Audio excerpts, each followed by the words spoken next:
Meeting of the Brookline Select Board for November 12, 2019. First of all, announcements and updates. I'd like to make an announcement myself. Over the last few months, we've been in constant communication with NETA, the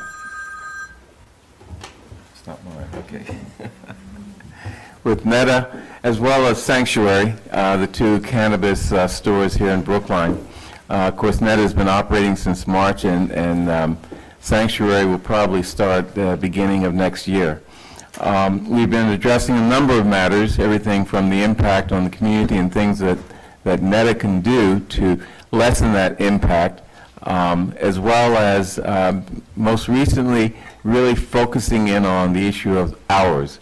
And I can announce tonight that we have agreement from both NETA as well as Sanctuary with respect to the hours that they'll be operating. Proposed hours of Monday through Friday, 10 a.m. to 8 p.m., and Saturday, 10 a.m. to 8 p.m., and Sunday, 12 p.m. to 6 p.m. And that has been agreed by both companies or both stores. To be commenced, I think, December 1st, but it will also be incorporated into the license agreements, which we will take up in December. Later on in the meeting, we'll have a vote of the Select Board to approve those changes in the minutes. Are there any other announcements or updates? We had a town veterans celebration event yesterday. I want to thank Select Person Hamilton for speaking on behalf of the board. I know a number of us were there. It's always both a somber but also a really heartening event, at least for me, where we remember those who have served the country and say thank you. It really puts things in context for me. So thank you to Mr. McGroarty and the Veterans Affairs Department. Thank you to the DPW and the police and the fire who play a role in it. And again, thank you to Select Board Hamilton, Member Hamilton, for her words yesterday. Any other announcements? Sure. Heather, that was a good speech. Well, thank you. It was really good. See if you can catch that online somewhere. I also want to mention on Sunday I was joined by a really great group at Temple of Orbe Shalom for a conversation on organizing for housing justice in Brookline. There is a constituency that has been in Brookline around affordability and is continuing to grow, and I really appreciated being in community and conversation with the folk there, looking and working towards supporting efforts to increase affordability within the town, and so thanks for their good work. Okay. So we are moving ahead on the Newberry Zoning Committee. Actually tonight at Newberry there's a community meeting, which obviously we cannot attend, but on Thursday morning at 7:30 the Newberry Zoning Committee will have a meeting in this room, a follow-up meeting to our last meeting, and hopefully we'll be continuing the progress that we've been making. The company Welltower and Balfour have been meeting with the HAB, and we hopefully will hear some of that discussion and those recommendations as well for including affordable housing. So we'll see on Thursday morning. Great. Scooters come to an end on Friday. Mark your calendars. I know mine is marked. And the survey that we've been putting out is still up and running. We're collecting feedback to help us analyze whether or not this pilot was indeed a success. Great, thank you. Public comments.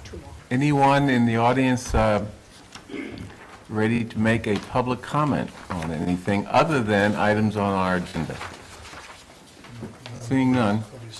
Okay. Okay.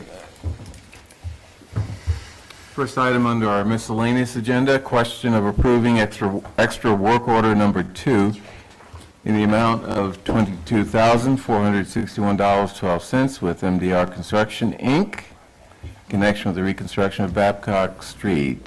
Commissioner Papasturgeon. Thank you very much, Mr. Chairman. I have two extra work orders as the first two items in the agenda. The first is for the reconstruction of Babcock Street, which is about to be completed hopefully this week with the final paving on that stretch of Babcock between John Street and Harvard Street that we had been waiting for National Grid to finish up on. It has been milled, and we hope to have it paved, weather permitting, before the week is out. This extra work order is to correct some deficiencies in the sub-base material and for replacing some detectable warning panels and concrete at 4 ramps located at Harvard and Beacon Street. The total extra work order is $22,461.12. Excuse me. This coincidentally brings the total extra work orders for this project at completion at about 6.5%. Which is well within our tolerance for that type of work. Okay. I'd like to ask a question. Yes. So you say that the unsuitable material was used, and why was that? No, the unsuitable material was there, and we had to remove it to make the base I see. stable. But that was pre-existing. I see, and we didn't know that? We had no knowledge of it at the time that the Okay, contract all was right, allowed. okay. Yes, correct. Just want to make that clear for the public. Okay, Yes. thank you. Okay, any other questions? Okay, I move approval of extra work order number 2 in the amount of $22,461.12 in connection with the reconstruction of Babcock Street. All in favor, Mr. Franco? Aye. Ms. Heller? Aye. Ms. Hamilton? Aye. Mr. Fernandez? Aye. Chair votes aye. Next, question of approving extra work order number 2 in the amount of $11,350 with I.W. Harding Construction Company in connection with reconstruction of Pearl Street, contract number PW 18-24. Again, this is the final extra work order for the reconstruction of Pearl Street. Extra work order number 2. We only found it necessary to issue 2 extra work orders for this project. The extra work orders total 5.1%, which again is well within our tolerance. This work was for some additional stone fill at 6 trench drains located within the new bioswale along Pearl Street. The removal of additional concrete behind the wheelchair ramps. Some granite curb modifications due to conflicts that we encountered with other utilities, and construction and removal of a section of temporary bituminous walkway so that we can maintain access to the Brookline Village MBTA station. Work has now been completed. All the work has been accepted by the town, and this extra work order will close this project out. Okay, any questions?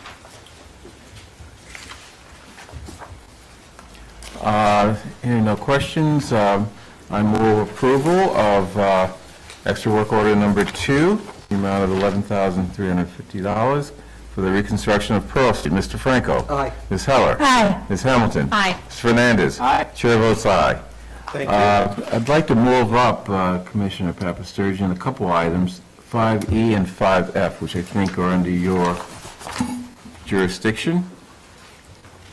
Yes, they are. Okay. Thank you. Question of accepting a grant from the Massachusetts Department of Environmental Protection under the Sustainable Materials Recovery Program in the amount of $51,000 for the Department of Public Works. Thank you again. This is the grant from Mass DEP that we have got many years in a row. I believe what we had last year was about $45,000. This year we upped the ante a little bit and we're able to get $51,000 out of the state. This money is awarded under the Sustainable Materials Recovery Program that's operated by Mass DEP, and it directs that a portion of the proceeds from the sale of waste energy certificates go to recycling programs that are approved for municipalities. We, as you know, have a very rigorous recycling program in Brookline. The awards are done based on specific programs and policies that communities have set up that are proven to maximize reuse, recycling, and waste reduction. This year, we were successful in getting 17 total points. They award $3,000 per point. The bulk of our points were received as a result of our solid waste program, yard waste collection program, household hazardous waste program, the center that we operate for hard-to-recycle materials, comprehensive hauler regulation that we've adopted, enforced residential curbside recycling, outreach and education for both solid waste disposal and recycling, and our access to our recycling center and our new simple recycling textile collection program that we implemented along with our hybrid pay-as-you-throw program. So we're pleased to accept the $51,000 and respectfully ask that you accept this grant for $51,000, and this will help us move forward with some additional programs in the coming fiscal year that should help with our waste reduction as well. Great. Any questions? Seeing none, move approval of the grant, accepting a grant from the Mass Department of Environmental Protection in the amount of $51,000 for Sustainable Materials Recovery Program. Mr. Franco? Aye. Ms. Heller? Aye. Ms. Hamilton? Aye. Mr. Fernandez? Aye. Chair votes aye. Next, question of approving extra work order number 1 in the amount of $16,990 for work done by Mario Suzie and Son in connection with Stedman Street improvement, contract number PW 20-09. Thank you again. This is a very small contract. It was the total contract award was $81,183. This was for the milling and overlay of a small section of Stedman Street to complete the work that was not done as part of the school program for the Coolidge Corner School that was completed earlier. This completes the complete reconstruction of Stedman Street from end to end. And as I said, involved the milling and overlaying of the street, some curb relocation work. The extra work order is a result of some work that had to be done to correct some water ponding on Stedman Street and involved some regrading of the road subbase and the installation of a dropped inlet for drainage, for surface drainage. These items were not part of the original contract.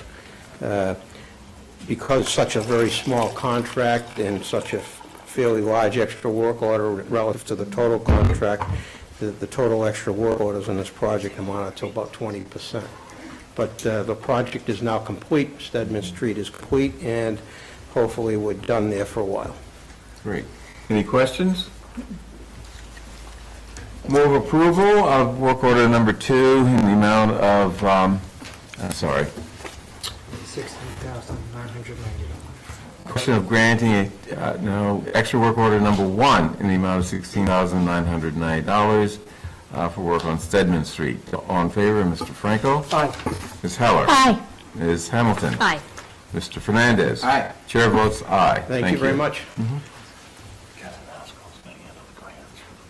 Okay. Let's see. Next, question of accepting the following grants for the police department. Massachusetts Jail Arrest Diversion Program for $20,000. Crisis Intervention Team Teaching Technical Assistance Center for $238,032. The New England Regional Computer Forensic Laboratory for $185,634. And fiscal year 2020 State 911 Department and Incentive Grant for $185,634. Mr. Masco, right? Yes. So the jail arrest program is basically it's funded from the Executive Office of Health and Human Services, and it'll be used to backfill the overtime for officers to attend the CIT training. The second one, the CIT TAC grant for $238,032. will be, the police department will be a training site for the departments and have officers receive the CIT training. Majority of the funding will be used, is provided from the Department of Mental Health, and fund 2 positions. And then the third one, the New England Regional Computer Forensics, actually is for $18,649 and not the $185,000. Oh, taking some money away from us, huh? Yes. What is it, Karen? It's How much? $18,649.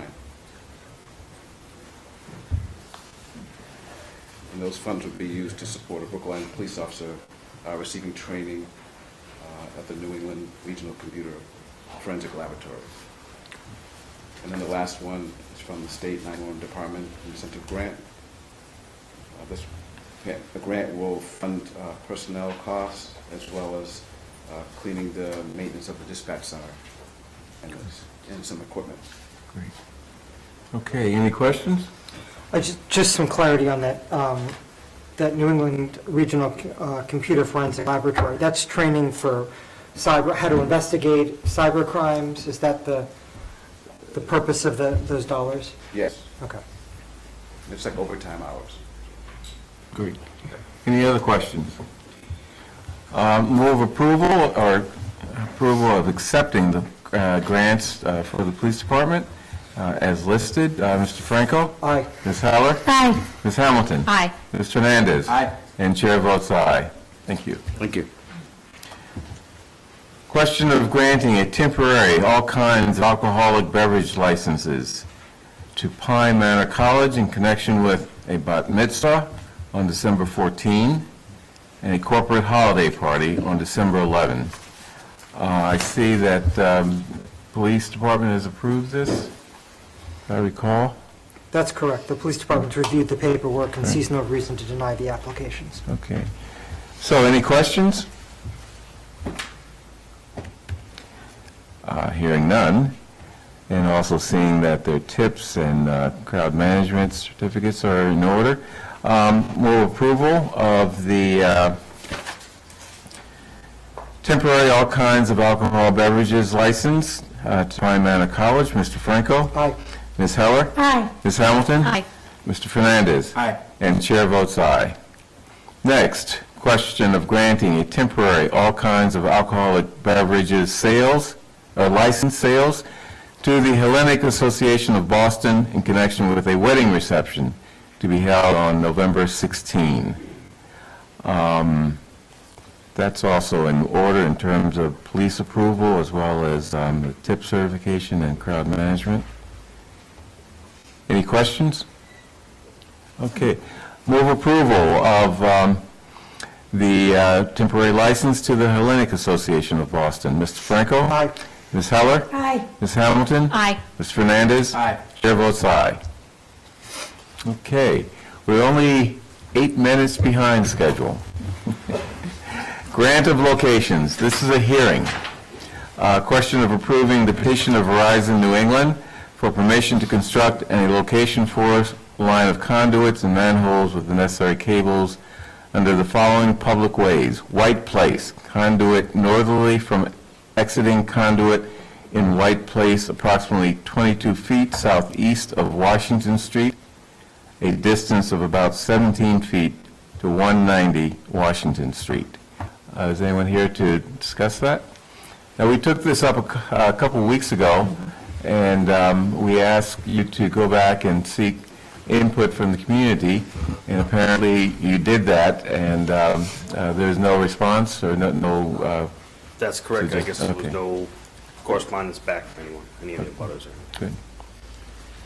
Thank you for doing it anyway. No problem. Okay. So you want to just so tell us in- again what Sure. we're looking at here? Sure. So to continue from the last time, Verizon is looking to tie into an existing conduit running down White Place and run approximately 17 feet of conduit from that point just off Washington Street to 190 Washington Street, running a single conduit, 17 feet, to provide some new services to number 190 Washington Street. Okay, any questions? Just to be clear, this does not involve ripping the street up in any way. Is that correct? We will have to dig a trench to put the conduit in the ground. Okay. Is that trench going to intersect or be near any of the gas lines in the street? I'm not sure of the exact proximity to the gas lines, but I remember last time you had informed us that there was no gas leaks in that area from Okay. National Grid.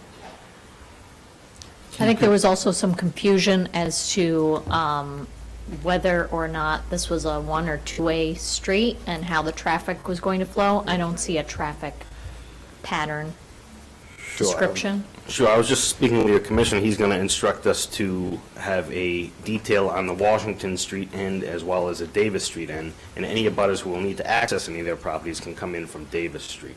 Okay. So the flow of traffic is going to be reversed to go from Davis to Washington. Correct, but it will only be open to abutters. No one will be able to Correct, cut okay. through White Place. Great. Any other questions? So I see that the proposed hours is just one day during the weekday, 7:30 a.m. to 3:30 p.m. Right, we never heard back from anybody, so it would be preferable to do it during normal working hours. Great. Great, okay. Okay, any other questions? This is a public hearing. Any questions, comments from the audience? Okay. Move approval of the petition of Verizon England for permission to construct a location 4 conduits and manholes at White Place. Mr. Franco? Aye. Ms. Heller? Aye. Ms. Hamilton? Aye. Mr. Fernandez? Aye. And chair votes aye.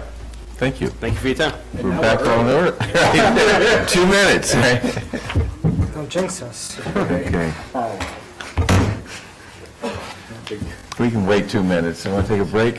No. Okay, we're now having a joint meeting with the school committee and the ad hoc committee of the subcommittee of the advisory committee. Where are they? I see Barbara's got it. So they can feel free to come. Okay. I see Barbara and Mr. Loomis Is it just you? and John Doggett's here, Any of those? and Mike Salmon and Cliff. Don't forget Cliff.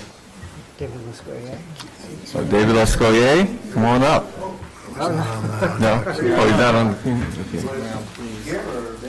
You can sit up here. It looks to be empty seats, so. I think you're welcome to it in case. Oh, it seems like you have these already. Okay. Yeah, there's just more. Yeah. Where are they? Yes.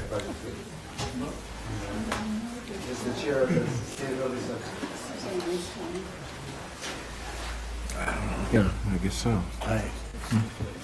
She said it wasn't clear in her letter, but she wanted to be clear. So if we do that, then we don't have to deal with non-medical. Yeah, Just okay. take that word out. Take, Medical. yeah. But are you feel comfortable with Yeah, I'm comfortable. that? I mean, she seemed to think that these mountains petitions never cared about medical, you know, so. We'll find out. So Yeah.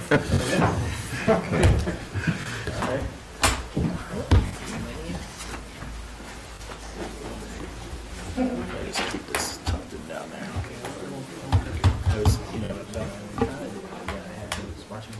So, this joint meeting is designed to, among other things, provide the school committee an opportunity to answer questions that were raised by the select board a couple weeks ago, particularly Mr. Franco's request that you look at the issue of office space in the Driscoll School, the feasibility of that, the cost of that.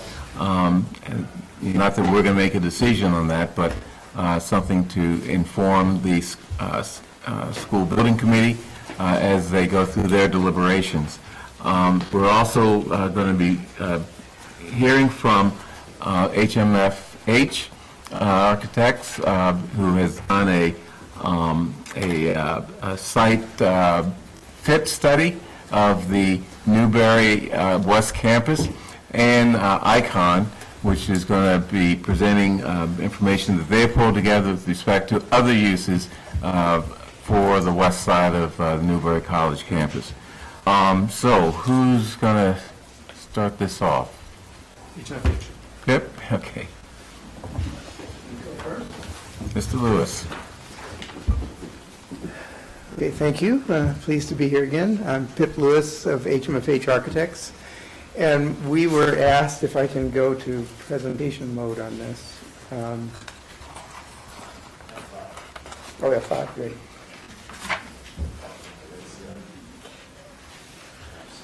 No, that's not. Yeah.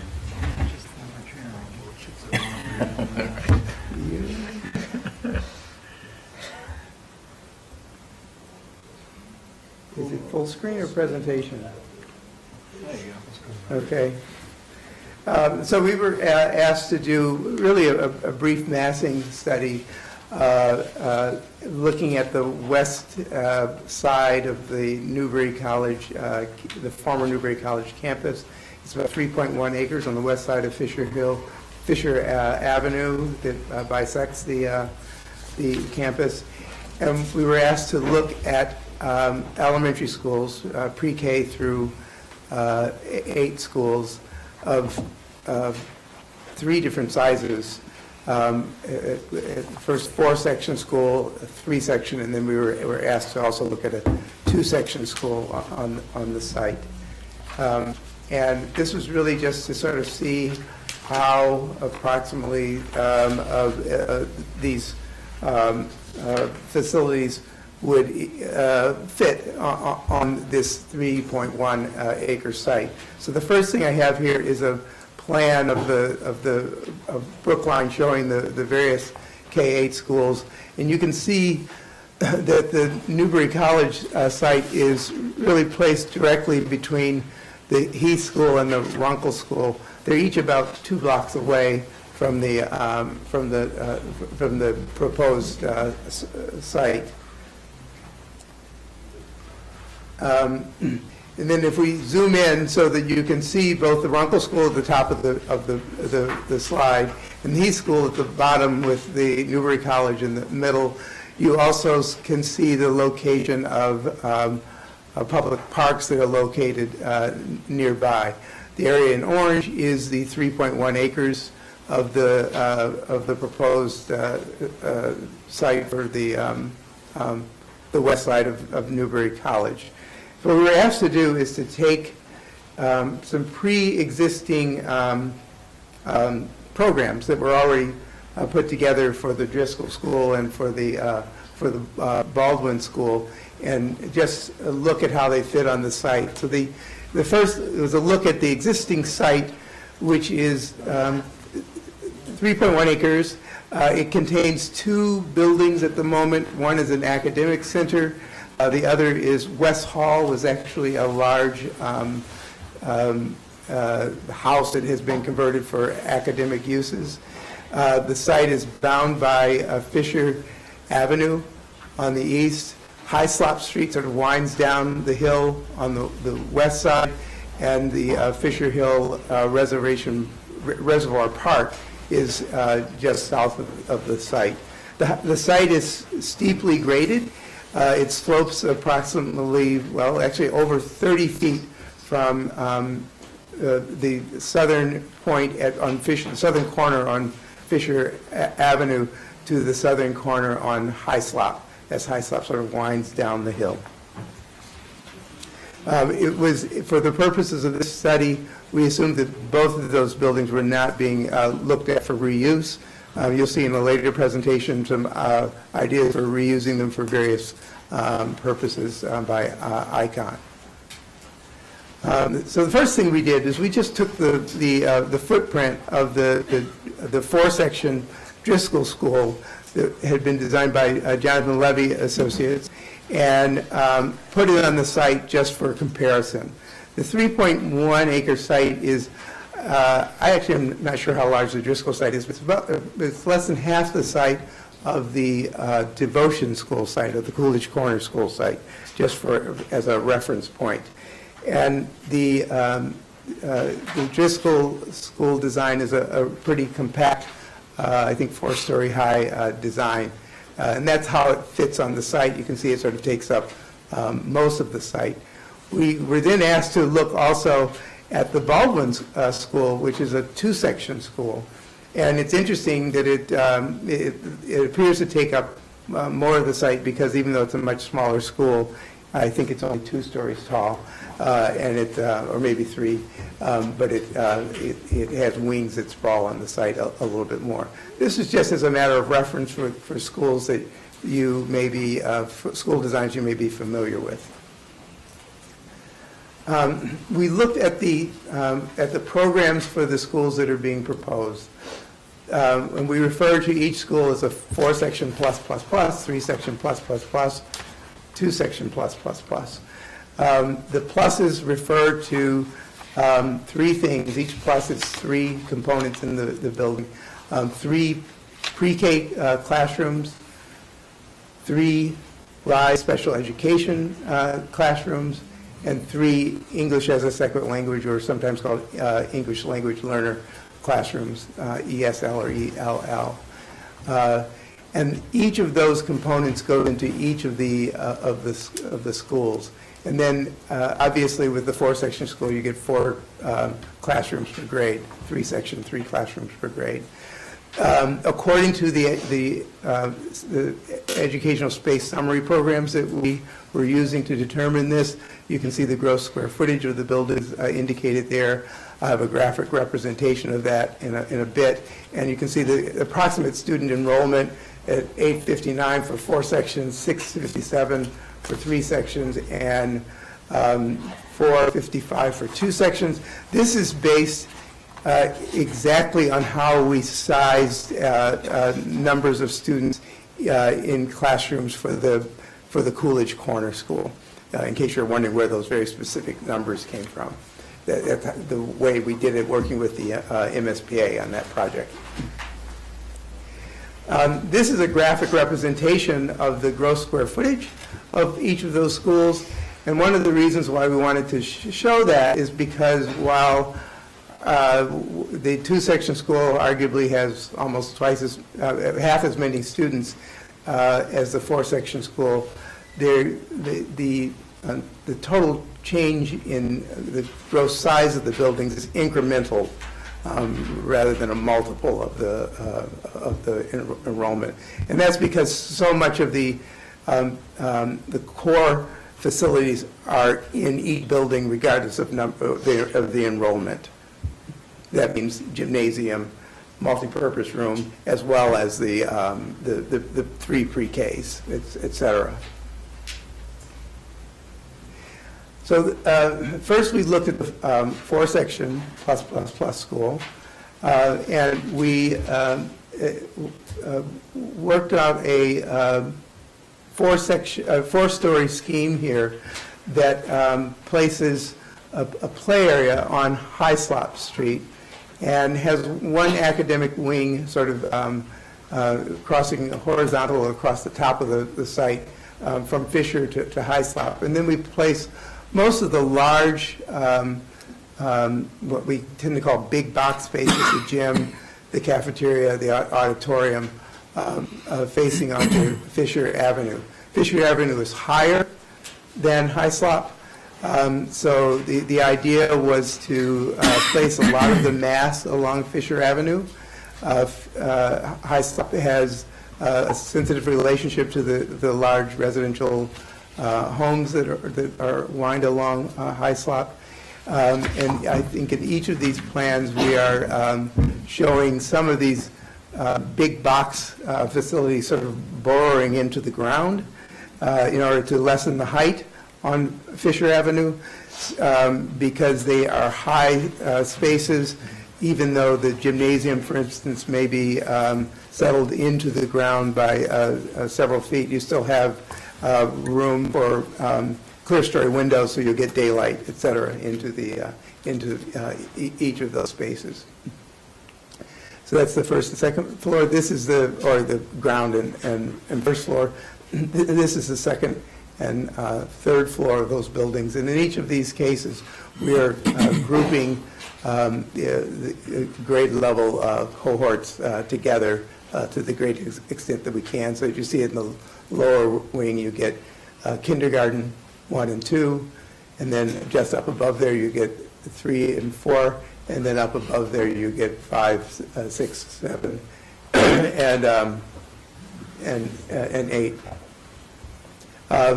We also show in some cases green roofs because just wanting to talk about the sites. The sites are, the site is as I said, very hilly and not very large. So we never get really an opportunity to have something like a soccer field that we have at the Coolidge Corner Field. So these would be more like the focused play areas, also like you see closer to the Coolidge Corner School, where you have concentrations of soft surface play areas, student gardens, and things along those lines. But you don't get, certainly not a softball field or even a soccer field in any of these. And so we were just indicating the possibility of making use of roof area for some play in some of these. Then what I really wanted to show was the massing of what that felt like on the site. You can see in the left-hand image, looking from the southwest, you can see the houses along Hyslop, the academic wing that crosses the top end of the site, and the large cluster of big, shared spaces and classrooms that face onto Fisher Avenue. To the south of the site is the parking area for the Fisher Hill Reservoir Park. In each of these, we are indicating garage parking, although we haven't gone into any great detail as to the number of parking spaces that would be required for this project. Then we went on to the 3-section school, a very similar layout. The classroom wing at the top of the page is shorter, staying a little bit further away from Hyslop. The built-up area of the southern wing is also smaller. So here you have the ground and first floor, and then you have the academic, a lot of the academic, the second and third floors up above there. Same configuration as the first one, but it's actually a little bit smaller in various ways. And this is the massing of that, similar from on the left side, looking from the southwest, and you see Hyslop, you see Fisher Avenue behind the facility, and you see the park just to the south of the facility. And also on the right-hand side, you can see a lot of the mass of the building is placed right on Fisher Avenue. And then we looked at a 2-section school, and that was getting small enough that we could sort of arrange it all on a line along Fisher Avenue, keeping the mass of the construction away from Hyslop and keeping it at Fisher, establishing play areas to the west side of the site, closer to Hyslop. Again, that shows us a large green area. Because of grading and things like that, I don't think it's a soccer field. I think it's an assembly of various sort of focused, concentrated play areas and gardens and facilities along those lines. It's a 3-story facility in this case, so we're saying ground 1 and 2. And again, just like with the other schemes, the ground floor is partially burrowed into the ground in order to minimize the height along Fisher Avenue. And that is, here's the massing of that. I think what you take away from this is that building is of a certain size that all of the mass is really right along Fisher Avenue, and the mass is pulled away from Hyslop absolutely as much as possible. And that is the look at the massing of the 3 schools on the site. Great, thank you. Any questions from the boards? Quick question, in this final version, Is there no garage? Is the parking outside there? Is that what I'm seeing? No, actually, you're just seeing our massing placed on like a Google Maps, so you're actually, so the site that you're looking at there is actually the existing site, so that's an existing parking lot. We would still be, I think, in order to get a number of parking spaces that you would probably want, and also to reserve valuable landscape area for play, for kids rather than for cars, you would probably still want to put garages in this facility. Thanks. Any other questions? You told us everything we wanted to know. Looks like. Okay, well, thank you. Okay. Ben, did you have one? Oh, wait a minute. Yeah, I mean, I guess my only, this is all intriguing. The one bit of information I don't see in this presentation is the context that exists today. So if we're talking about a three-story building over a ground floor, what is that? How does that relate to the existing structures in terms of elevations?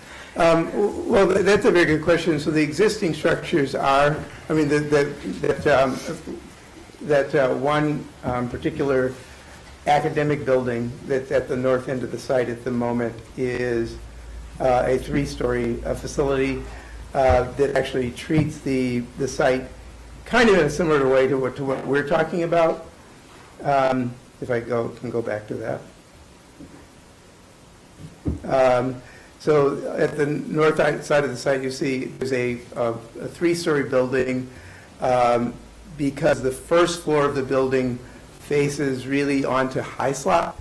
It's actually burrowed into the ground on Fisher Avenue, and there's sort of an areaway that allows the area to get windows, so it's a similar height.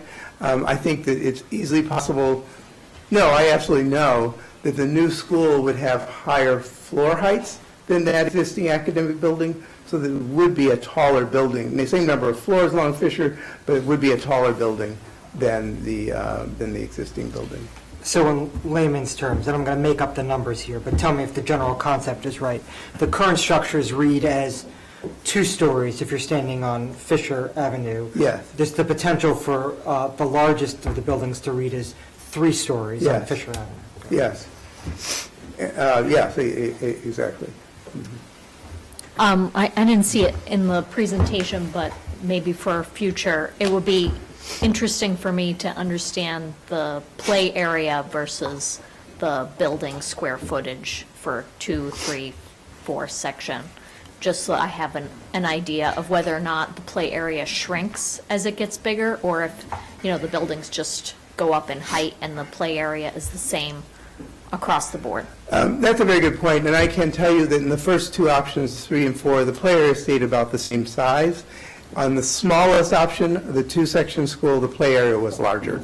But on the first 2, the footprint of the building was very similar, and so the play area stayed about the same size. You're right, we didn't go into any great detail about that. Yeah. You'll see in the next presentation from ICON some recreation department drawings of what play areas might look like, feel like on that site, but not relative to the school, relative to other things. Yeah, and knowing what that ratio is and what we see at other schools will help, at least me, determine whether or not that's an equity across the board. Yes. And I will say that one of the questions is that it's right next to the Fisher Hill Reservoir Park. But we haven't made any assumption that there's any school use of that park. I think that's a safe assumption. Okay, yeah. Although hopefully an accurate one. But we knew this. Cross town. Stay away from there. I just want. Yeah. That's why we have the slide that shows the green areas that are in the vicinity of the school. Yes, Sharon? With the 4-section design, how easy would it be to convert an upper floor, part of an upper floor, or actually the entire design building to a 3-section school with administrative office space? Could you repeat the question? She doesn't have a Yeah. microphone. So the question is, with the 4-section school, how difficult would it be to convert portions possibly of the upper floor of the building to convert the building from a 4-section school to a 3-section school plus school administration offices. And at this stage of design, it would be very easy to do. Obviously, we haven't nobody asked that before, so we didn't look at that. But so we haven't looked at the amount of square footage that the school department would need, or what types of spaces and things like that. But just in terms of raw space, that would be a pretty straightforward thing to do. You may or may not want to put it on the top of the building. You may want to put it in a way that you can get into that space and out of it without going through the school.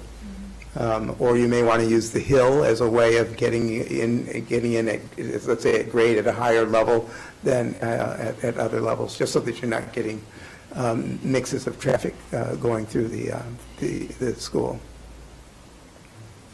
Yes, David. In terms of the topography of the sites, do you see any impediments that would substantially increase cost of construction? Ledge, for example? There's Could you ledge. please repeat his Yeah, I'm question? sorry, I can repeat it. The question is, in terms of the topography of the site, do we see any potential impediments on the site that might affect the cost of the building, for instance, ledge? And while we haven't done a geotechnical survey of the site as part of this study, but we do believe that there's ledge on the site. And so as we're doing these sort of very rudimentary cost estimates that aren't being presented today, we are including a substantial amount of money that we estimated for ledge removal. In very rough terms, we just sort of said, okay, if we're doing what I was saying, as we're approaching Fisher Avenue, that the lower floor of the building is burrowing into the hillside. A lot of that hillside is rock, as far as we can tell. And so we have identified, an allowance essentially for ledge removal there, so you would be able to look at that number and see.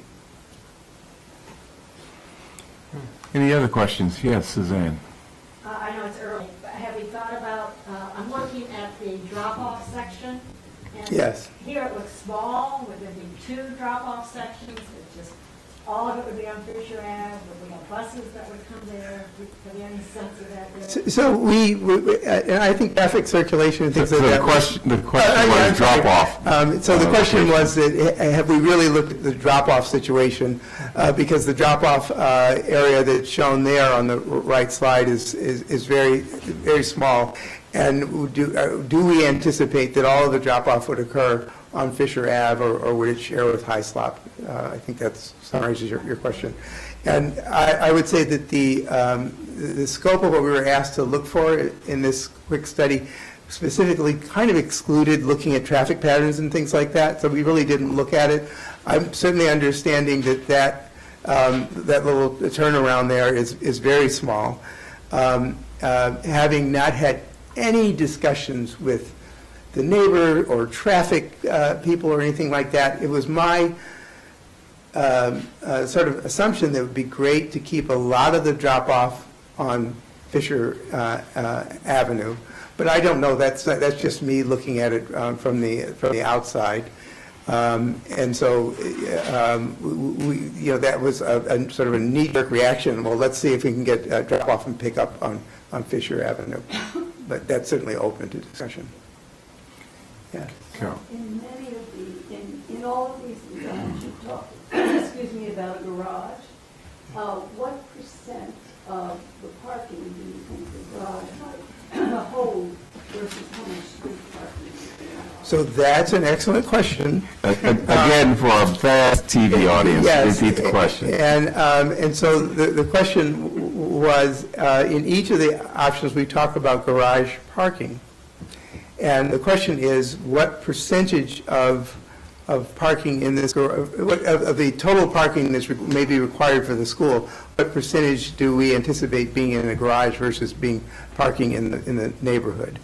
There has been no discussion of that with me, so that all that we can do is say what we did at the Coolidge Corner School. And the division at Coolidge Corner was 50/50. 50 was parked in the garage, 50% was in, was through parking permits in the neighborhood. Whether this neighborhood will be different than the Coolidge Corner neighborhood or the timing different, that would certainly remain to be seen. And that would affect significantly, obviously, the size of the garage that would have to be built to accommodate this. Yes, Mark? One thing to note is that the setbacks in this project are much less than what we have now. If you compare where the existing building is, which is where the garage is about halfway, that's where our setback is, and these have it almost all the way to the sidewalk, which is 5 feet, 10 feet. So when you move the whole building forward, it sort of changes a little bit how it fits in the site.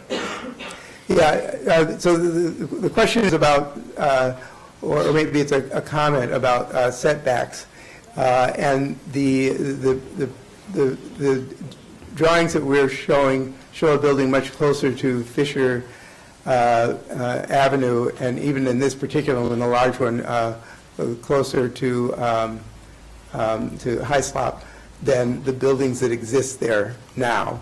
The buildings that exist there now are significantly set back. There is I think maybe it's a 40-foot setback that's required by zoning off of Fisher Avenue. I might be wrong about that. Maybe it's 30 feet. We were trying to keep that, but I think with this large one, it really was sort of stretching the boundary, so we were pushing that setback requirement. As I pointed out before, a building like this would, any of these would require zoning relief or reliance on the Dover Amendment to avoid that, because they violate local zoning in terms of height, in terms of FAR, and I believe in terms of sort of a landscape or open space requirement that I don't fully understand yet, but it seemed like we would be violating those also for this particular, for an educational use on these sites. Okay, any other questions? Yes. For the third and fourth section schools, is the rooftop green space required in order to meet some sort of minimum recreation requirement? And what's the actual size of that green space compared to, say, the size of Fisher Hill Reservoir Park? So the question is the rooftop green space, specifically on the three-section school, but maybe on other schools, is it required by any sort of guidelines or requirements for schools? And how does the size of that space compare with Fisher Hill Reservoir Park? So the answer to the first question is that there is really no requirement for open space for a school. We're working on some schools in Boston right now that have no open space, and except we're trying to find some space on the roof. Here, because the space was relatively crowded on a 3-acre site, still a small site for a school, that's why we introduced the possibility of looking at green space on the roof. All of these green spaces, I can't tell you the exact size of them, but they're very small in compared to Fisher Hill Reservoir Park, by factors of 10-fold or more. Fisher Reservoir Park, sorry. Ms. Hurley, did you have a question? I just wanted to point out that if this site is not acquired by the town, but is acquired by a nonprofit educational institution, the Dover Amendment would apply. Is that correct? So that they could get relief under all the zoning issues, setbacks, FAR, height, etc. So the question, does that need to be repeated? It was on my. I have a microphone. Yes, okay. Theoretically, people can hear me. All right. So let me defer that to your legal counsel.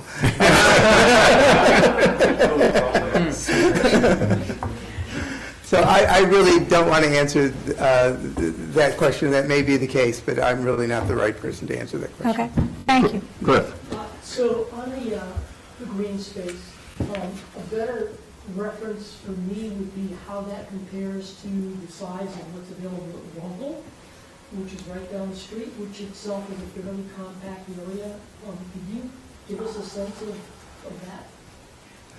Well, I'll give you a sense of how it compares. Yeah, I'm sorry. Again, it's the non-mic, so I apologize. So the question was, one way of looking at the sizes of these play areas would be by comparing it to other play areas at schools, and specifically the Runkle School, which is located close by. And the request was, could I compare it to the size of the play area at Runkle?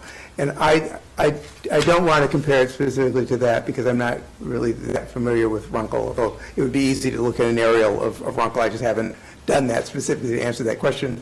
At the Coolidge Corner School, this play area that we're showing here is roughly equivalent to, let's say, the non-green space play areas at the Coolidge Corner School. So the Coolidge Corner School has a soccer field and it has some lawn. And then as you get closer to the building, it has a cluster of play structures, some paved areas for play, and a student garden. And it's roughly equivalent to that sort of an area. So to put that in context, because I view the Coolidge Corner School as a particularly large school. So from a population perspective, what we're looking at here, how does that compare to Coolidge Corner, which would give a better sense of the comparison that you're making? So the question is that if one thinks of the Coolidge Corner School as a relatively large school, how does the population of Coolidge Corner compare to what we're looking at here, so that we can better weigh the comparisons being made? And the Coolidge Corner School is designed for 1,044 students. I don't think it's quite at that capacity right yet, and that's using MSBA, Mass School Building Authority guidelines to arrive at that number. And this school, the four-section school, is 859 students or something like that, using those same guidelines. So this is a smaller school. Any other questions from any of the boards and subcommittee? No. Well, thank you, Mr. Lewis. Okay, thank you. Next, Patricia Rizzo. Is it right?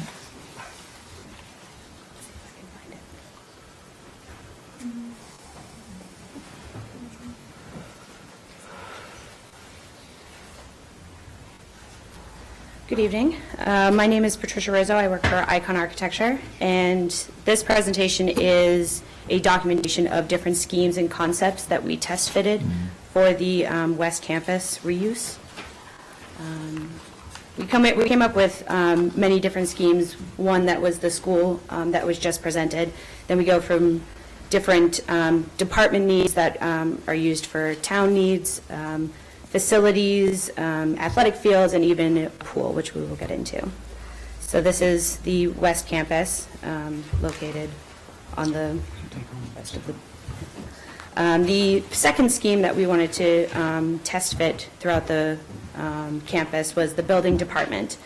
That is used for different town needs, and we kind of gave that using the academic building that is already existing on the site, and allowed this department to inhabit the library addition that was added to the building, allowing them to have access to the existing parking lot with needs that may include workshops or storage into the lower levels and ground level of the academic center. Scheme 3 kind of goes into the recreation department, which includes expanding early childhood education and after-school programs. This allows for direct access through from Fisher Ave onto that kind of first level where existing classrooms are already in place, which but then also using the rest of the first floor level as support offices, administrative offices, even a kitchen or a multi-purpose workroom, and then even allowing for potential growth on upper floors. Scheme 5 is administrative space, which would inhabit mainly the second floor for admin, town needs, having direct access, again, from Fisher Ave, using that elevator and just moving throughout the entirety of the second floor of the academic building. So these kind of Scheme 3, Scheme 2, Scheme 5 test fits could be put together in a composite scheme using the whole building of the academic building to give different levels to different programs and departments that may need it, while also incorporating a playground or a recreational outdoor activity area for the departments that need it. Kind of showcasing, bring all of those different schemes and concepts together through the multi-stories of the existing building. Scheme 4, we were in talks with the police department and thinking about how to access public ways throughout the building off of Fisher Ave and off of Hyslop Street, adding a police garage and vehicle storage to allow for motorcycle storage, transport vehicles, and any other equipment that the police department may need, and giving them access to the lower level and ground levels of the library addition with access needs to the rest of the academic building for outreach programs, training, and any other laboratory space that they may need. Scheme 6, we are looking at the kind of outdoor activity areas that the town could use, playgrounds, seating areas, eating areas, basketball courts, all different kinds of courts, with also access to a public terraced parking garage. Now this fit also has us demolishing the West Hall building, but then again, kind of going off of what was said for the school, there is a pretty decent, or I'm sorry, excuse my language, there is a pretty drastic grade change from West Hall to where Fisher Ave is. Now this is just a schematic scene that does not take that into great detail, but this just kind of shows what the site could be used for. Scheme 7 is kind of bringing a lot of different ideas and departments together. This was a earlier master plan done by Stantec, and they had taken a athletic center and brought in a CrossFit gym, locker rooms, and a basketball court into this kind of area, and I'll go back one more slide. So it is bringing attention to the academic center that could be a connection with another building and then a parking garage for the public to use. We also incorporated into this the upper floor is being used for more gyms, more spaces for then the third floor having a connection to the academics, the early education, the after-school programs, that they would be able to use this whole academic kind of complex to their needs. We even went even further to go to a lower story to add an indoor pool. There's a lanes pool for practices, there's a diving kind of well, and then there's also a no-entry pool that people can just go in and enjoy. Scheme 8 is actually the biggest scheme that we came up with. This is a indoor hockey and outdoor soccer facility. This would be taking over the entire site, demolishing the academic building and the West Hall. And this would go very far into the ground, all the way to Hyslop Street, where parking would then enter into this structure. And then having an indoor hockey regulation arena while having an outdoor kind of roofed soccer stadium for the town. And our last scheme is bring back into that kind of indoor swim facility. Like I said, there would be a laned pool, a diving well, and a no-entry pool, but also would have an outdoor facility as well with connection between them for locker rooms, equipment storage, and anything that needs to be done with the field. And that is it. Thank you. Thank you. Any questions?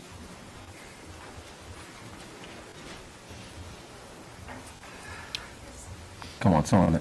Julie? Was any analysis done about how these will vary in price if we're looking at doing scheme 1 versus scheme 9, or that wasn't part of the chart? No, not to my knowledge. I do apologize. I am filling in for the principal of Icon Architecture today, but right now, to my knowledge, there was no. Could you repeat what the Oh, I do apologize. I should have.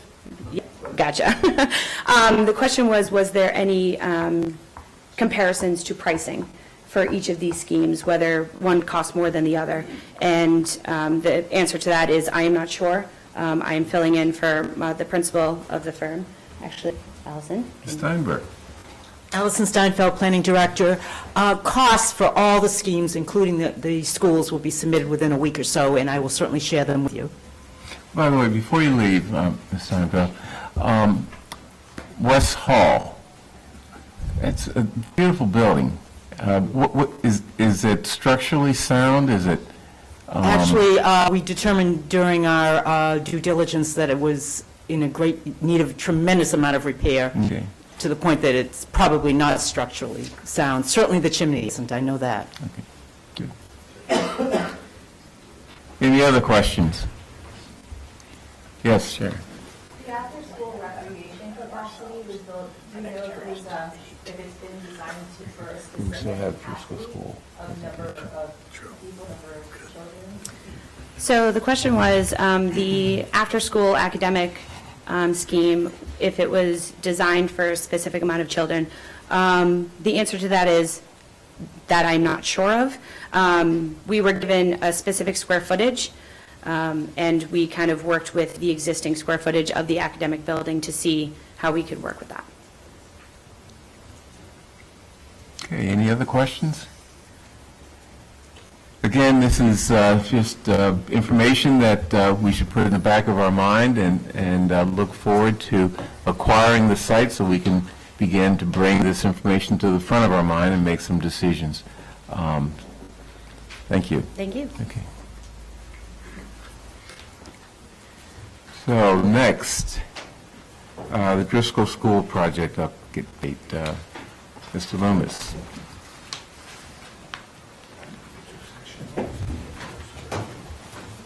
Times I switch out the technology here.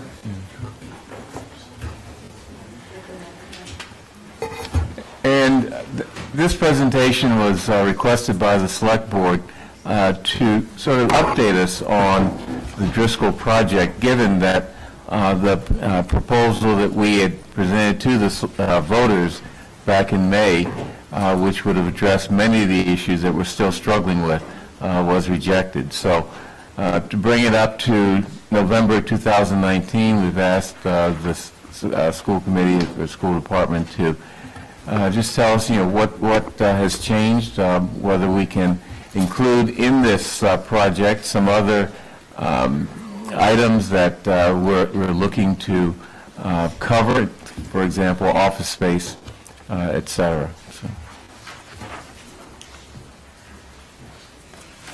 Okay, thank you, Chairman Green. So Ben Lummis, interim superintendent of schools.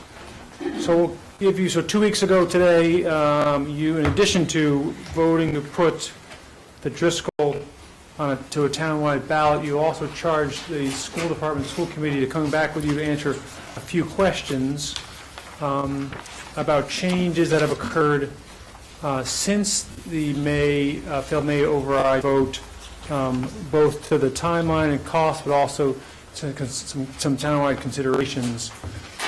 So this is what we'll go through tonight. We've been working pretty hard the last couple weeks. The charge from the Select Board is, can we utilize the new building, the Driscoll building, simultaneously address townwide challenges such as the need for additional office space, Would it be appropriate to review the design and programming of Central Learning Commons going forward? Is the project designed so that it can be expanded in the future? And then impact on timeline and cost, both escalation, due to escalation and due to design changes.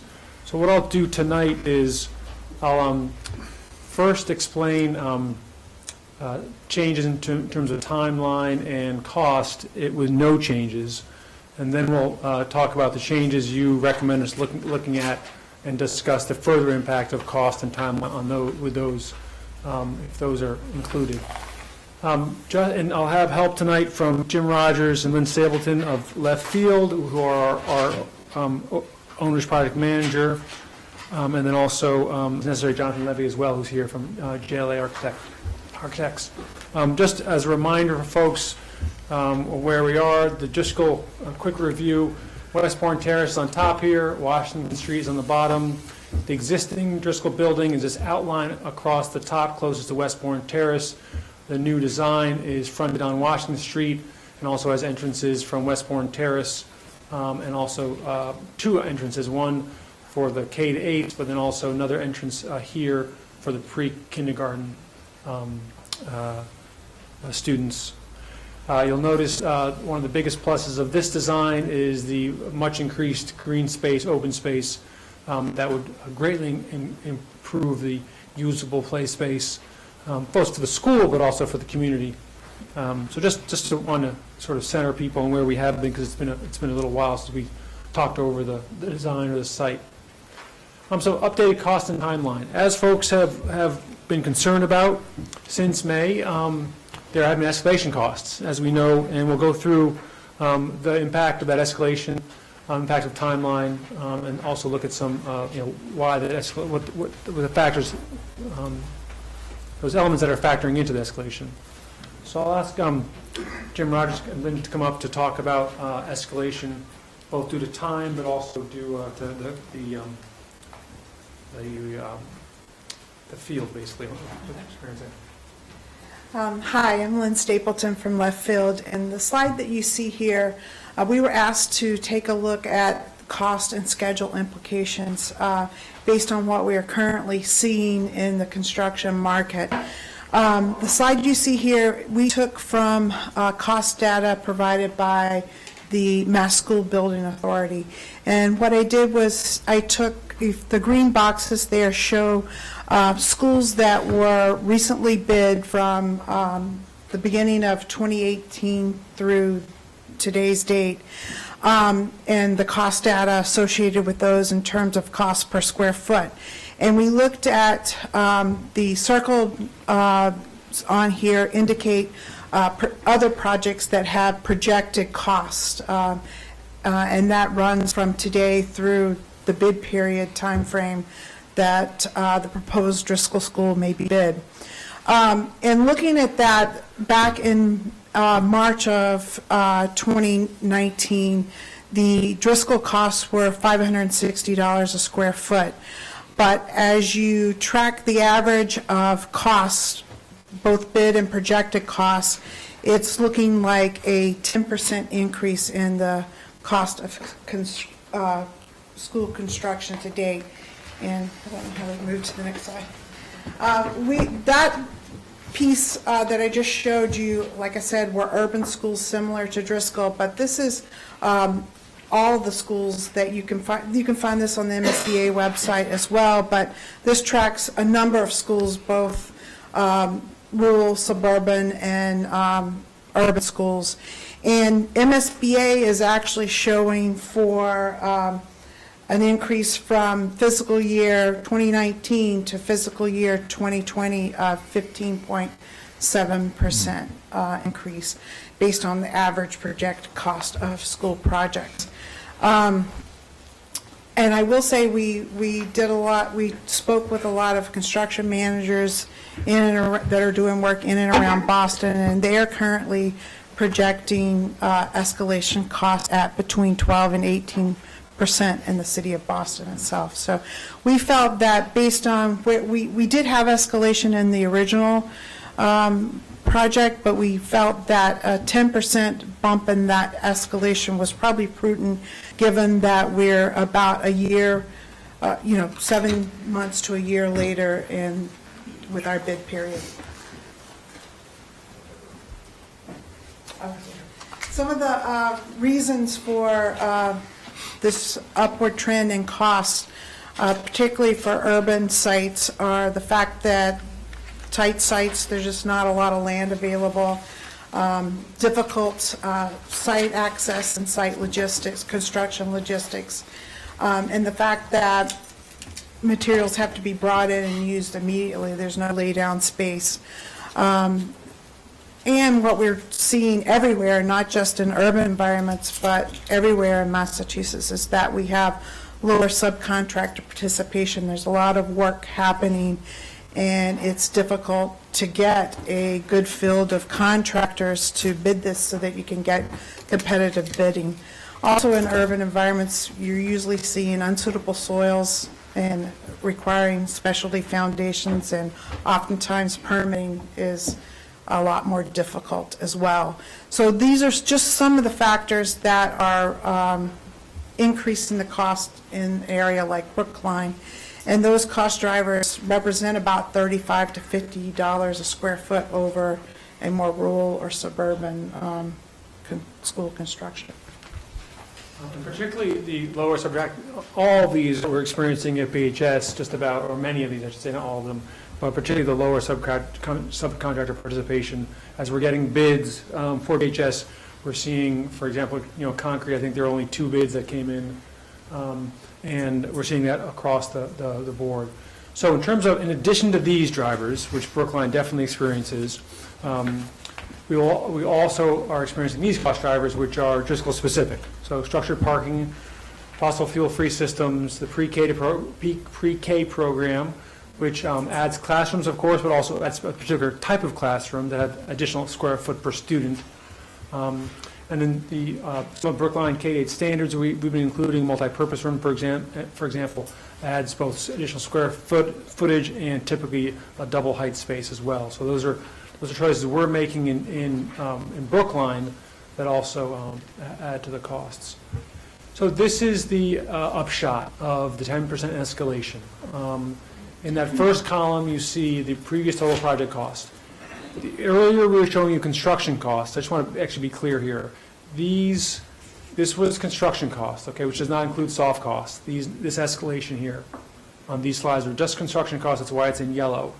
We're changing here to total project cost, which includes design and soft cost, because that is the number that's the total project cost, which is important for both town meeting and the townwide vote. So the $108.8 million was the total project cost estimate that we were operating on in the springtime, going towards the May vote. You can see it's broken down to its different components. And then with escalation, which we just described, the reasons for, you see that on the right-hand side there. 196.6 for building the site increased to $106.3 million. The play area goes from 2.5 to $2.7 million. Structured parking goes from 3.4 to $3.8 million. And the fossil fuel-free allowance goes from 6.3 to 6.9 million, for a total of $119.7 million, which is, as we said, 10% increase from the original cost, total project cost. In terms of updated schedule, Jim, if you can explain this slide. Sorry for the small font, but it's a multi-year project, so it's a multi-year time frame. Good evening. My name is Jim Rogers. I again work for Left Field. We're the owner's project manager. So the schedule that you see in front of us that'd be great. The blue is the original schedule that was set forth in the project, and the green is the revised schedule. So I'll try to cut the chase. In fact, this looks like not the updated schedule that we dropped in there. But so in this instance, we are starting the project 7 months later, okay? So I'm going to try to cut to the chase here. So it's 11-month delay from our original schedule based on the failed prior vote to where we are today.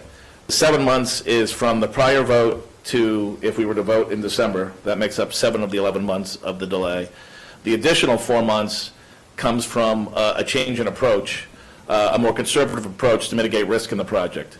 In the prior incarnation of the project, we were developing bids based on some early design packages. In this instance, we're going to let Jonathan and his group fully vet the project and develop basically just one or two packages and not bid the project off early packages. That allows for a much more comprehensive bid package. It mitigates risk for changes. It makes it that much more attractive to the bidders. So, but that process of being more conservative has added, again, another 4 months to the project. So the 4 months from our design approach plus and procurement approach plus the 7 months for the delay in the vote here has incorporated a total of 11-month delay to the project. And currently, so just to summarize it, so we've gone from a January 22nd completion date for the school to a December 23rd, 23 completion date. And would that mean then a fall 2024 open? Or is that? Yeah, well, we can actually open probably in January of 24. So the fields are what carry. So this shows a completion date of December of 23.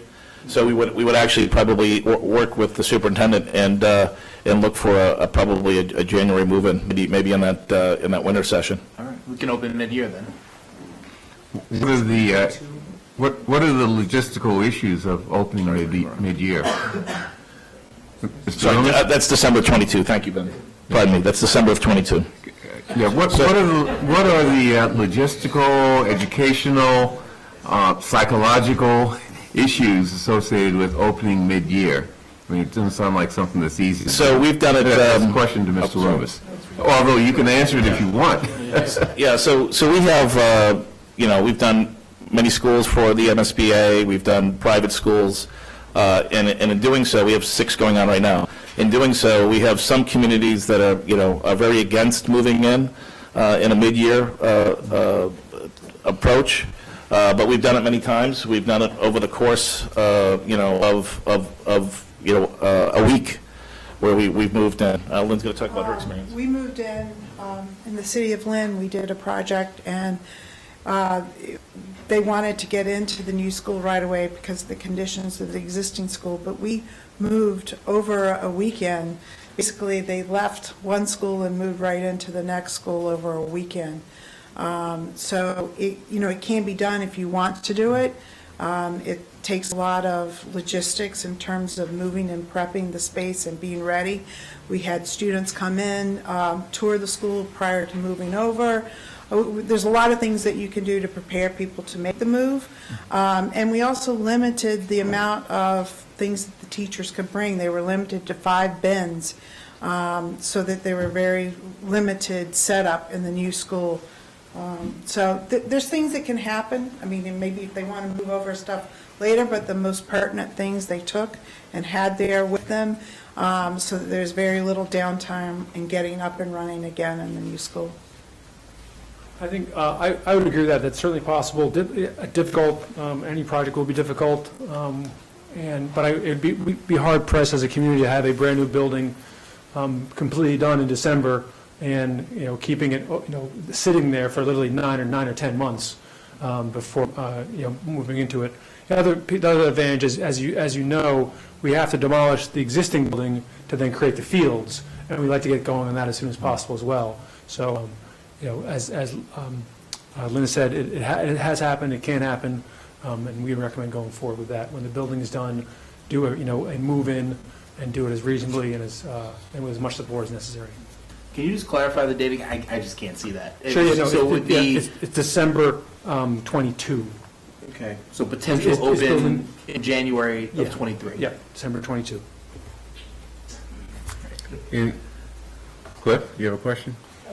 I'm confused by the dates again. So I heard 22 and I heard 23 and I heard 24.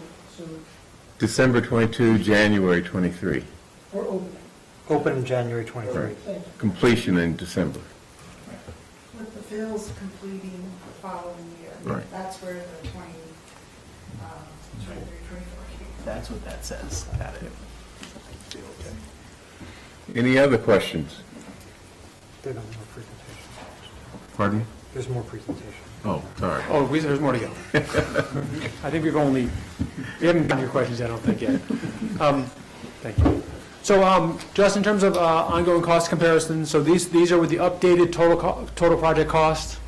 As you can see, these are all buildings that have been completed, including the Coolidge Corner School. Their costs have been escalated to be equal to where we escalate and would be doing the bids for the Driscoll School. You can see the Driscoll School in green there, two different costs, basically. One that includes just the base building and landscape, and the other one which includes the add-ons of parking and fossil-free. You see that higher cost schools are either, have a combination of, they're either urban sites or they're middle schools and high schools, and typically the lower ones are where they have much easier to site and build, meaning suburban or rural schools. What we've put here looks like are all middle schools and high schools. With the K-8, as you know, there's some challenges going to cost that because very few K-8s are built these days. They do include more expensive spaces. Ours include more expensive spaces on both ends. Actually, pre-K is a more expensive space, but then also science labs, maker spaces that we're doing for the middle school, also more expensive spaces. That's why we have middle schools here for the most part. There's also been some discussion about lower cost schools, and people wanted some additional information on lower cost schools. So two that have been cited specifically on an advisory committee are the Boston Prep Charter School and the Newton Angier School. So what we have here is comparison to the Coolidge Corner School and then also the Driscoll School, both the cost and size of the base building and site, which you saw in the previous slide, and also the one that has a parking, fossil fuel, and play fields. What you'll see for the most part is Boston Prep Charter and Newton Angier are smaller schools by and large. You have the cost per square foot on the bottom line of each of these tables. Coolidge Corner is in the middle of that. The Driscoll base building and site is on the lower end, below all of them. If you look at $546 per square foot as compared to Boston Prep Charter or Newton Angier, and then the Driscoll with the fossil fuel free as well as the parking is again in the between Newton Angier and Boston Prep Charter. Just to explain a little bit about the difference in costs, Brookline. So there's the reason that there are often difference in cost between different schools and different communities, in addition to the construction cost based on the location. So essentially, as we just explained earlier, rural, suburban, and urban, you also have these differences between schools. So different special education spaces, different English learner spaces, okay? Some schools have more and less of those, okay? You can have smaller and more crowded classrooms, which are small classrooms in terms of square foot, but also more students in each classroom. That is a way to reduce costs and limit the number of classrooms. If you don't have pre-K classrooms, that can lower the cost of a facility. The limited gym facilities can also lower the cost, lower or raise the cost, depending on what you're doing here, which side of the coin. Not having facilities like multi-purpose rooms or full-service kitchens, so many schools are built with kitchens that are for warming only and not for actually cooking. All of our school buildings are full-service kitchens, and then also schools can eliminate or not include, I should say, music or art rooms. So those are programmatic choices that communities make. They typically don't make all of these, but they will make a number of these in order to reduce cost of their facilities. Are there specific things in charter schools that allow those schools to have lower costs? For example, minimum class sizes, et cetera? There are typically, and if I misspeak, Jonathan can help me out here, but often limiting gym facilities. So high schools often won't have just gym facilities. The auditorium, multi-purpose room is something that is is in some places and not others. They also may be a smaller facility. You got increased class sizes. And we're talking about charter schools. Yes, I'm talking about charter schools. Yeah, and again, that depends school to school, location. You'll also see differences in finishes as well. The finishes, as some folks have described, do affect the cost, but not in the level of the millions of dollars like we might see if you're eliminating some of these spaces. But that's another area. Those are some Mr. areas. Sandman. I can appreciate, looking at slide 14, I can appreciate the differences between the way the school is designed and the way other schools might be designed in order to minimize cost. But we're facing not one, but 4 of these cycles with this school, followed in a couple of years by Pierce, followed in a couple of years perhaps by Newbury or some form of additional classroom capacity, and then Baker. If you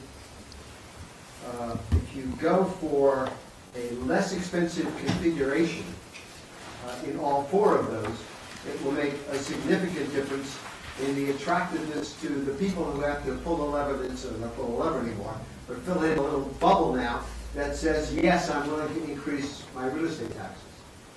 If you look at the voting patterns for 2015, 2018, and 2019 in the overrides, there was slippage from 2015 to 2018, although 2018 still achieved the majority, and further slippage from 2018 to 2019 in every single precinct.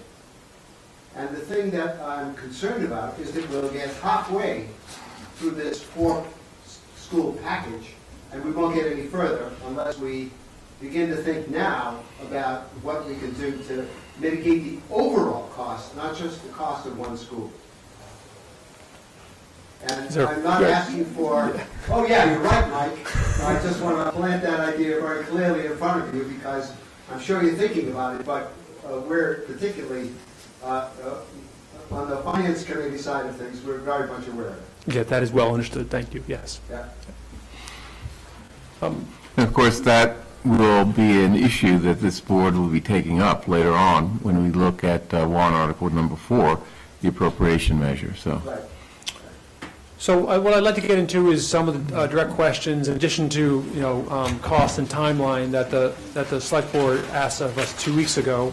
So I'll continue. These are potential design modifications and their impact on cost and timeline. So one area, as everyone knows, and we've been quite open about, is the need for office space for employees, school department employees that are essential to the running of our schools, who provide services to our students, our families, and our teachers and schools every day. We have moved out of lease space this fall, or moved out of lease space in September, in order to reduce our cost and reliance on lease space. But what that has now put in play is that we have as many as 60 employees who will need office space next September. And it's 60 if you include the folks who are at the Sperber Education Center now.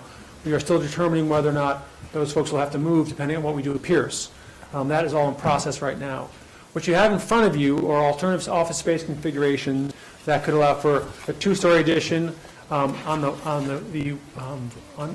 is on Washington Street.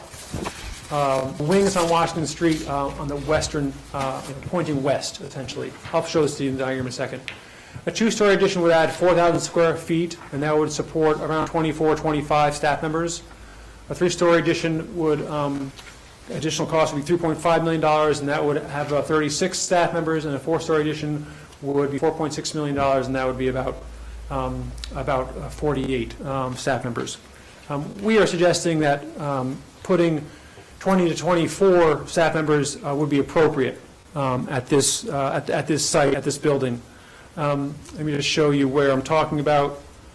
It would be added on here, which would essentially wouldn't take away used open space or usable open space. It would cover up some of the entrance to what's currently planned as a garage. Okay, so we wouldn't be reducing the usable play space, but would be putting it here in the end.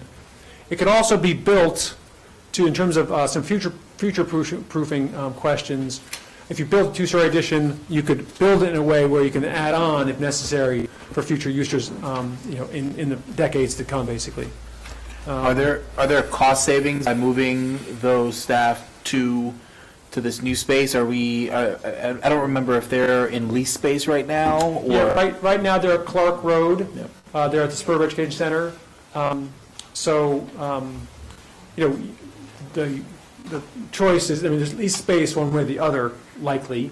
It's whether or not it's at the Clark Road or additional space. We are putting out an RFP for next year for administrative office space. So then we would increase our lease cost again, potentially. Yes. Then is $600 a square foot for office space seems expensive for a school, I understand, all the costs that go into that. Has a cost-benefit analysis been done? A, building, if there's not available, building an office space, maybe this is a question that Jonathan could answer, whether the cost of building an office is actually cheaper, or more importantly, leasing the space. There's a cost-benefit analysis that's been done of the ownership or building one of these options here versus leasing space in town.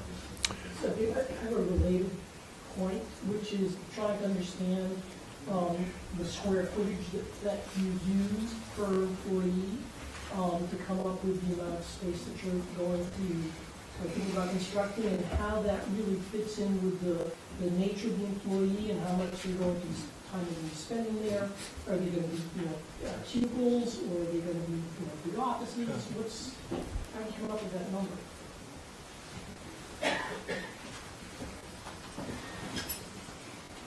Yes, well, Jonathan Levy, architect.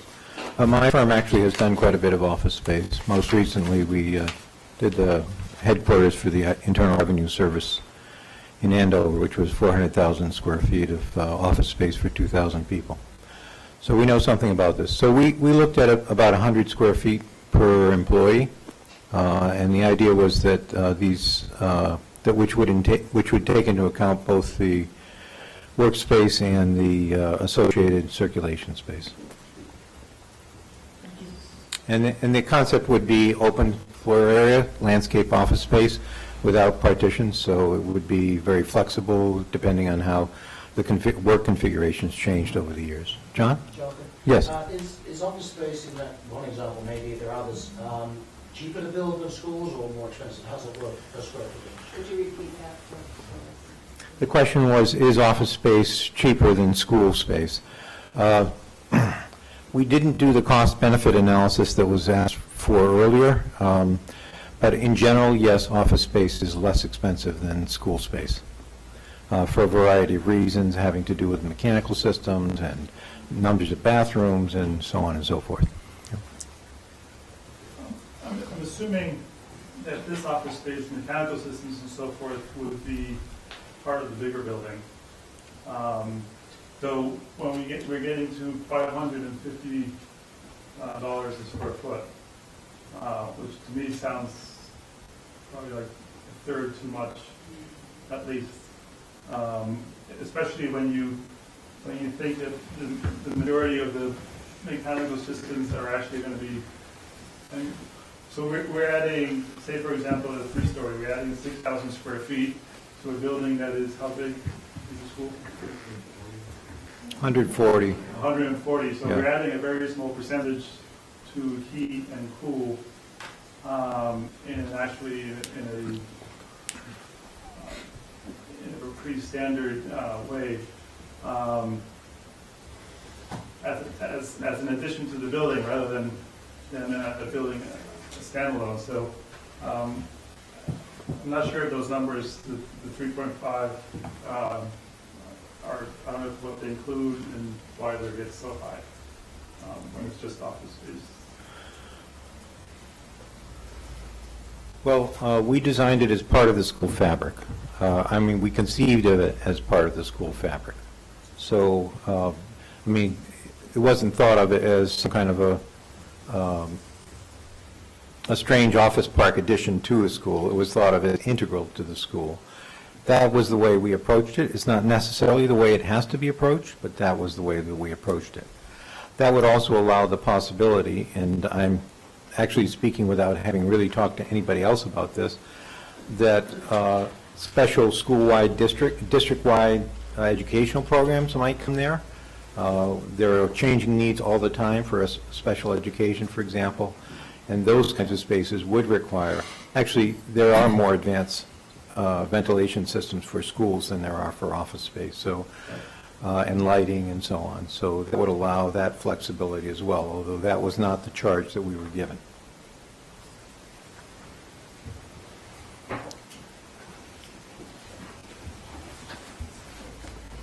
Yeah. And then with the math, I'm having trouble with the math. If we're estimated 100 square foot per employee, how do we get 4,000 square feet for 24 employees? I'll say a couple things and you should chime in. So there's conference space, conference room on each floor there, bathrooms.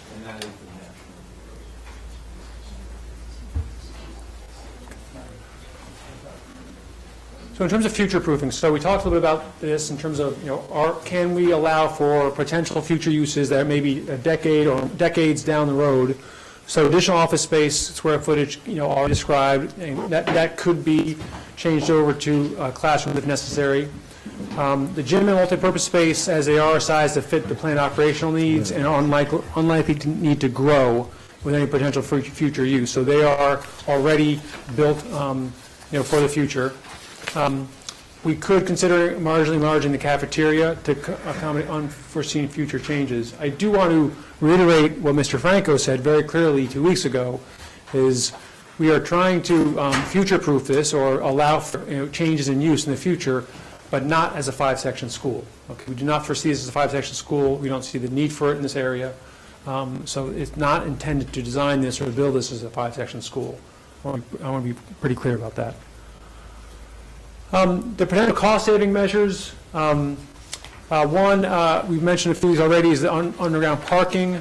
That's a $3.8 million total cost savings. The reduction or removal of fossil fuel-free requirements. This, of course, would need town meeting approval. That's a 6.9 total cost savings if that came about. We could also reduce the educational programs, such as the multipurpose room, that has not been costed out yet. We will note, and if we have further questions on this, I might ask Jonathan to come up. Filling in the open stair or the learning commons, which we'll talk about more in detail in a moment, would likely increase some of the costs because we're adding square footage, but we're not adding a whole lot of it. So instead of where you, if I can explain this right, if you're adding more square footage, you get some bang for your buck or some cost savings. But if you're adding square footage but a small amount, you don't get the same benefit from that. I do want to point out that I'll get to the learning commons in a moment. John, yeah. There are two questions on the fossil-free situation. It's increased by 10%. There are other warrant articles where talking about fossil-free and the prices are falling. So my question there is, what's causing that 10% increase when it would seem maybe it should be stationary to a naive eye? The other question is life cycle cost. You may be upfront capital here, but over the course of the life of the building, costs hopefully will be, perhaps operational costs will be down. Is there a life cycle model that shows a savings of, that actually is an investment that pays off over a period of time? One thing I'm not an expert on is energy costs, energy systems. So, Jonathan, if you can help us out here, because I'm not. I will say that in terms of the increase in this, it's from 6.3 to 6.9 million, I believe, for the fossil fuel increase. In terms of why you would be getting, I guess, Mr. Doggy, you're proposing that we should be having some cost savings on fossil fuel free rather than escalation. Well, two questions really. First of all, that 10% is a little at odds with some of the discussions going on about various other warrant articles concerning fossil free and going electric. So that's one question. So in other words, what's giving that 10%? And maybe that you can answer, Jonathan. The other is the life cycle cost question, which is a more complex question, but nonetheless, I would hope it would be done in the life cycle cost benefits. John, it's a good point. I have to say that we didn't, in the last 2 weeks, look at that portion of the project in the kind of detail that you're asking for. And to say that component of the project was accelerating in cost at a different rate than the other portions. So that is a credible criticism. And we would have to look at that more carefully to see whether the 10% which we applied to the whole building is valid just for that portion. If it isn't valid, it's an incremental difference, but at any rate, it's possible that it's not the full 10%. In terms of the life cycle cost, I'm going to refer you, it's been some months now since I had all this information in my head, but I'm going to refer you to the town website where the life cycle cost analysis, I believe, is posted.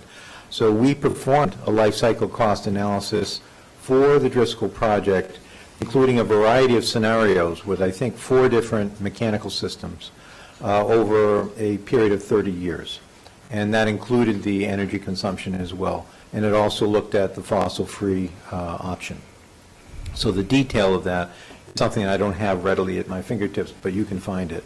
And if you can't find it, let us know and we'll find it for you. Well, I certainly look for it, but I think it'd be good, if there's good news there, which I'm sure there is, then perhaps it's something that It's more mixed than we expected it to be. And we also looked at geothermal together with all-electric. So there was an all-electric version, and then there was an all-electric with geothermal version. But all that information was studied very carefully and in detail for this project.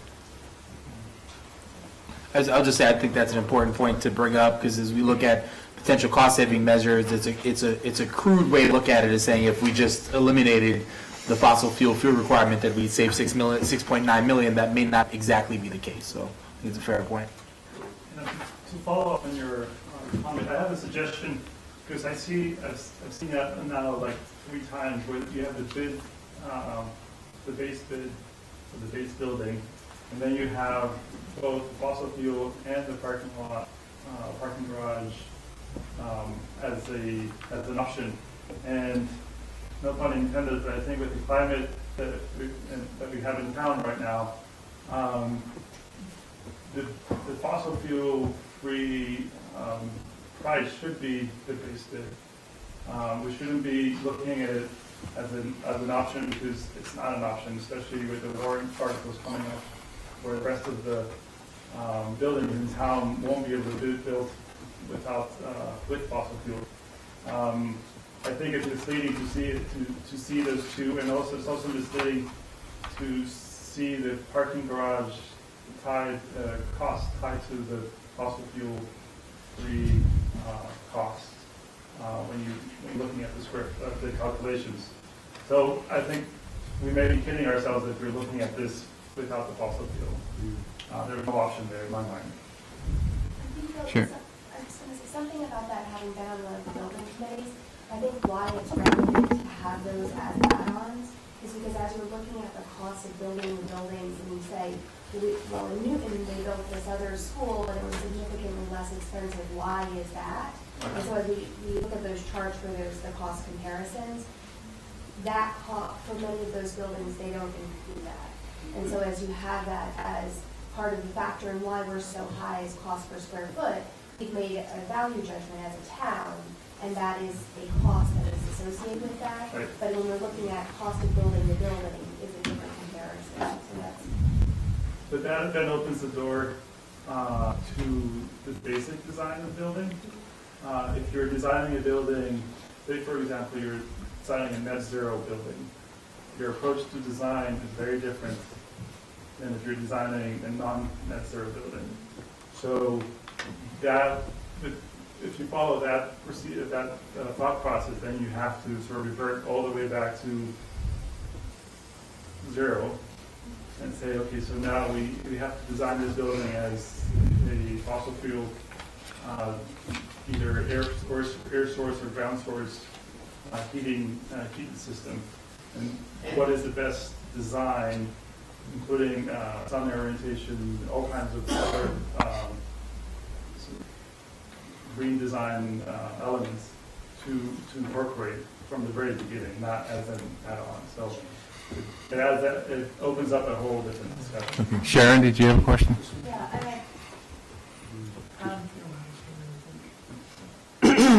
had 2 questions for Mr. Levy. Could I just, I'm sorry to interrupt, could I just respond and say that we've made every effort. It is the reputation of our firm to do sustainably oriented conceptual design. So the Driscoll School project has already been designed from the get-go to minimize energy consumption. You'll notice because of the south orientation, the solar harvesting aspects of the facade, all of which are at a premium, the either north or northwest or south, direct south-facing classrooms for the majority of them. It is a tight urban site, so there's some limitations on what we can do, but I don't think this design would change if we were it was conceived as a net zero project. So that's the way we started from the beginning. And I hope to be able to demonstrate that for you and have a conversation with you about that if you're more interested in it. Sorry. So I have two questions. One of which is I've heard different figures about the anticipated lifespan of this building. I've heard 50 years and I've heard 75 Correct. years. Yes. I'd appreciate your clarification about that and also your reflections on what would need to be done in order to potentially extend the lifeline of the building, because of course anticipated cost of replacement is factoring into a lot of people's decision making. Sure. So that's question one. Question two, let's say that all of these cost saving measures are off the table. Mm-hmm. And there's been a lot of discussion around value engineering. Where would you begin? One question. It's the first question first. Start with the lifespan question. Yeah, I believe the MSBA considers schools to be built for 70 years, and I think that's the right number to be using. Sometimes you hear 50 years when you're talking about life cycle cost analysis. One of the interesting things that I would point out about charter schools is that they have a pro forma. And oftentimes that pro forma is based on a 30-year life cycle. So it's a very different performance standard for the building. What would it take to extend a building from 70 to 100 years? I'm not sure that's possible because we think in terms of the deterioration of the fabric of the building itself, the bricks and the windows and so on. That's not what deteriorates about a building. What deteriorates are the mechanical systems, the infrastructure. And that's what caused the buildings to be so difficult to renovate and to restore. That's why that picture often is so skewed when we compare renovation to new. Also, it has to do with earthquake. Hopefully the earthquake standards won't continue to change as we move forward. But primarily it has to do with the mechanical system. So I'm not sure that there's much more that we could do. And of course, we see buildings that last far longer than 70 years in practice. What was the second question? Value engineering. Value management. So those of us who are architects know that the value of a building, when we try to scrimp on costs, or I shouldn't say scrimp, when we try to be very careful about costs, the place to really look, if you're talking about impactful changes in budget, isn't in swapping out linoleum for vinyl composition tile or making finishes different. Oftentimes those finish changes result in buildings that are less durable than we would like them to be. The real changes in cost have to do with changes in scope. That is, changes in the amount of program that can be housed in the building. That is where we're going to find substantial changes in costs that would make a difference, in my view, to the voters, although I'm just opining here. But if you're looking for 10% reduction in cost, you're looking at a change in scope. You're not going to find that change in a way that all these other communities, that wonderful chart that Lynn showed you, where she charted all the schools, and our Driscoll School is right in the middle of all those schools, almost like it's an average itself. We're not going to find value management that all those other schools haven't already discovered. They already have gone through rigorous value management studies. So that's my concern, is that it really is project scope, and the town will have to make a significant decision about whether they'd like to make this school different in scope than other schools in the district. That's really what it boils down to. Ms. Heller? Well, this is actually a follow-up to Mike Sandman's question about cost, and the override failed in May, and we can discuss ad nauseum the reasons, but I do know that given canvassing reports, that people were concerned about cost. And the question I have is, have you analyzed, the school department analyzed what it would take to take the existing building and which I understand the bones are good, but the mechanicals are bad. So what would it take to renovate the existing building and perhaps add some modulars or other wings to make it bigger and keep the cost down? Have you analyzed that, and can you do that? So we looked at, in the initial design stages of this whole process, we looked at keeping a three-section and keeping the building, the existing building, and adding on a wing, both on the south side or also extending and building on top of the gym there. Look at that as well. Look at those two designs, and then that also included right-sizing some classrooms within, that sort of stuff. It also led to smaller open space and usable play spaces, both to the east of the building, and then also light reduction in on-site parking as well as open space. Both of those approaches were more expensive than a rebuild. So we've looked at those, and so to the extent that, design process, looking at those examples, we did look at them being more expensive than the rebuild. I'm not sure if you want to add to that, Jonathan. So I'm not sure if that's exactly what you're asking for, but we did consider taking the existing building and adding wings on it to increase the size, and also to right-size things like the gym, the library, the cafeteria, all of which are dramatically undersized right now.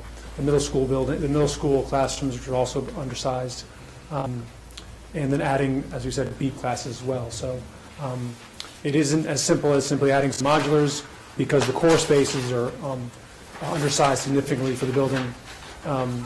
And so we did find that those additions and keeping the existing building is more expensive than the rebuild.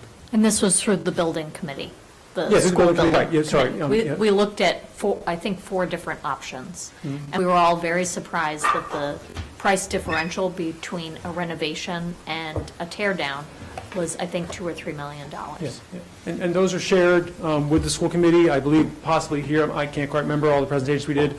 Those numbers and those estimates are on our website in terms of the presentations we gave, and looking at the different designs, both the ones that are rebuild and also the ones that were renovation and addition are also on there as well. Just in terms of a few things, so the other question is, what happens if redesign is done, or to what extent? So I do want to talk about the Learning Commons and the educational programming and operational goals of the Learning Commons. So this is the the open central stair design. So it has some very specific intentions. One is to connect the learning community across the fourth-story building in 9 grades. Often what we see, especially in our buildings that have been added onto, Baker, for example, Driscoll, for example, those are very disconnected communities for a variety of reasons. Long hallways, disparate spaces, difficult to get to, no easy wayfinding. The value of both this building but also the Central Learning Commons is that it connects it as a hub and makes the learning community connected across grades and really across grades and throughout the building. It also, because of both the open nature of that central core, as well as the glass that'd be involved, we're making learning visible school-wide. So instead of, as in the past and even today in our buildings and many school buildings across the country, you have closed doors and maybe a window in to see the classrooms. Where learning is going and where we want it to go is to make learning visible to all. As you're going through the building, the learning, the energy, the excitement, what's happening with the students is there for folks to see. Both the glass that would be used and also the Learning Commons allows for that, for people to see, place to place, classroom to classroom, floor to floor, the exciting work that's happening every day with our students. It also is about an environment, a learning environment, and we do know that when natural light is readily available in buildings, throughout a building, especially in classrooms, it improves sort of the lives of the students there. Many folks say it improves the learning of their learning as well and achievement, but that central corridor and that central commons will allow us to make it a very light-filled and therefore more energy-efficient building as well. As we were at MSBA today, talking about, as we're in the early stages of the Pierce project, and what they said and what they see as well, and I think that Driscoll Design really builds on, is the idea of flexible learning spaces, collaborative learning spaces, and that's essentially one of the major intentions of the Learning Core. Both in terms of the flexible spaces that are used as essentially balconies, but also the Learning Commons itself, the core, which serves as a cafeteria, but also multi-use learning space, multi-use presentation space. So it has multiple uses. As we're seeing more and more, we want our school buildings to be. It also allows for improved security and safety supervision. If you can imagine, being able to see multiple floors at once does help administrators and teachers understand what's happening throughout the building at all times, rather than having disconnected spaces that are connected by long hallways or by angled corridors, that sort of thing. People have mentioned concern about the noise. Remember, each classroom or learning space is closed off to outside noise using walls and that sort of stuff. But in addition to that, all buildings are built now with absorptive materials, sound, reducing materials, and also sort of sound grading. And that's the same with the design of this school as well. So that isn't as much of a concern as you might experience. If you go into our old buildings today, if you go into, for example, the Pierce cafeteria right now, it is a very loud place. But it also has not been engineered the way that folks are engineering buildings now to absorb the sound and minimize the sound. And then also this, the Learning Commons here and the central stair design is also very functional in terms of it being the primary stairwell and access between all floors. So it does serve both an educational purpose and operational purposes. It can be adjusted in terms of, let me go back one step here, in some ways through the design, development, and construction document phases. As I said before, we're not actually getting as much space. This is not as expansive a opening as is sort of seen or perceived through that fly-through video, which makes it look a little more grandiose than it is. We would get in the neighborhood we would capture in the neighborhood of somewhere around 900 square feet if we were going to essentially floor this over. You also have the central staircase to address in that consideration as well, because remember, the space here is being utilized for access to upper floors in a variety of ways. So you would gain some floor space, but you couldn't gain as much as maybe it seems at first blush. So that's a challenge as well, and for the cost there. So folks, let me pause there in terms of the Learning Commons, and then switch now to what significant redesign of either the Learning Commons or the building envelope or the building design itself, the impact it would take.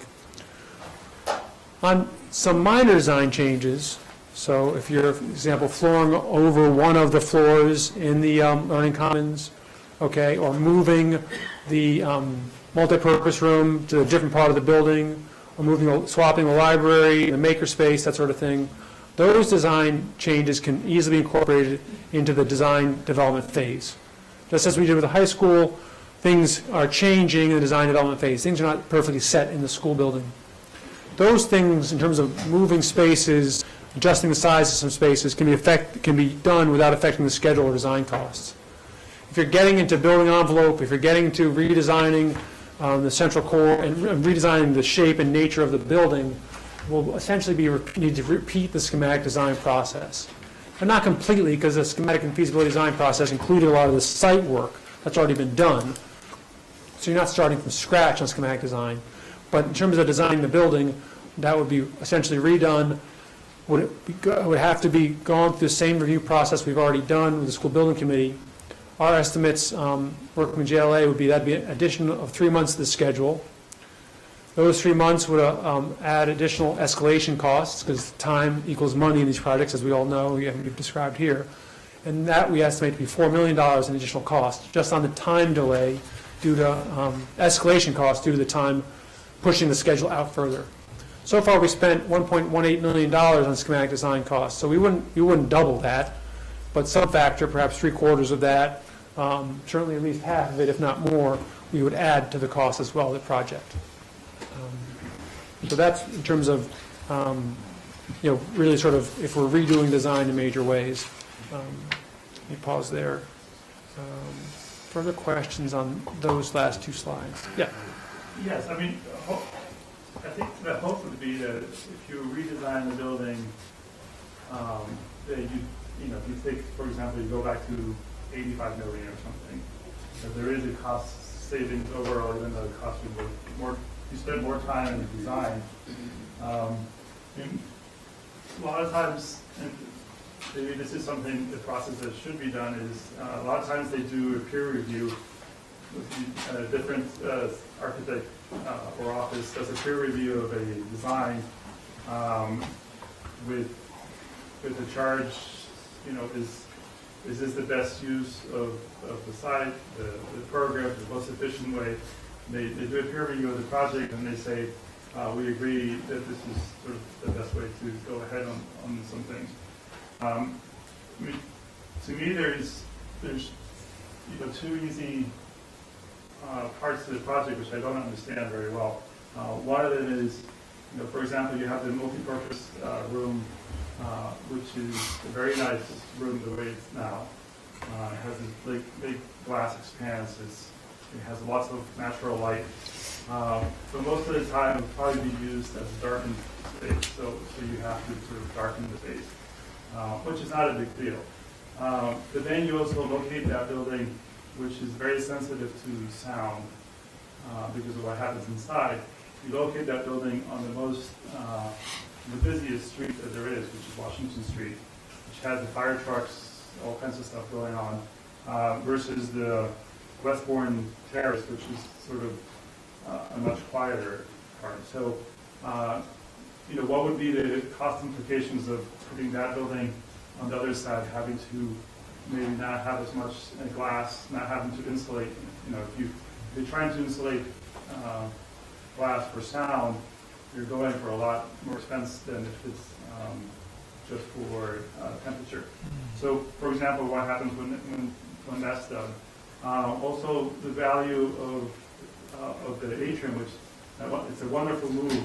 All architects like myself always want to do atriums because it does all the things that Jonathan said. It brings all the light and the space and so forth. But it does add cost of, once you go up to a certain size of atrium, it does add cost to fire protection. It complicates the buildings with, again, with fire protection and other things. And then what happens when you take that space, which is already busy by itself because it's sort of the whole circulation space of the whole building, and on the bottom you add a cafeteria, which is most likely, other than the gym, the noisiest activity that happens in the school.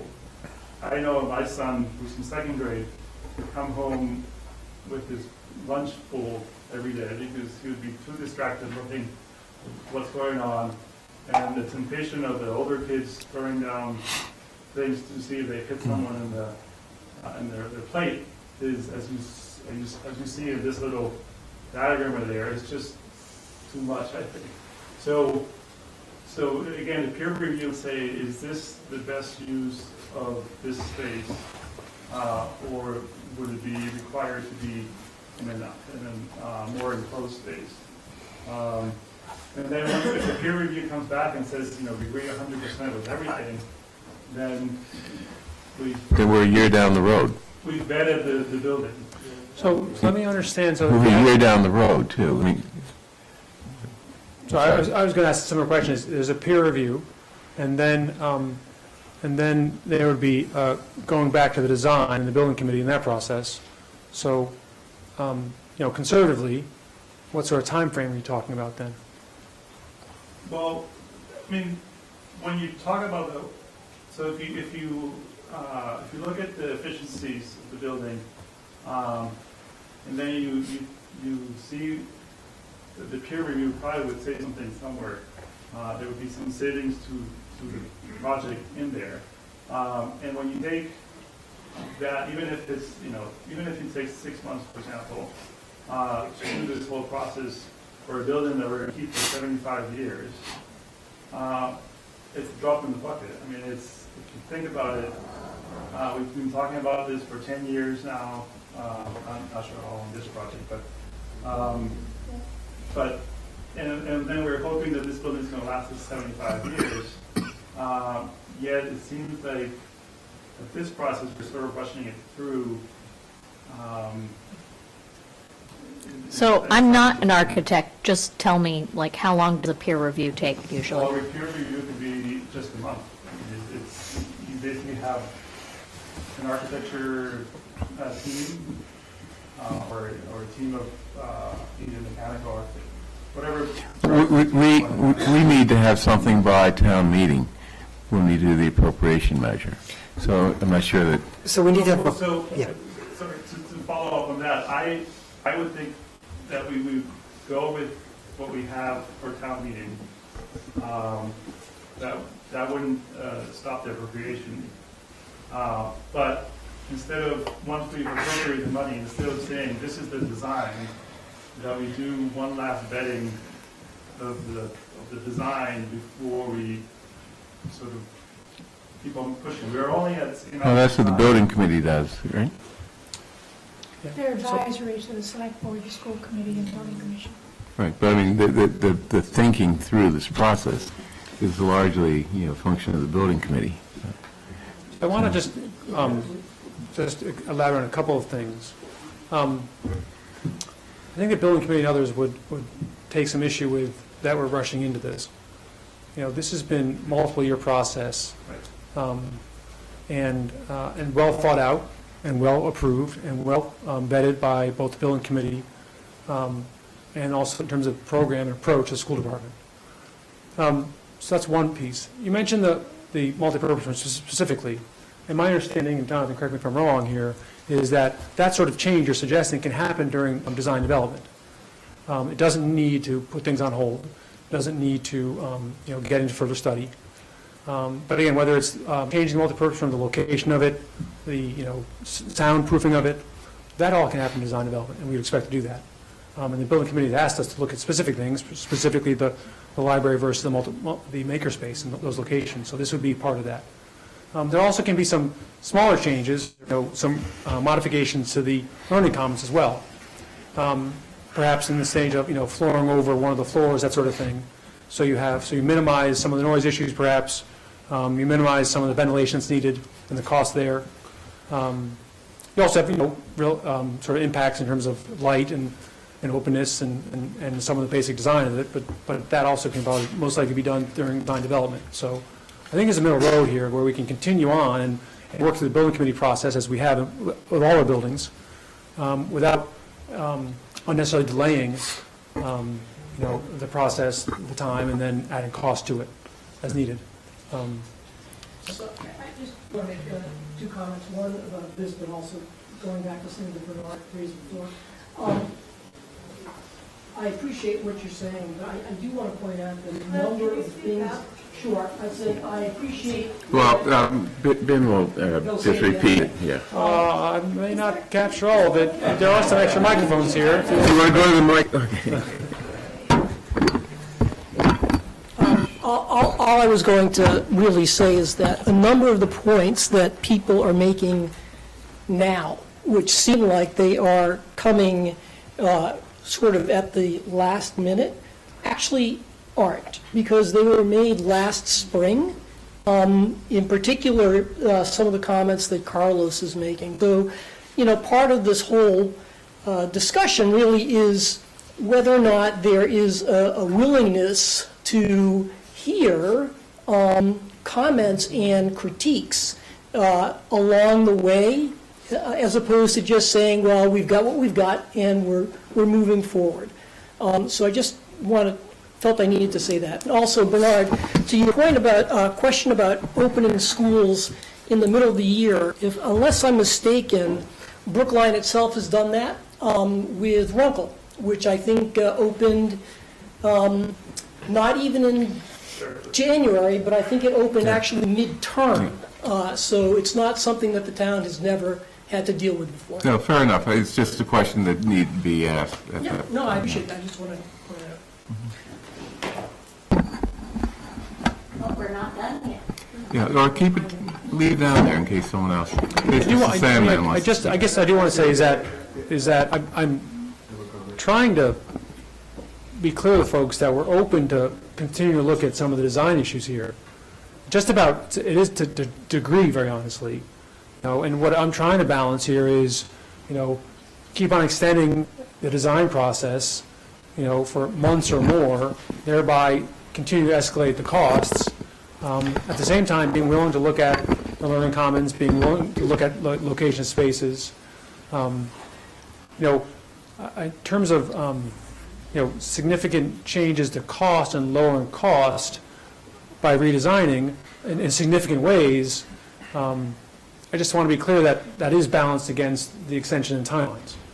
But I don't want to, I hope I'm not coming across as like shutting things down, being closed. That isn't my intention. I am trying to find some balance between both the concerns that have been raised and extending this much further. Okay, Mr. Sandman, you have a question? Just a response to it. First of all, thank you. I think we all respect the point, and we respect the point that there's been an enormous amount of work gone into this, and it's been very thoughtful work. To me, I think it's a mistake to try to redesign something sitting here, and to try to say, well, something that's $600,000 increase in cost should really be $500,000 is really not the point.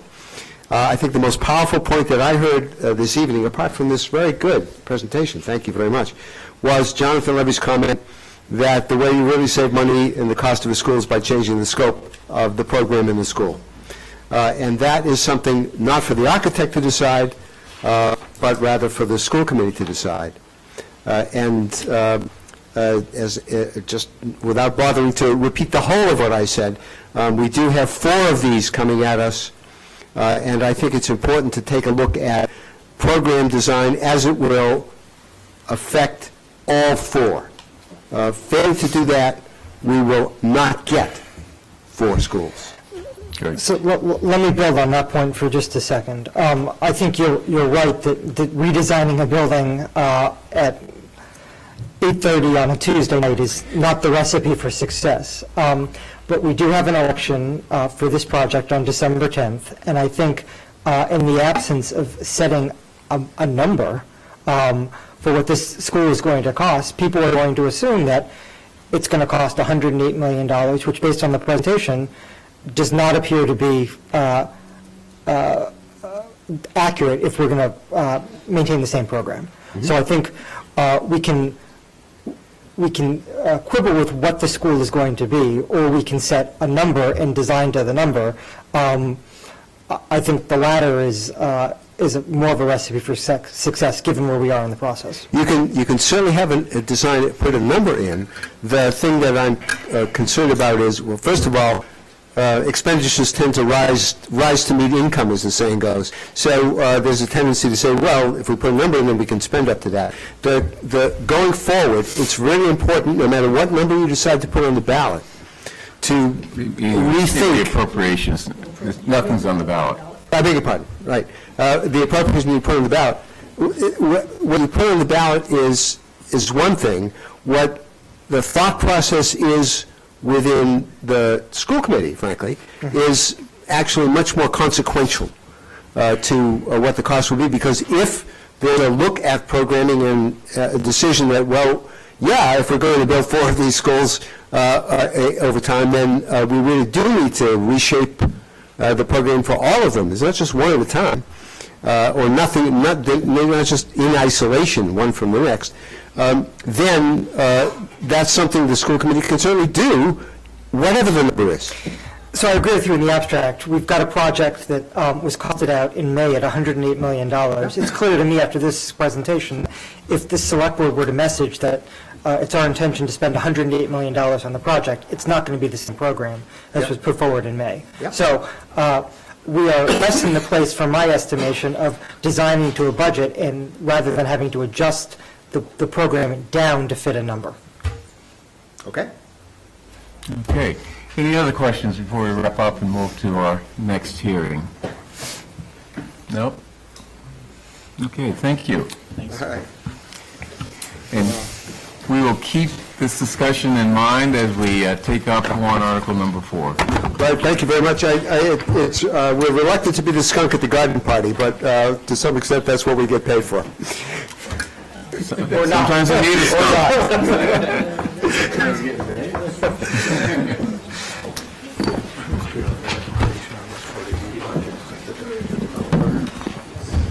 I'm sorry, who is giving the presentation on the 40B project? I have no idea. I assume it's just encourage them to be brief as possible. Okay. At the public hearing, or at least most of the time. I think most of the people here are for marijuana, unfortunately. Maybe you could just explain to the people what we're doing and how it might be. Okay.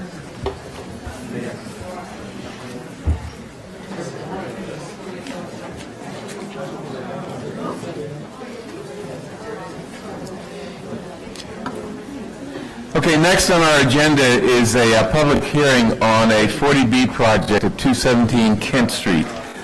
Following that, we will take up the third special town meeting warrant articles, which I think many people in the audience are looking forward to. But we're going through the 40B first, as soon as things quiet down.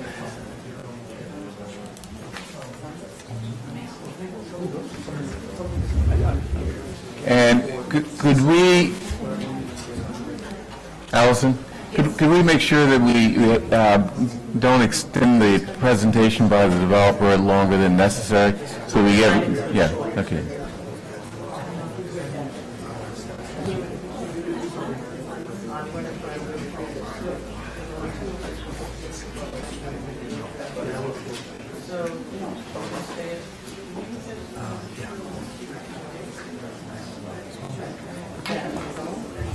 Is that your phone too?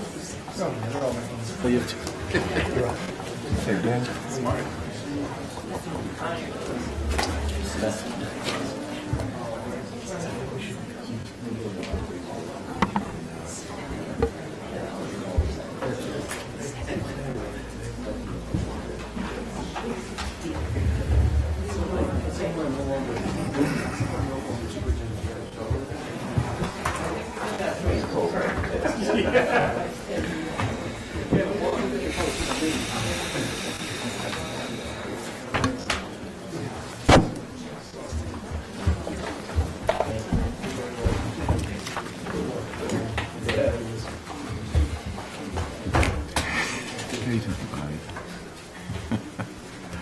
Oh, boy, fun, fun, fun.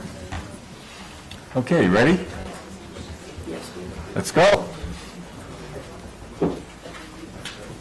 My first time on TV, but hi everyone, dear select board and school committee members. My name is Michael Sanyoff. Could you speak more in the mic and louder? Movement conversations outside. Yeah. Hi Can we everyone. have conversations outside? Hi everyone. My name is Michael Sanyoff. I am here with my cousin Ashram Sanyoff. We are the developers of New Kent Street LLC. I'm here representing my father, Edward Sanyoff. He's not feeling too well, so he couldn't make it tonight. I'd like to introduce our team to you. We got Tony Hall of New Seasons Development LLC is our 40B consultant. Stephen Sosa of Sosa Architecture is our architect. Bob Allen of RWR Law is our zoning lawyer. Other team members who are not here tonight, Hancock Associates is our civil engineering and survey engineering firm.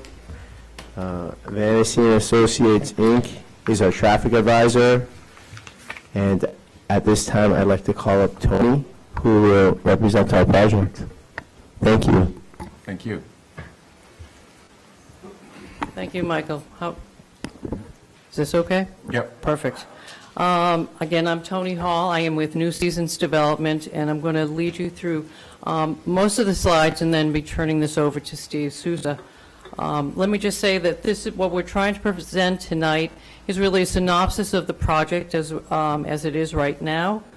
We're going to show some schematics. We're going to provide some general information as well as a context for the development.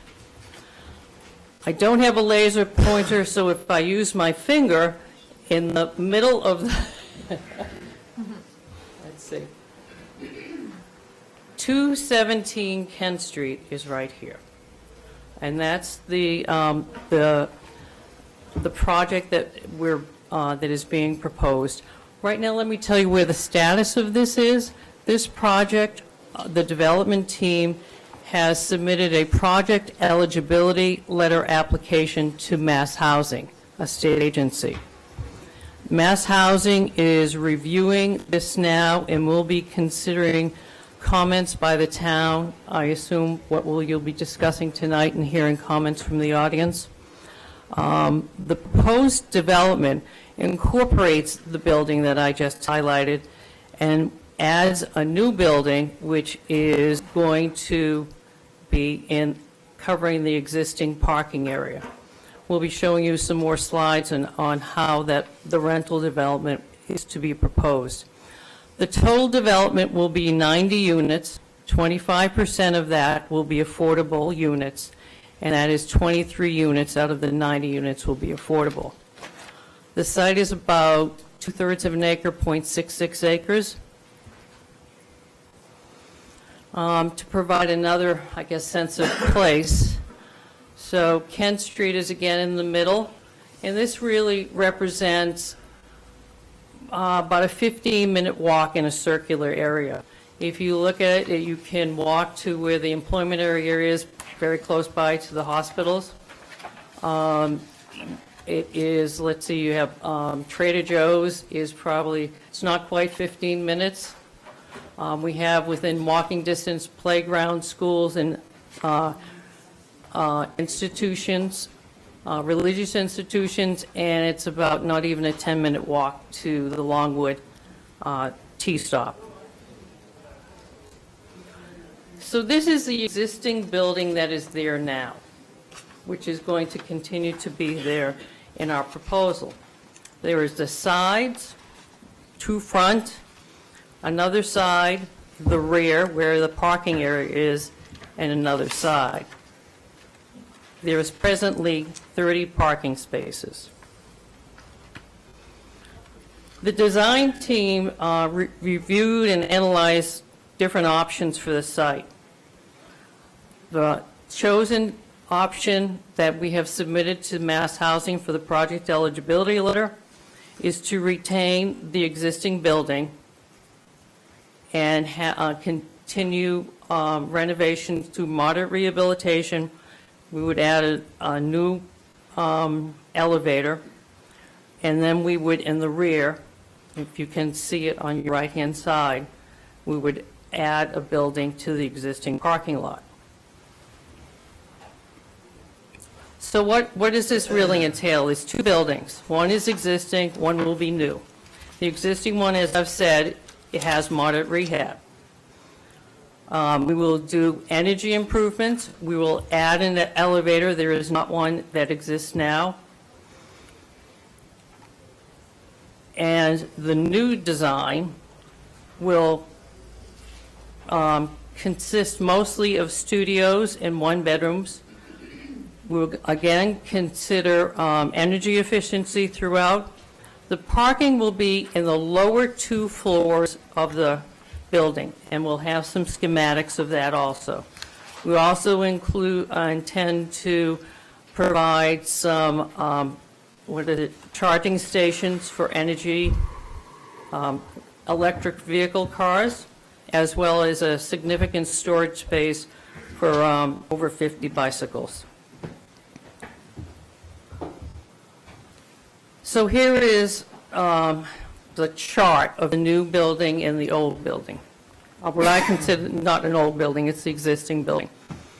And the number of unit types goes from studio, 1-bedroom, 2-bedroom, and 3-bedrooms in both buildings. We will have 3-bedroom units for both market rate and affordable units. That is required also by all the Massachusetts subsidy agencies. So the existing building will have 17 units, and the new building will have 73 units. Let me just pause, so that is a total of 90 units. Now, the town will be able to count the existing buildings for the 10% subsidized housing inventory.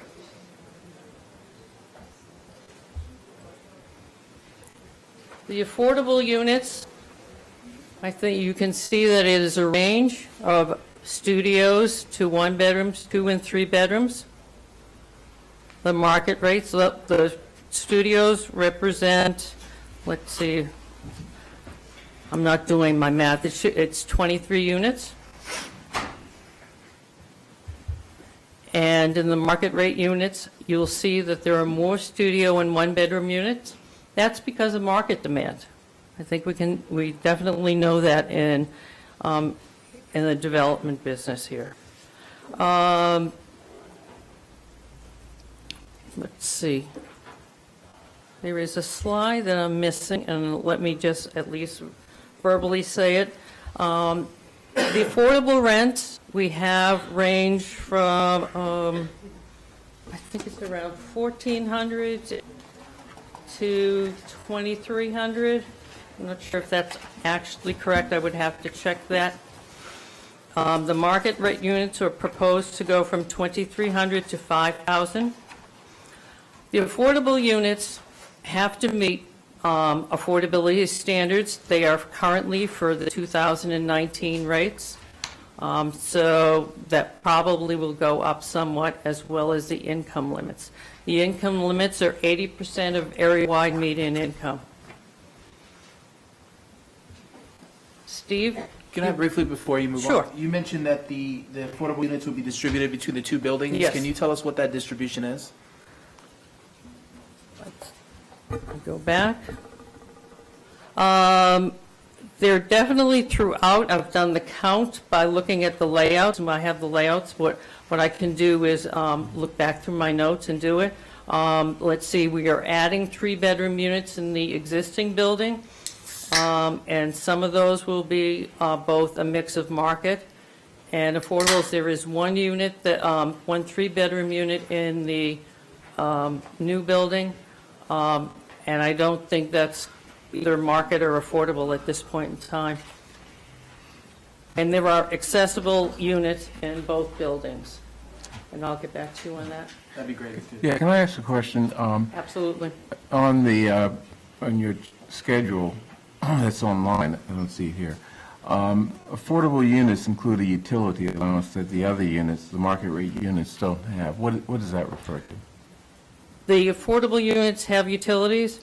A utility allowance? Correct. The utility allowance means that there is a maximum rent that can be allowed, and if there are utilities that are paid by the tenant, there is a standard rate for that utility allowance from the Brookline Housing Authority, and we take, say it's 2,000, okay. Okay. Thank you. All right? Steve?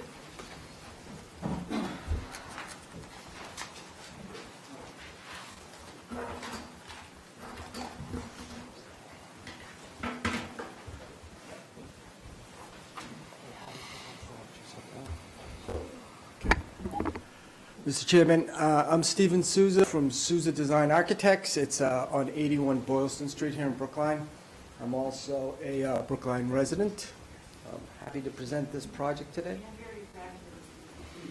Talk directly into the mic. Sorry. I'm happy to present this project today. On the screen is the existing proposed south elevation.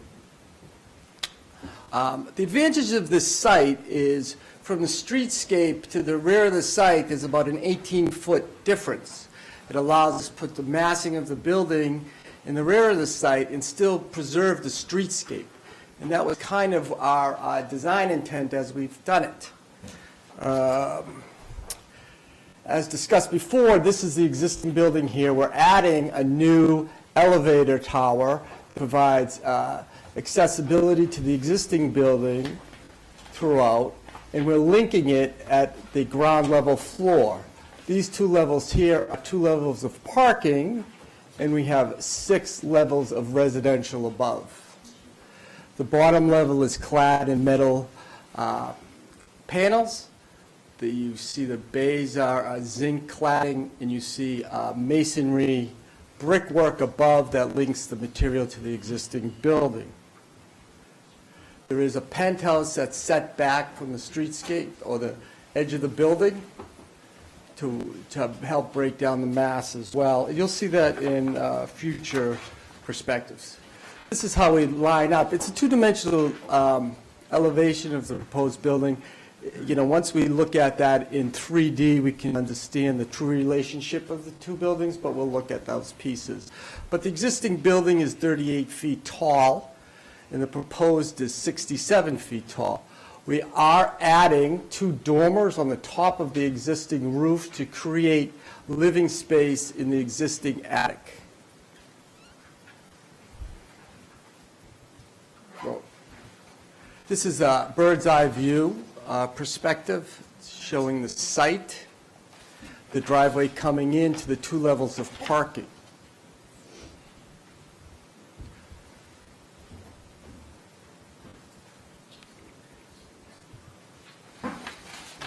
This is a perspective of the south elevation, and you can see the relationship of the building in the receiving penthouse, the transparency of the bays, the linking of the brick exteriors, one not mimicking the architecture, it's more of a contemporary expression, that metal panel base. We have 2 levels of parking, and each level of parking has its own entrance. This is the main lobby that links the 2 buildings together.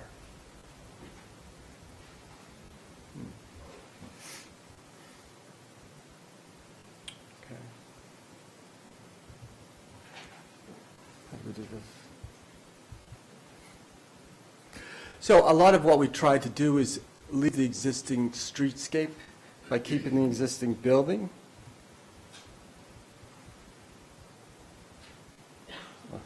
Hold on, it's loading.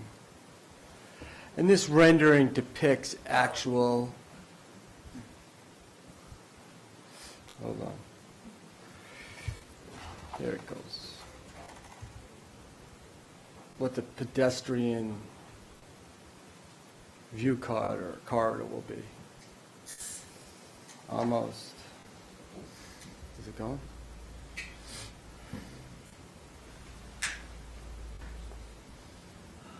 No?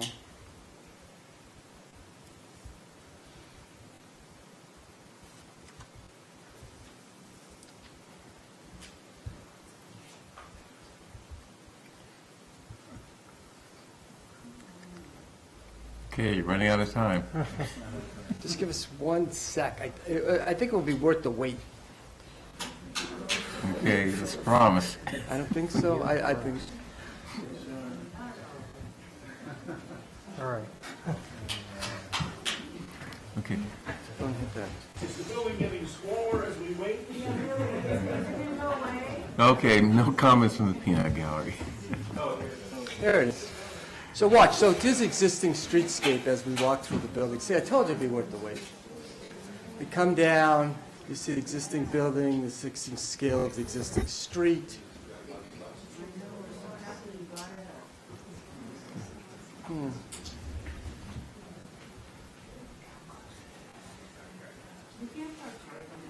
Can we have quiet?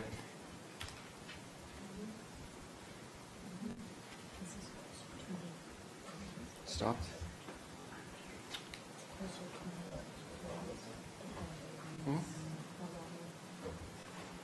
Okay, I think we got the idea. Yeah, we got the idea. You Yeah. got the idea. We're keeping that scale the same. The building in the back is down 18 feet. It reduces the scale of the mass. That's basically kind of our strategy on planning this development. Good. So any questions from the board before we open up for a public hearing? I've got a couple of questions. So, according to your plans, the new building is 103 feet to the top of the elevator overrun. So can you just give it to me in context? What? It's 67 feet, so that's actually the site elevation. So grade is 36.25 feet. So if you minus 103 from 25 minus 36.25, you get 67 feet. So regardless, what's missing from the presentation is how that height compares to the surrounding context. So can you give me a sense of how that reads compared to some of the proximate buildings? Well, the existing building right now is 38 feet tall. Okay. How about the Boston House next to it? What? How about? The Boston House next to it. It's about 40 feet tall. And then I've got some questions about the driveway and the parking lot, the parking structure. So you've got two different entrances. Thank you for clarifying that. Is there a connection internal to the building between those two levels, or is the only way to access the lower level from the upper level to pull out, go down the driveway, and then pull in that second entrance? There's vertical circulation between the two levels, stairs, two sets of stairs. The only vehicle, you're correct, you only can pull in one. There's no internal ramp in these garage pieces. And then what's the width of the driveway? I think in one of those images you showed us, you're showing two-way traffic, and I'm just wondering how much space that leaves between vehicles to pass each other, assuming they're exiting and entering simultaneously. It's 20 feet. The average is 20 feet. It's some spaces it's a little larger, but the smallest piece is about 20 feet. Okay. Okay. Okay. Okay. Any other questions? Do you have private trash collection? Is that the plan? It is a plan, yes. Okay. So, do you have a question, Ms. Ellis? Did you show us where the loading dock and the trash cans and the garbage trucks would come in? We haven't shown that in those slides. I could talk about the loading of the existing building and how the loading works in the back. Where you're pulling it out the back, and there's a loading area that you offload to the elevator. In the trash, we're talking about the trash. The trash truck will pull into the site and unload through the garage door on the first level and bring the trash out. And is this one of those parking garages that has the elevators to move the cars around? It is not. That's good. So, looking at the floor plan, which is not shown in your materials here or in your application, a number of the studio apartments are like below 500 square feet. And under our zoning code, those are micro-dwelling units. Were they supposed to be micro-dwelling units? And is that, I guess my question maybe to Ms. Seinfeld, is that something that's proper for this area of town? I mean, your average is 510, but there's some that are 402, I think, some that are 450-something. Right. You know, a lot of them are below 500 square feet. That's right. So, this project, it hasn't been seen as a micro unit. The small studio spaces, I think we're going to add some amenities into those studios, but they weren't the traditional micro unit setup that we've seen.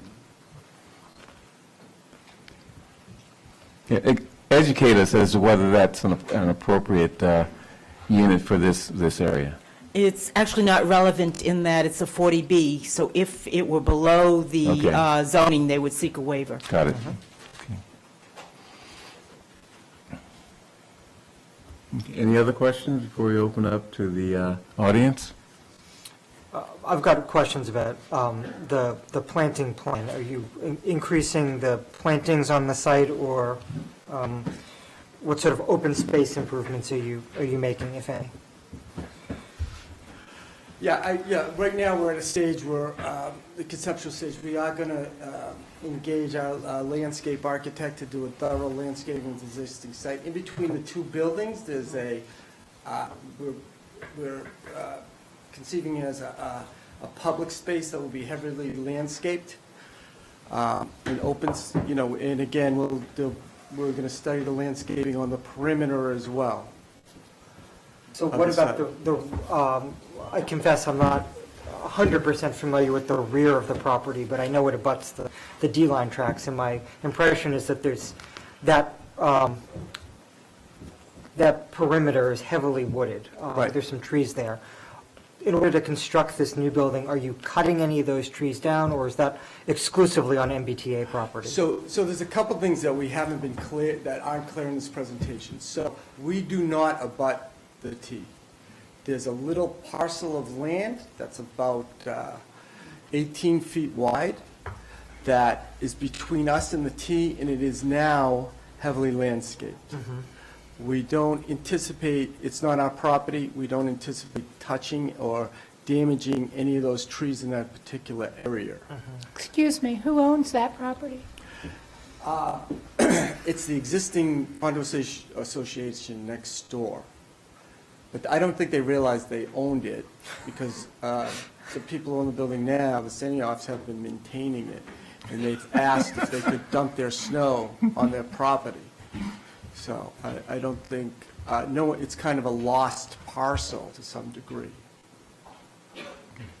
Okay, I'll take questions, comments from the audience regarding this. Oh, come on up. Oh, the woman in back raised her hand first. And you can get up and stand behind her. So please state your name and where you live. And Megan Dobroth, 26 Francis Street. I just had a couple questions. I wanted to know how many two-bedroom apartments are in the existing building, and how many three-bedroom apartments are in the existing building, how many, because that will impact the population of the Lawrence School. Also, I wondered if this was going to be 20, 30 feet higher than the Ronald McDonald House and the Lawrence School, which the Lawrence School is really the tallest thing in that large neighborhood from St. Paul to Kent Street. I also would hope that they would address that Kent Street right now has a huge traffic problem. Every morning, I can tell you my street about 3 days a week has waves, people coming through. I can't get out of my driveway on Francis Street because Kent is so backed up. You have people trying to get to school. How are you going to deal with the construction and access to the hospitals with the construction of the property? You want to respond? There are no three-bedroom units existing now in the existing building. The two bedrooms, Steve, can you help me with the two bedrooms? I know there's some reconfiguration. There's 23 two-bedrooms now, and 16. So we're 23 two-bedrooms and 16 two-bedrooms. And that's because we're adding, I believe it's 8 three-bedroom units, which we are required to do by state policy. Well, totally in the existing building. Okay, next person. They didn't address the traffic. I'm not a public speaker, so please bear with me. I'm against this proposal for a variety of reasons. Could you tell us your name first? Steve Telerosky. I live in 205 Kent Street. It's a condominium about 30 feet from the other condo. Basically, I have several issues. I think that there's going to be a lot of noise, chronic noise stress, and medically, that is not a good thing to subject anybody to. It's dangerous. It creates different types of medical conditions. It's an unhealthy environment, and my guess it's going to last for months. I don't know if there's going to be pile driving or earth displacement, but if there is, there's always a risk of gas explosions. We've had some in Brookline before. I think that the new property is going to be about 50 feet from our property. There are gas lines under the driveway that 217 uses. There'll be a lot of heavy trucks, and, I'm really concerned about that. The other issue is, the loss of life. The other issue is that the structural damage to the other buildings. For example, will there be pipe leaks and having to tear out the wall to get to them, or cracked masonry or cracked foundations? I really think that this is probably not a good idea for North Brookline because it's a crowded area already. South Brookline should be the place to go with this type of thing. So I hope that the selectmen will not recommend this in good conscience. I don't think that they can. If MHFA somehow can twist the arm of Brookline and make them do this, I think the selectmen should ask for a postponement to have a careful study to examine the effects, the negative effects and the risks for the neighbors. And I think there should be a signed agreement by the owners to reimburse the neighbors for any problems in their property occurring during that time, and also to reimburse them for the loss of the quality of life that they're going to experience, the very unhealthy environment that they're going to have to live through. My girlfriend, doesn't have a car. She doesn't work. I think she's going to be wandering Brookline for 8 hours. We're going to lose our peaceful enjoyment of our home of 24 years. And I have a job that is not 9 to 5. I usually sleep in the mornings. I don't know how I'm going to get any sleep with heavy work going on 30 feet or 50 feet away. I don't know if I'm going to be able to keep my job. It's a demanding job. I think that people are not thinking about the neighbors, and morally, people should not be exploited in this way. Okay, thank you.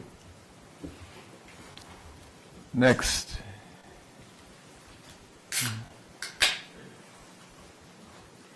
Hi, Introduce yourself first. my name is Greg DeBoerknecht.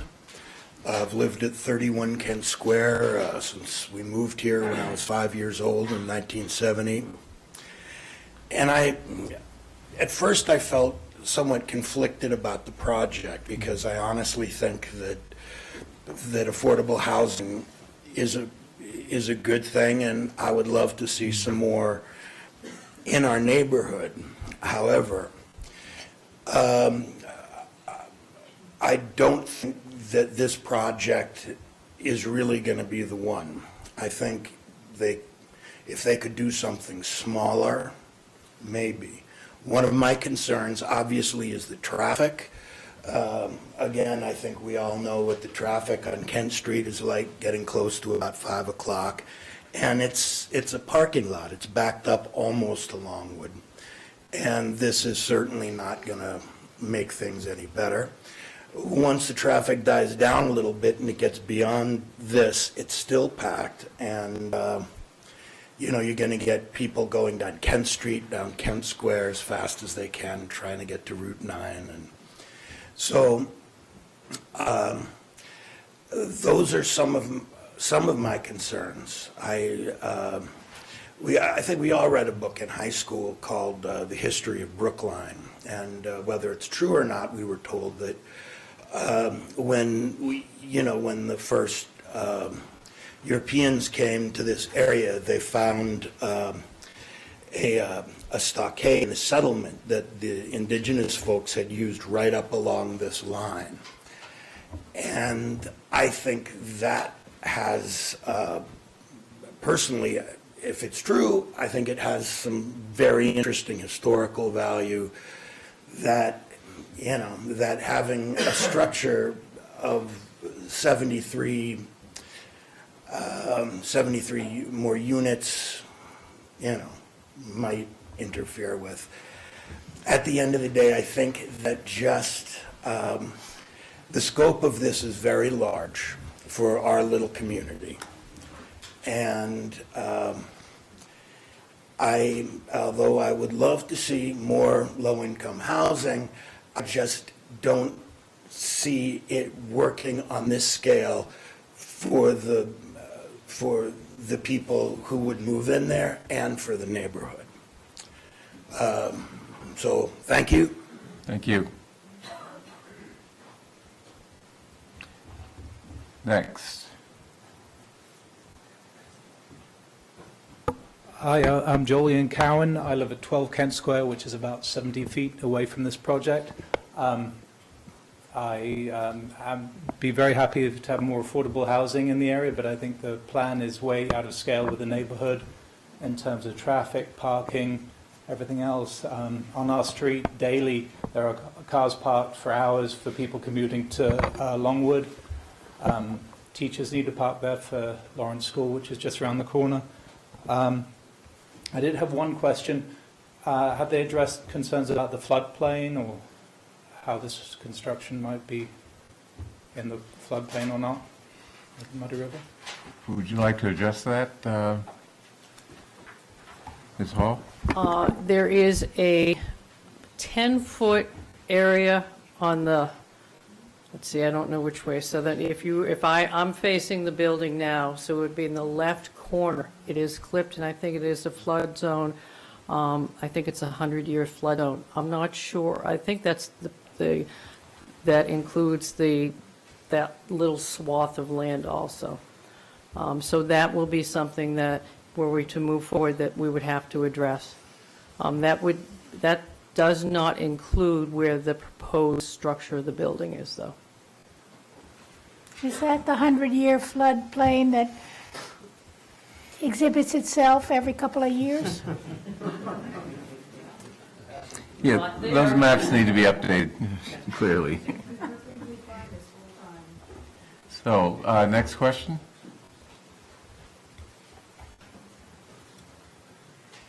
Hello, I'm Jane LaCursey at 109 Francis Street, so down the street. My question, and I'm pretty new to this, is just the interplay between a new development and taxes for the town to help fund, future expansion of the Lawrence School. Just wondering how that works. Thanks. Well, it increases our tax base, and that increases the amount of our levy. So just through the new residents, or do the developers have a contribution to that? Well, they pay taxes, so yes. Okay. I don't know, does that answer your question? I'm not sure if I got your question. I guess just the question of, is it sufficient for the capacity?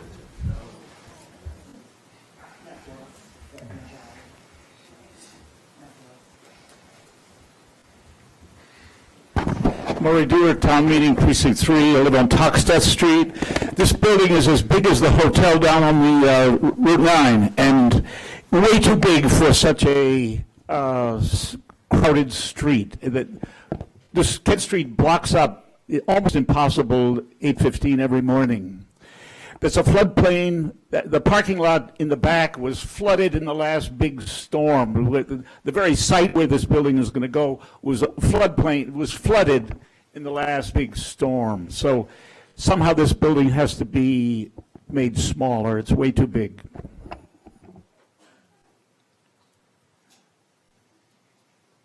Further questions?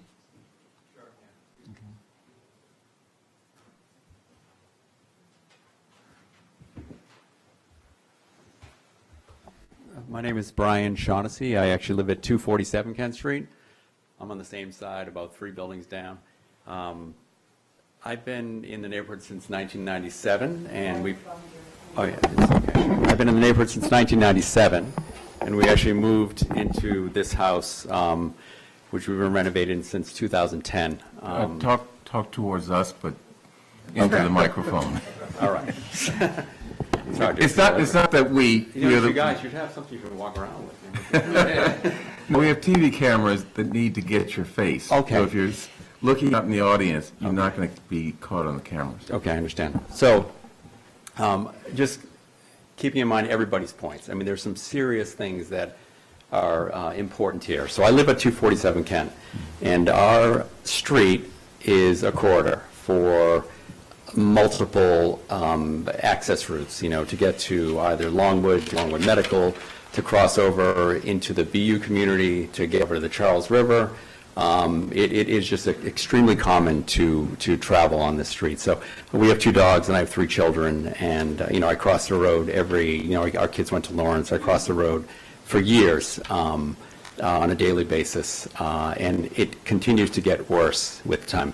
I was wondering if the town was ever going to address this beforehand, prior to this proposal at all, in terms of just maybe some speed bumps, maybe some deterrence, just to kind of keep people off of this street. I'm not sure if Waze has like Kent Square and Francis Street as like these quick little ways to get around. Some of those areas where it's pretty congested, it's just continues to be a big problem. Second piece, getting back to the other gentleman who was talking about medical stuff. I didn't even think about this, but I live next to the Children's Hospital Yawkey Inn. And, I love the fact that we live there and the Ronald McDonald Home, which is next to that property. I love living there because it gives you perspective about how fortunate you are. You have families from all over the world that come in for special care into our community. They get serviced by these great hospitals that we have. And we have families constantly walking with wheelchairs and young children, et cetera, back and forth in front of our house, to and from Ronald McDonald, as well as the Yawkey Inn. Noise pollution and all this traffic and things like that are only going to get worse and have a direct effect on those places. I should have contacted Andy, the main guy that's running the Ronald McDonald, to come tonight, but I didn't get a chance to. So that's another extremely important piece as far as I'm concerned, in terms of the neighborhood is populated with all these great people, but there's also a community of patients that really depend upon it for its peace and quietness. The other issues I would love to have addressed, not even dealing with this. This is like if Olmsted was around, I don't think he would agree with this plan by any means. I mean, this is like a choker in the emerald necklace. I mean, it's an eyesore. It's going to be, we're looking at the facade or the streetscape from here, which is okay because it's kind of tucked away, and I appreciate the nuances and the language, the way you describe the plans, et cetera, to kind of mitigate, how egregious this is. But it's really just bogus. I mean, it feels like an extension of Jamaica, Jamaica Way, where they've been building a whole bunch of these similar properties, and they're continuing to go all the way until they eventually connect to maybe a landmark place. I particularly and I just don't think it's great. I frequently walk the Muddy River, so you're going to look at it not from Kent Street alone, but also from the Muddy River looking up, and it just really doesn't speak for the community by any means. Thank you. You're very welcome. I think that was my last point. So, yeah, thoroughfare, order, traffic's horrific, people get hurt all the time, quality of life for plenty of people, way too big, and they're not even improving the front building. I mean, they're like putting an elevator in. I mean, the building, frankly, not to slight anybody that lives there, but it's kind of an eyesore. Okay. So if they're going to put money into something, put it into that. Okay. Instead of just putting like an elevator in and then just adding this huge space in the back. My last question is this, while this is happening, where did the people in the 17 units in the front go? Where did all the additional cars there's 44 spaces allotted, there's 73 additional places on top of 17, that's 90, there's 44 spaces. Where did the 46 cars go? I mean, there's no space for parking in and around the community. Is that going to be addressed? Anyways, thank you. Okay. Let me just say that your proposal to put in speed bumps on Kent Street is a separate issue from this proposal, but if you think that that is an appropriate thing, you should bring it up with our transportation department. So. Any other questions, comments, complaints? Yes. I apologize for coming up here twice. Jolene Cowan, 12 Kent Square. You only get 2 minutes. Okay, well, it would be 30 seconds. What's going to happen to the current residents? Well, introduce yourself again. Oh, Jolene Cowan, 12 Kent Square, apartment 2. What's going to happen to the existing residents of that building that exists right now when the development happens, if it happens? And is there currently any subsidized housing in that building? Thank you. You want to answer? Mr. Allen? Yes, I don't know if this is any comment, but I'll use this to wrap up, Mr. Chairman, if I might. There aren't any subsidized units in that building currently, and we will endeavor to work with the existing tenants to, my client has a number of other places, and we've already thought that through a little bit. But I just want to explain to everybody that this is the very beginning of a process. We have to come here before the selectmen. We're here because the town is below its 10%, and the window is open for these 40B projects. But I've rarely, if ever, saw a project that started with the selectmen that looked the same by the time it went through the lengthy process that this town does. These comments are very helpful for us tonight, because the next step we have to go through is going through planning and the DAT and the zoning board. The town hires certain people to push us, and there's peer review through architects. We'll have to have a shadow study. We'll have to do a traffic study.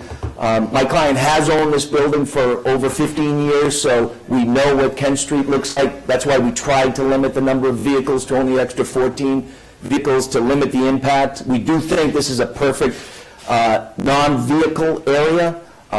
There's a lot of options for other opportunities, whether it's bike or T. So again, this is the very beginning. We look forward to working with the neighborhood and working with the town should we get to the next level, so we can fine-tune this building to something we hope that the neighborhood will at least accept. Again, there's going to be 25% of this, so 23 families that will feel very fortunate to live in this town that otherwise wouldn't be able to afford to live in this town. And that's the goal of these 40B projects. So, again, we appreciate the time you've given us tonight. We know you have a lengthy agenda, but we will continue to work with the neighbors and in the town process. Thank you. Thank you. Particularly appreciate the fact that you laid out the process, as well as the fact that we're at the beginning and the end will be completely different than it is now. Okay, so, yeah. I just want to say, as this is a 40B project, part of the reason that these projects exist is to bring more affordable housing to town. I would like that information about what the distribution of the units, of the affordable units is going to be. One of the things that I don't want to see happening is all the affordable units in the renovated building and fewer of them in the newly constructed building. Nor will the state allow us to do that. Okay, Yeah. so a fair distribution of those. And by the way, people who want to look at their application and much more detail of the project, our website has that information on it. Go to the planning department and find it there. So, thank you. It's a lot of information. Okay, thank you. Okay. Go ahead. So I've got a technical question for Ms. Steinfeld. So as I think this board knows, and I'm sure many in attendance know, in exchange for providing affordable housing, these projects, 40B projects, get to not conform with local land use rules. I can't remember in my time on the board a project being in a floodplain overlay district. Given that most of the nonconformity is covered by a comprehensive permit from the Zoning Board of Appeals, is there an additional layer of approval required given that this, at least a portion of this project, is in a floodplain, or is it all covered by the comprehensive permit? Comprehensive permits only cover town bylaws. So we'll certainly have to look into wetlands. It is our first experience in the last 6 years. Okay. Great, thank you. Okay, let's see, anything interesting on the agenda, on the remaining agenda?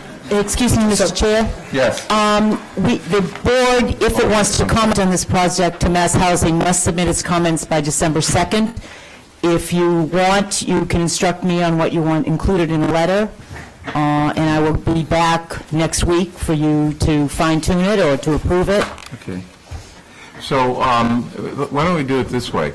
Board members should send their comments to you, the important ones, I mean, not all the little details. I'll send my comments to you, and then you can present a draft of something that we can then look at. I'll present a draft in advance of the meeting, and I anticipate that the meeting, given that it will be for a town meeting, will be very quick. And let me just tell those of residents who want to submit any comments, please submit them to me, Allison Steinfeld, Planning Director, and I will provide them to the Select Board and attach them to the letter to the state, but the letter must be in by December 2nd.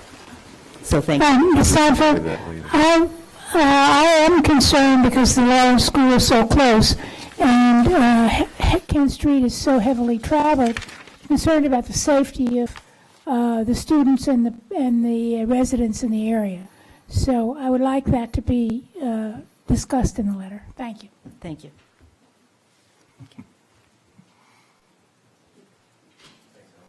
Okay. Next item on the agenda, we have moved item 13 up to before the hearing on the warrant articles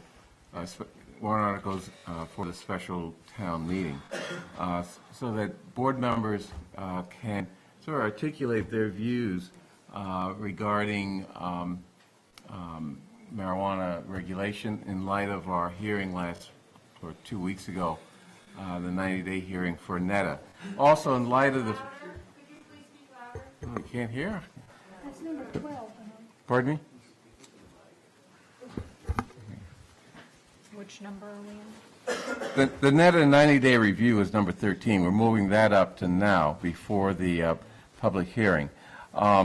In light of our discussion, I think a couple weeks ago, as well as in light of the information we received from, or agreement we received from 2 operating cannabis stores here in Brookline to reduce their hours for recreational marijuana from Monday through Friday, 10 a.m. to 8 p.m., Saturday, 10 a.m. to 8 p.m., Sunday, 12 p.m. to 6 p.m. So that addresses one of the issues in the special town, raised by a special town meeting. The other matter in Article 3 of the special town meeting, we have set up a marijuana advisory committee that we discussed last week, or you actually voted the charge for last week, although we're having some amendments to that. So in that context, if any board members have any thoughts or comments, Ms. Heller. So I appreciate the fact that both NETA and Sanctuary have agreed to a voluntary reduction in hours till 8 o'clock. I'm still not convinced that that's enough. I think that I prefer the 7 o'clock hour.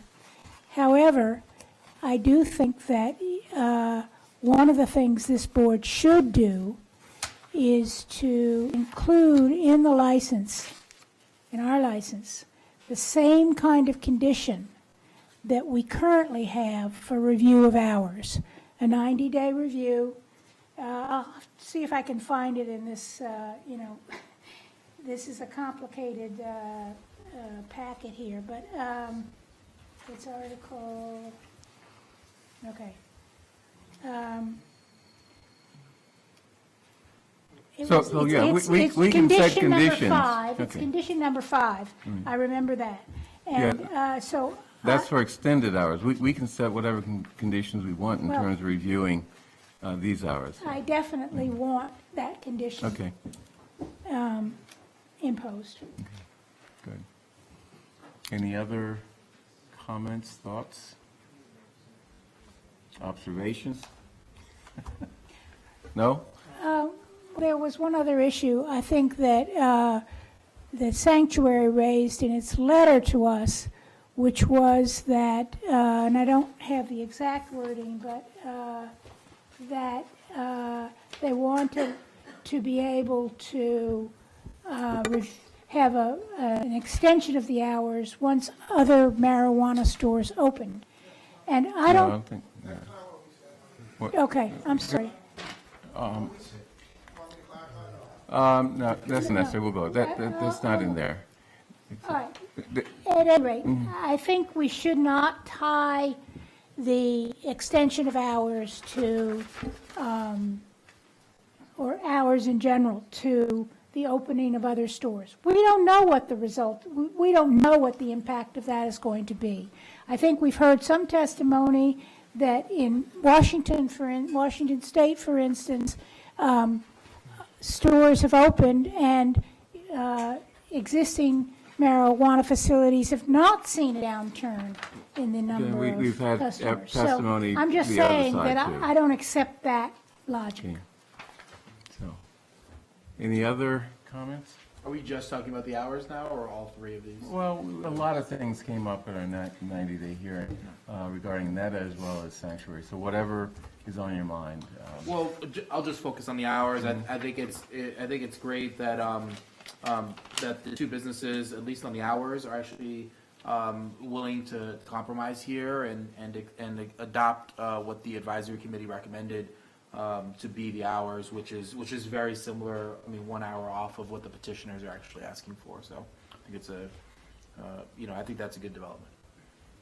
I've got more thoughts on the other two, but just focusing on the hours right now. Yeah, I mean, I'll echo Select Person Fernandez's comments that I appreciate the offer to voluntarily reduce hours. On the larger issue of the 90-day hearing, I think that there are clearly problems existing in Brookline Village, partially driven by hours.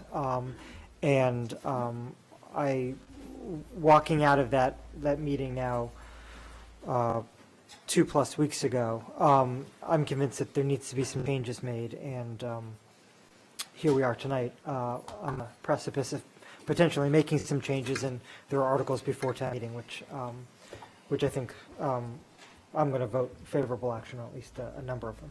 Okay. I will also weigh in, I guess.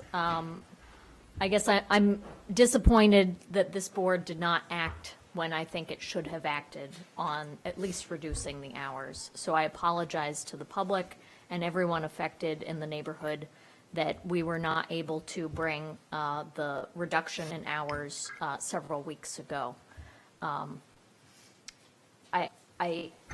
I take the responsibility that lies with our board on licensing very seriously, so I'm glad that we were able to ultimately reach this agreement. Okay. Any other comments? Good. Let's start our hearing on special town meeting, third special town meeting. And proponents, I'll give them 15 minutes, and I'll give both NETA and Sanctuary 5 minutes to present their views. That satisfactory to everyone?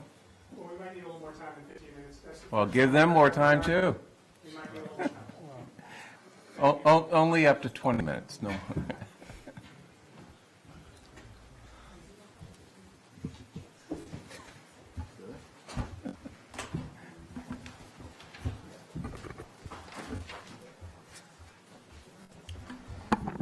Good evening. Good evening. I'm Dan Saltzman, town meeting member, Precinct 6, and I'm a 14-year resident of White Place. I have some handouts. It's the most up-to-date special town meeting articles, so I'd like to make sure you have those. And the hours are 8 p.m., right? Was that the, okay.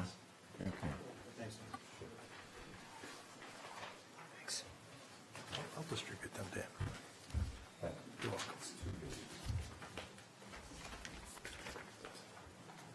Top 2 pages. So I'm here representing the 1,200 people or so that signed our petition, the countless neighbors seeking relief from the effects of NETA's operations since adult use opened back in March, and the people in this room who've been coming out for weeks seeking relief from various town bodies such as this one. We had 32 people come up to this podium 3 weeks ago, and I know a few here questioned the veracity of what they had to say. But residents provided deep, sustained, firsthand evidence of nuisance. We assume you now accept this evidence. I assume that we do not need to repeat this testimony. If you still have questions about the level of nuisance, we have dozens of neighbors and business owners here who can speak to that.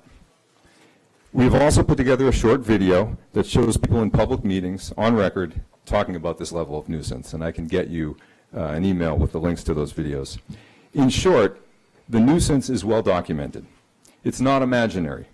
And any differences in perception, such as police statistics or the few people that have come forward to say that they don't see this level of nuisance, is simply attributable to a difference in perspective. The nuisance is significant, the nuisance is pervasive, and the Select Board needs to take action now. The action that needs to be taken is full support of the ideas embodied in the Special Town Meeting 3 warrant articles. We need to first reduce the hours adult use stores may operate. Second, we need to move to an appointment-only model. And third, we call for the appointment of a moderator's committee to take a second look at the appropriate regulatory structure for commercial cannabis. And we must hold off on awarding any new licenses until we figure this out. Okay, so first, we need to reduce the hours as spelled out in Article 1. Now, reduced hours will give the neighborhoods a break, and we need to do it legally. I know that NETA and Sanctuary sent out documents just today suggesting that they will voluntarily reduce their hours. But this is only for 6 months, and 6 months is pointless. No Boston shops will be open 6 months. We won't learn anything in 6 months. It has no legal teeth. We'll all be right back here with the same issues if we don't act appropriately. Acting appropriately is supporting these warrant articles. Reduced hours brings us in line with other shops in the area. The nearest Boston shop, when it eventually opens close to Brookline in the Fenway, will close at 7 p.m. All the Boston shops, all of them, will close at either 7 p.m. or 8 p.m. These closing hours are codified in their host agreements. It's not voluntary. The 3 non-NETA stores that are open until 10 p.m. are in very sparsely settled areas. They're not in residential neighborhoods. There's no residential neighborhoods nearby these shops. So a 10 p.m. closing is a real anomaly in Massachusetts. It's especially an anomaly in this type of an area. 8 p.m. makes sense. Remember, even after the shops close to customers, they still have to close down the operation. And given the volume at NETA, that's equivalent to shutting down 2 Home Depots. Significant. 8 p.m. makes sense. Now, the second action we must take is to move to an appointment-only model. Anna will be speaking to this in depth in just a minute after me. The third item that we're asking you to support is the creation of a committee. This committee will assess the effectiveness of Brookline's marijuana bylaws and the policies given our experiences with the sale of recreational marijuana. We dove headfirst in before anybody, any other similar municipality.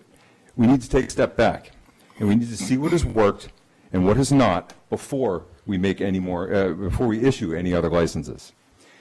So we're asking you to support these 3 reasonable items to create a sustainable path forward. We've learned that the sale of adult use marijuana in a densely populated municipality like Brookline is not so simple. We've made mistakes. We can begin to fix them now. Now, with respect to the voluntary 6 months, the voluntary reduction of hours, this action will end with a trip right back here to the same board that held the 90-day review about 100 days late. It's the same select board, and I have a tremendous amount of respect for every person in front of me right now. I have a tremendous amount of respect for this board, and I appreciate what Select Board Member Hampton said. I respect all of you, and I don't take pleasure in saying this, but this is the board that has accused us of lying, exaggeration, and intolerance when we've raised these issues of Excuse me, nuisance. wait a minute. I don't think anyone on this board accused you of anything. I'd be happy to send you a video Please of those accusations. I'm happy to send you that, Bernard, and I'll do that. So we need And to... also, I think it doesn't help your cause to attack the board like this. We're trying hard to deal Bernard, I'm not with these attacking the issues. board. I'm saying Call that it a this is flyer. Bernard, if I could just respond to that.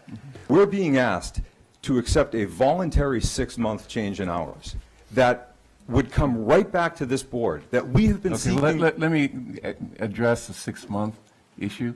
I think that was in a proposal in one of the 2 letters. The fact of the matter is, in December, this board will be renewing the licenses for Netta and Sanctuary. Those licenses will have our conditions, which would include reduced hours and maybe or maybe not some type of look-back period, 6 months, a year, whatever.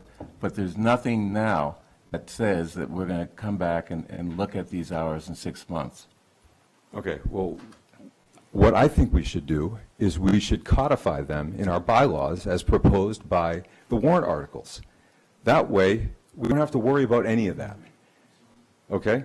So it's just a difference of opinion there, Bernard. Again, we need to support these warrant articles. I hope that you'll do that. I hope that you won't think that a 6-month voluntary thing is sufficient, because it's not. It's only voluntary because of what we've done. We need this to have teeth. We need this to be codified. That's the solution that's embodied in the warrant articles. I really hope that you will accept those warrant articles and recommend favorable action on them. Thank you.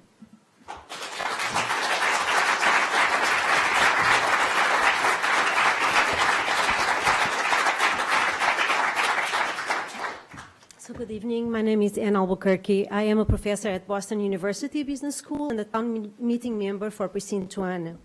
I've spent some time talking to Professor Nina Feldman in the Operations Department at BU Business School and with Professor Nan Liu in the Operations Department at Boston College Business School about the benefits and the costs of appointment systems. Both are experts in scheduling. Professor Feldman could not be here today, but Professor Liu is. Professor Liu is an operations management expert in healthcare and retail industries and has published extensively in top-tier peer review articles on how to deliver services in a more effectively, timely, and efficient way using stochastic modeling, optimization, and statistical models. Professor Liu spoke here 3 weeks ago to a joint advisory subcommittee and answered questions from the full advisory committee last week about how appointment systems work.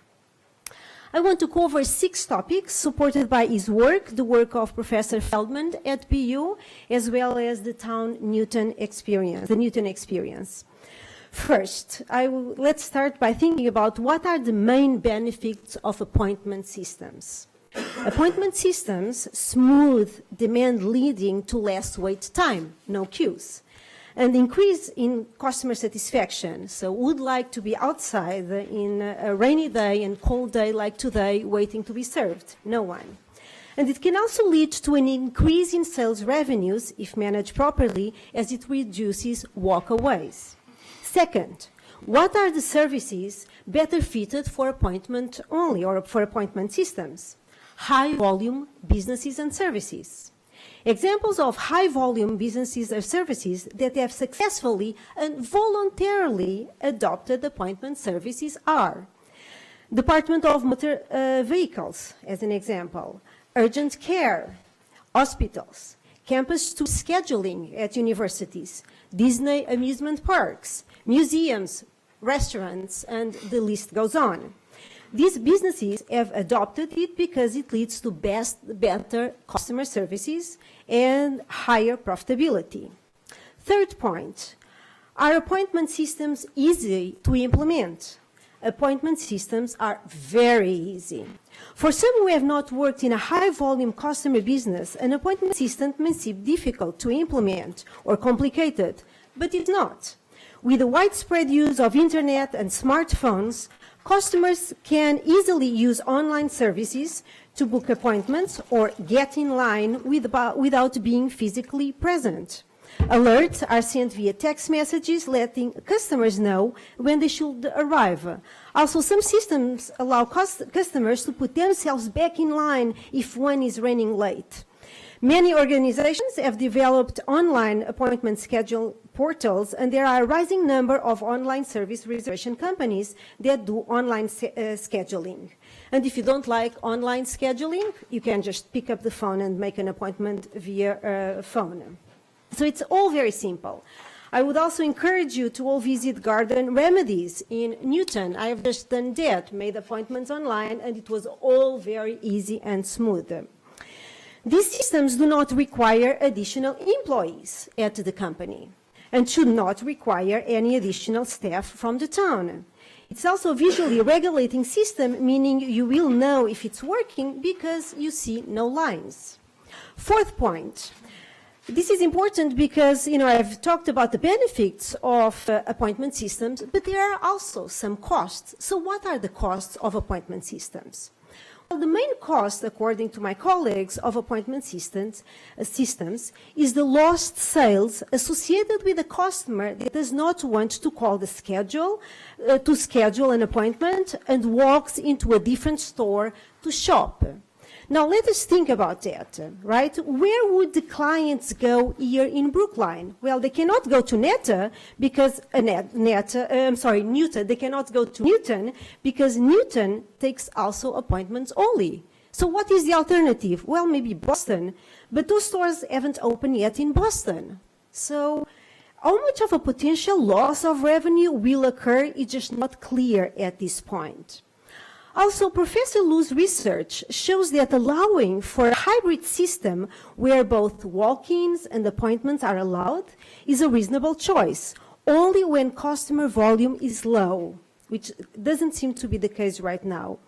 When the service system is overloaded, poor walk-ins lead to long waits for customers. Further, it shows that appointment systems can significantly increase operation efficiency between 10 to 30%. In addition, today we got some memos suggesting that preventing walk-ins would lead to in quotes, significant decrease in revenues and increase in overhead costs that would make sale of marijuana unreasonably impractical in Brookline. End of quote. Well, I would like to note that Professors Lu and Feldman are not aware of any empirical evidence showing that adopting a scheduling systems in high-volume businesses leads to a significant reduction in revenues. Also, this is at odds with the fact that many businesses are just voluntarily adopting scheduling systems. So we certainly would like Neta and Sanctuary's business to thrive, right? We are counting on your good business because we need your tax revenues. So it would be interesting to understand what data is used to reach that conclusion. Fifth point, what do appointment systems do not do? Well, first, they don't limit how long a customer is inside the facility. They simply control the number and the timing of customers coming in and out of the store. So they limit significant congestion and long lines. Once a customer is inside the store, it can stay for as long as they desire. A few Neta employees have expressed concerns that they would not have enough time with the patient. That is simply not how appointments work because the company cannot adjust the expected time to serve a customer.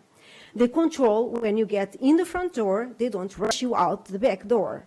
Second point, they don't slow the operations. When Disney put in appointments, it didn't make the turnover in customers on the roller coaster go slower. Professor Lu studied the appointment system at Disney and many others like it, and they don't control the speed or the shopping habits of customers inside the store. They just control the size of the line outside them. Sixth point, let me conclude with the very real benefits an appointment system could bring to Brookline. So the situation is as follows.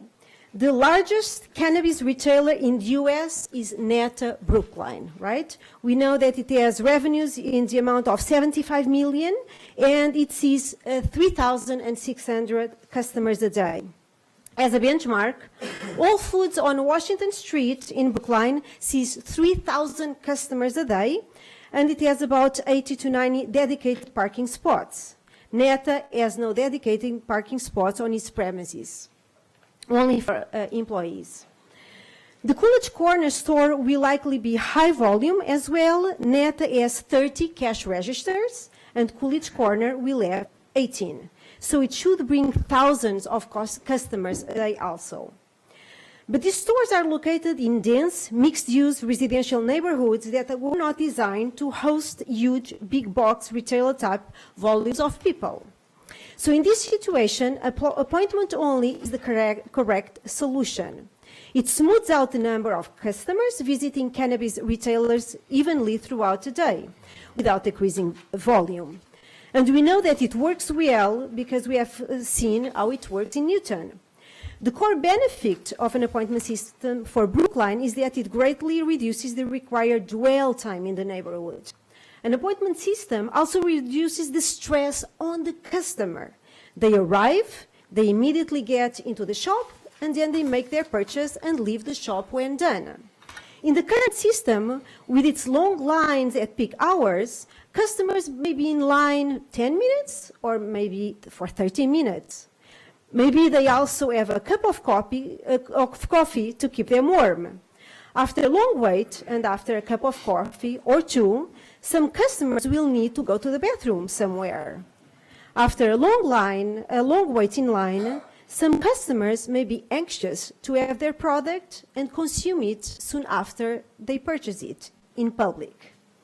But if customers can get their product quickly, if an appointment system can cut that total time way, way down, the customer is through the process with much less waiting time, less stress on them, and perhaps with less urgency to consume it right away. Again, to be clear, nothing forces the customer to leave Brookline Village or Coolidge Corner. They are welcome to stay. Nothing forces the customer to leave the inside of Neta or Sanctuary. They can stay inside as long as they feel the need to. But now, with huge customer traffic and long lines, we do force the customers to wait and wait and wait, with all the second-order effects of needing to go to the bathroom, waiting to use the product, and waiting for a buzz or a green line.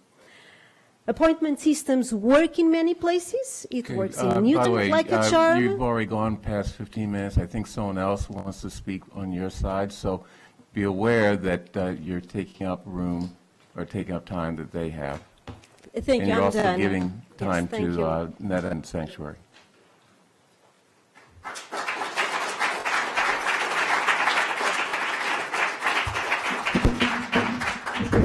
Okay, Paul, I'll give you an extra 5 minutes. I'm going to wrap us up, Bernard, as quick as I can.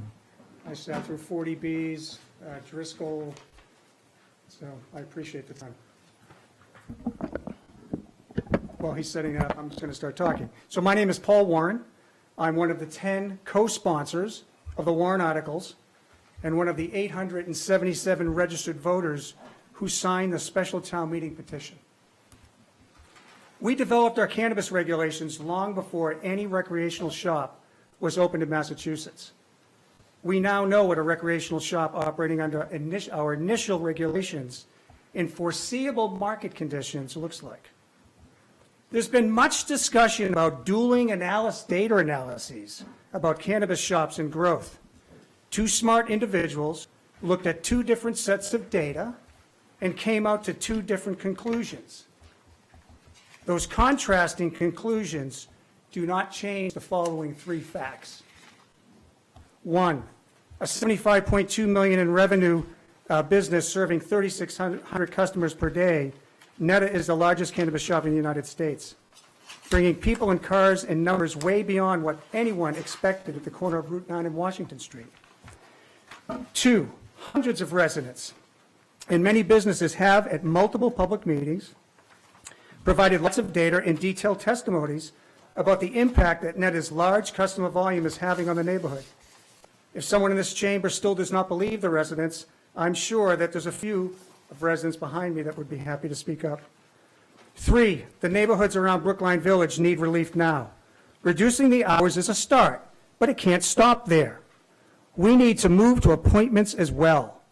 Amanda Rosatano on October 9th emailed to all town meeting members, said, if Neta's hours are reduced, peak times will inevitably shift to times that will create more congestion in Brookline Village and on Route 9 during rush hour.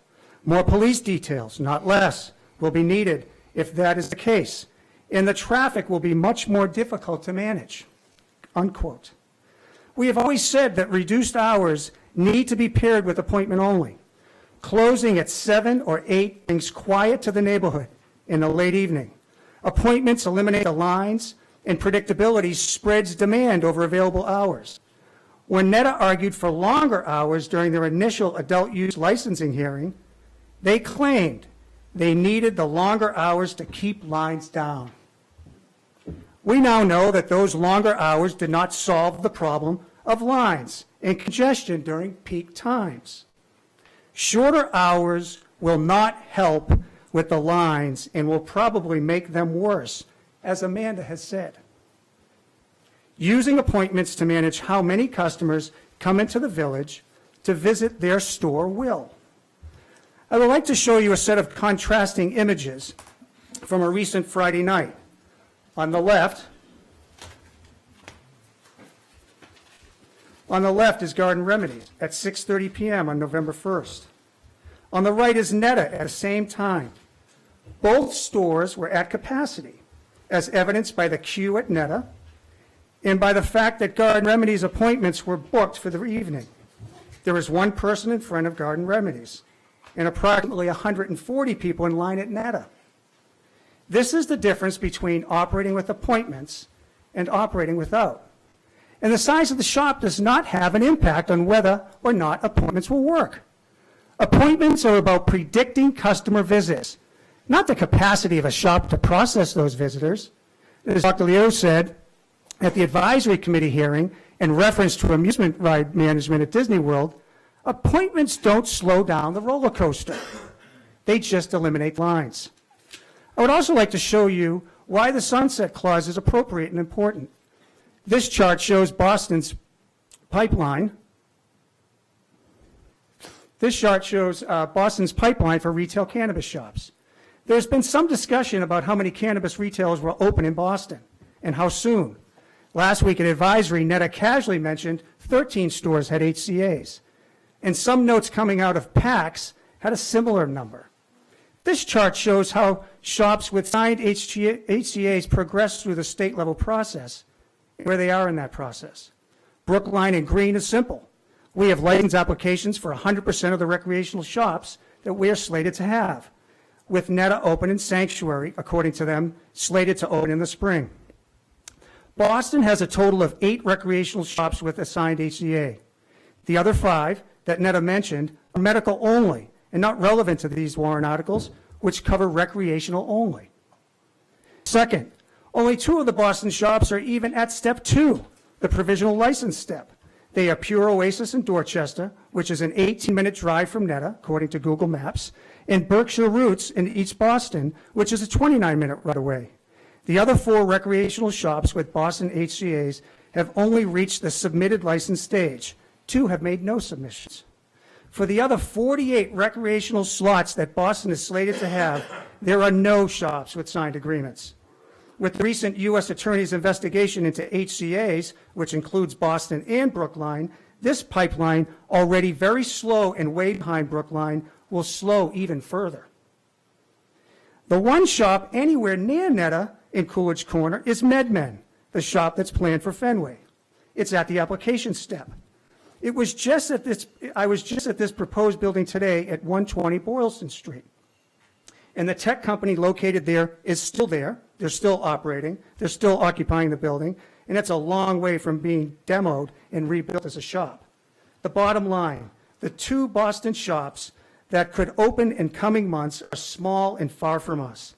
6 more only just applied to the state, and 48 slots have no signed HCA applications at all. Okay, In the Paul, U.S. could you Attorney's wrap this process, up? yeah, You're already Thank you, Bernard. 10 minutes over. Yep, thank you, Bernard. The U.S. Attorney's process will slow this already slow process down. There will not be many Boston shops in the near future, so Netta and other stores in Brookline will still be primary destination stores. There's been a lot of chatter about appointments and privacy as well. I know that's a favorite theme that we've heard recently. First, it's important to recognize that there are several state regulations that make it very clear that anonymity and privacy cannot be expected by customers due to regulations that require the recording and retentions of surveillance videos of every single customer. CMI 935-500 also requires that cannabis operators store surveillance video for 90 days indefinitely if there's a pending investigation. Furthermore, the video must all allow for the production of clear, color still videos and still pictures. Recreational cannabis operators are also required to verify age. Netta takes a picture of every single person's license when they walk through the door. I know they say they delete it, but that's a digital footprint. We also spoke with Culus. Culus is the technology provider that manages the appointment system for Garden Remedies. They have stated that an appointment can be issued without the customer providing any personal identifiable information. Some people have raised concerns about people tracking down IP addresses. I have 30 years of technology experience and a former CIO. First, the state's cannabis regulations do not require anybody to log an IP address or phone number. Operators or appointment management websites can easily turn off their IP logging. Furthermore, if a cannabis retail operator did opt to track their IP address, any party wishing to trace that IP address would have to go through a warrant process to gather that information from a website and from the IP service providers. Okay, Paul, In conclusion, you're way over. Please conclude. Bernard, in conclusion, a customer can be provided an appointment without any customer information being shared at all, and the surveillance video that is currently required by the state is being stored for 90 days. Thank you. Many in town, I have 3 more statements, many in town would welcome this warrant as a confidence-building measure with their town government. What these bylaws do is reset slightly the balance between the public, the cannabis operators, the town officials, in a way that we believe rebuild public trust and that will allow residents to retain a voice in town operations. Indeed, some ways, these bylaws may help the select board and residents to work together to rebuild the trust in the select board that has been diminished in the last 6 months. And by helping the select board to resist pressure from Netta and other cannabis operators who have so far been able to obtain everything that they've asked for from the town. Okay, please conclude. Can I finish? I Very urge you quickly, to I've vote given you positive action 15 on the extra 3 minutes. warrant articles. Thank you, Bernard.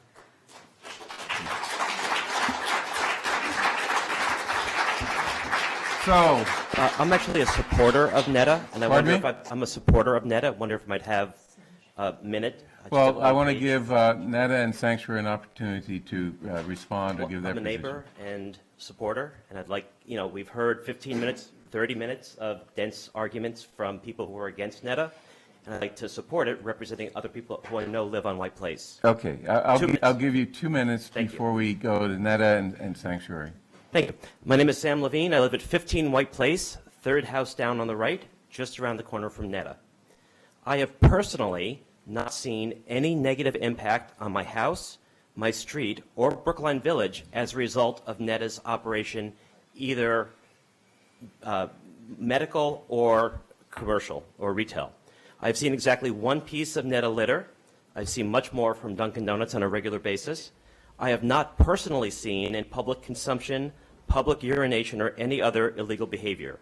I've seen bad parking, for sure, blocking access to White Place, but I have to say I'm frankly astonished by the characterization of Netta's impact on my neighborhood as an urgent crisis.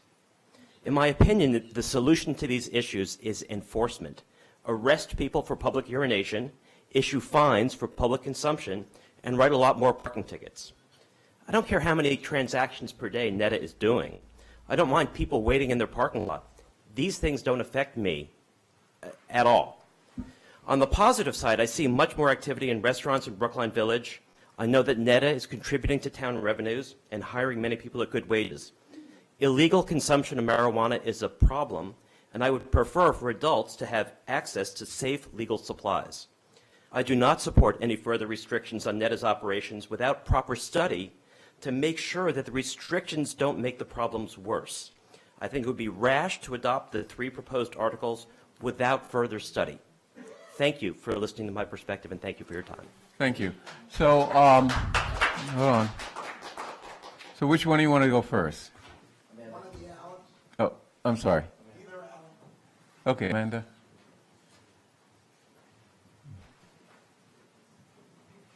Good evening.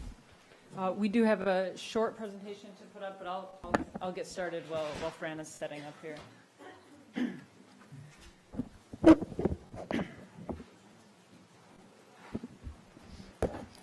So My name is... Please confine it to maybe 10 minutes. I know I gave the other side a lot of leeway. I and think I'll give we've you a timed little it about that leeway, but not a much. lot. We'll keep it. Okay. We'll keep it quick, and I'll get started before we even set up here. My name is Amanda Rossitano, and I'm NETA's president. Thank you for having us tonight. I wanted to start out tonight by speaking a bit about NETA's experience here in Brookline and where we are today. NETA began operating as a medical marijuana dispensary back in February of 2016. In March of 2019, after the state and the town overwhelmingly approved the legalization of cannabis, we opened our doors to adult use customers as well. Because of meticulous planning and collaboration with the town and police department, NETA's adult use launch was celebrated as a success. In our first few months of operations, when our lines were at their longest, we got very few complaints, and when we did, we ensured we were immediately responsive to our neighbors. We visited neighbors and provided a direct line of contact to our leadership team. Later in the summer and into the fall, we started to hear a bit more from our neighbors and wanted to be sure we were being proactive. We worked with them and with the town and with the police department to make some changes. We heard about litter, and we introduced our green team to pick up trash weekly all over the village and began maintaining a public receptacle for anyone in the village to use. We also added new packaging requirements to discourage litter and public use. We heard that there were concerns about public consumption and inappropriate behavior, so we called on the police and we added an additional detail post at the corner of Washington and White Place while working with the department to find ways to better communicate the law and penalties associated with a violation. We heard that customers were taking up too much space parking on residential streets, so we worked with neighbors to provide signs at their request to discourage customer parking and redirect our customers. We added handicap parking on site after hearing concerns from patient advocates. We continue to promote our good neighbor policy through all available channels and have added communications through our website, text alerts, and in-store to promote the use of public transportation and discourage driving. We finalized our staffing, which is a lengthy state process with background checks and agent registration, and can today ensure we have no open registers that keep things moving along. We even worked with one of our closest neighbors to adjust lighting and change our trash operations to reduce the impact on her day-to-day. Many of our neighbors have told us these initiatives are working, and we will continue to collaborate at any opportunity. We've been in regular contact with the police department. We let them know when we hear about issues that require enforcement. The police have never indicated that NETA has caused any significant issues in the neighborhood, and we have continually gotten positive reinforcement from them about the way we operate and our professionalism as a business. In July, we asked the town to consider some very practical ways to use the impact fees and encouraged that spending. We are pleased to see the planned use of the funds. Even a $40,000 reserve fund transfer for parking enforcement and litter cleanup appear to have had a positive impact. We're seeing even smoother operations and fewer issues today, and it is our commitment to continue to be responsive and collaborative. While we do have some concerns about our ability to ensure access and serve our customers as we do today, we do acknowledge the need to compromise. We're encouraged that the petitioners have acknowledged that there's no need to limit access for our registered medical patients, and we appreciate that. For our adult use operations, we are voluntarily offering to limit our hours to 10 to 8 and 12 to 8 on 12 to 6 on Sundays. Just to be clear, we were not suggesting any temporary offer of these hours. We've asked that when other dispensaries begin to open up, that 6 months after that, we have an opportunity to discuss these hours with the board if that is appropriate.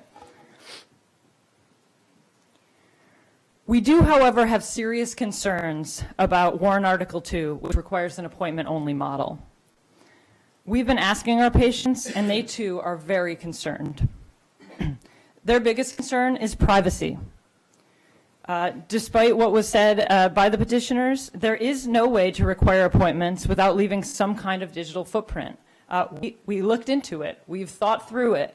We think that this is a real challenge, and more than anything, the perception of needing to make an appointment is a real challenge for our customers. Just to speak quickly to the point of our video surveillance cameras, yes, we are required by state regulation to have video surveillance, and we are required to maintain those videos for 90 days.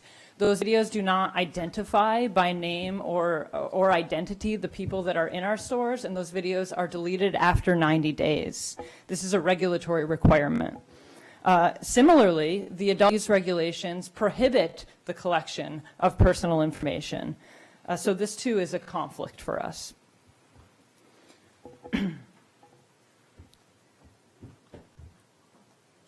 At Garden Remedies in Newton, the only operator in the state that uses an appointment-only model does require personal information to be collected in order to make an appointment.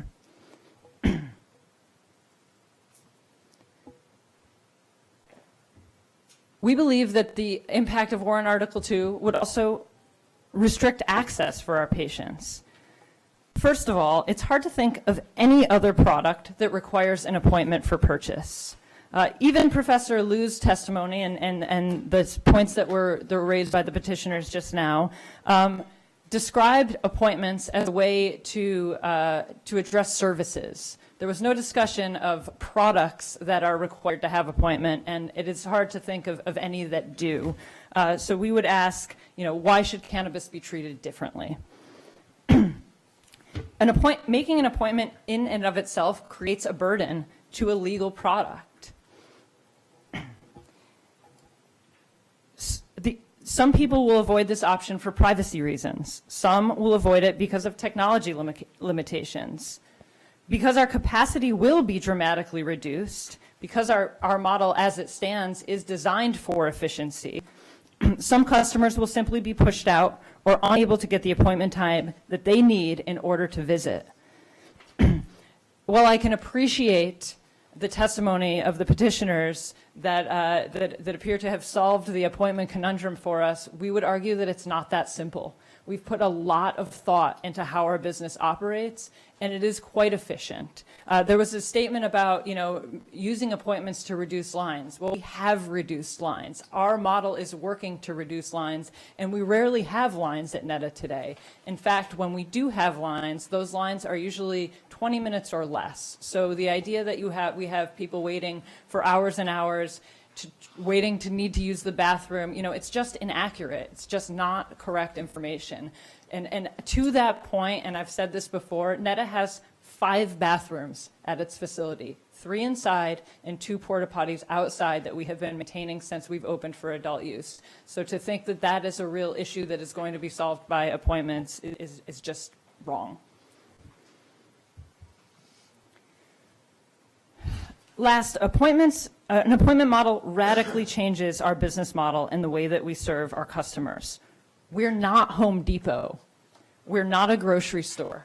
You don't need a vehicle to visit Netta and to bring home your big boxes or your groceries. It's just not comparable. Currently, our location allows for walk-ins from the T. About half of our customers we know aren't driving to Netta today. The appointment-only model will force people to drive. The T is sometimes unreliable, and if you need to make an appointment, you're going to be more likely to call an Uber or to get in a vehicle to get there on time.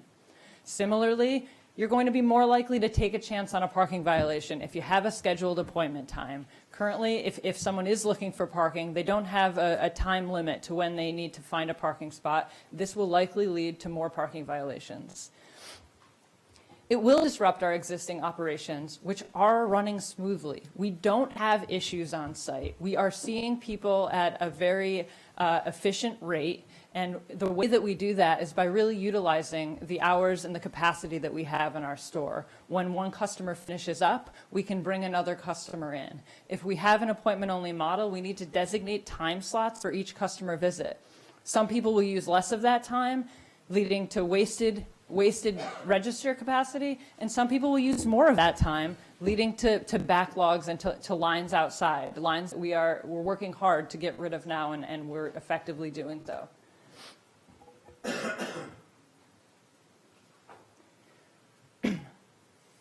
It's important to note that Garden Remedies in Newton is the only operator out of all of the other dispensaries in the state that operate on an appointment-only model. There's one other operator, Cureleaf in Oxford, that we know of that is currently operating under appointments. When we checked in with them, they told us that it was a 30-day requirement that would be lifted soon. So to suggest that this is the norm, that this is something that NETA can implement and still compete in this marketplace is quite frankly false. Our business model is something we've really worked hard to establish. It works. It works well for the way that we operate today. People expect that they can walk into NETA, and they're going to.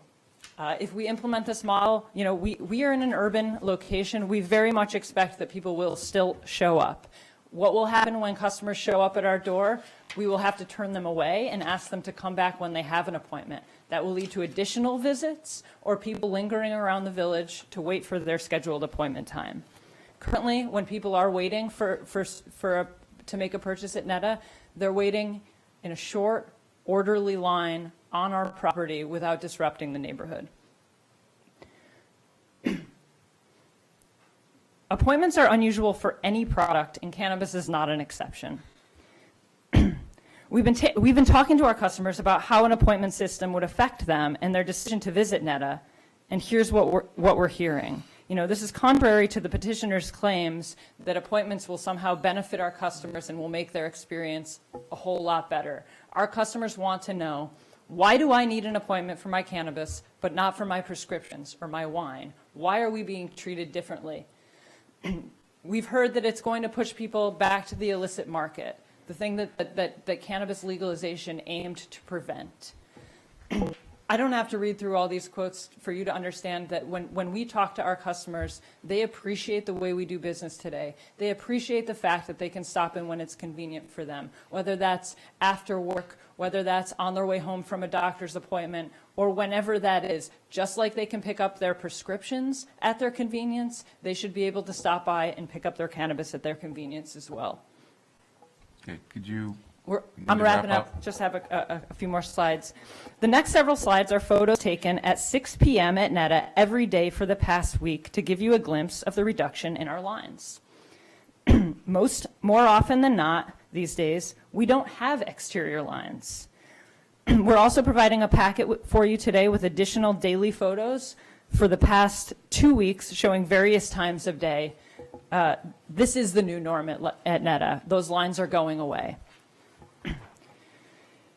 NETA has listened to our neighbors, and we've continued to work with them and make appropriate changes where and when we can.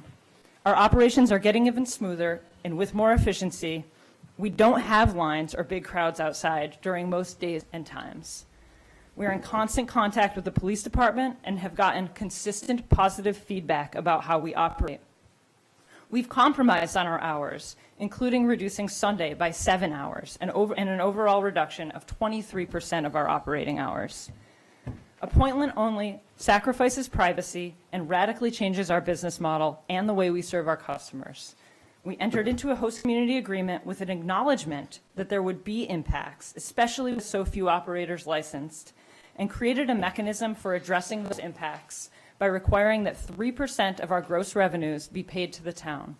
We think it's reasonable that we take this step as planned, in addition to reducing our operating hours, before imposing additional restrictions on Netta's operation. We're encouraged with the over $800,000 in spending that the town has proposed, which, as you know, will likely be approved at the same town meeting that this warrant article is being considered. We ask you to please not take an all-or-nothing approach and give the money and the hours a chance to work. Please vote no on warrant Article 2. Thank you. Thank you. So, Jeffrey? Sure.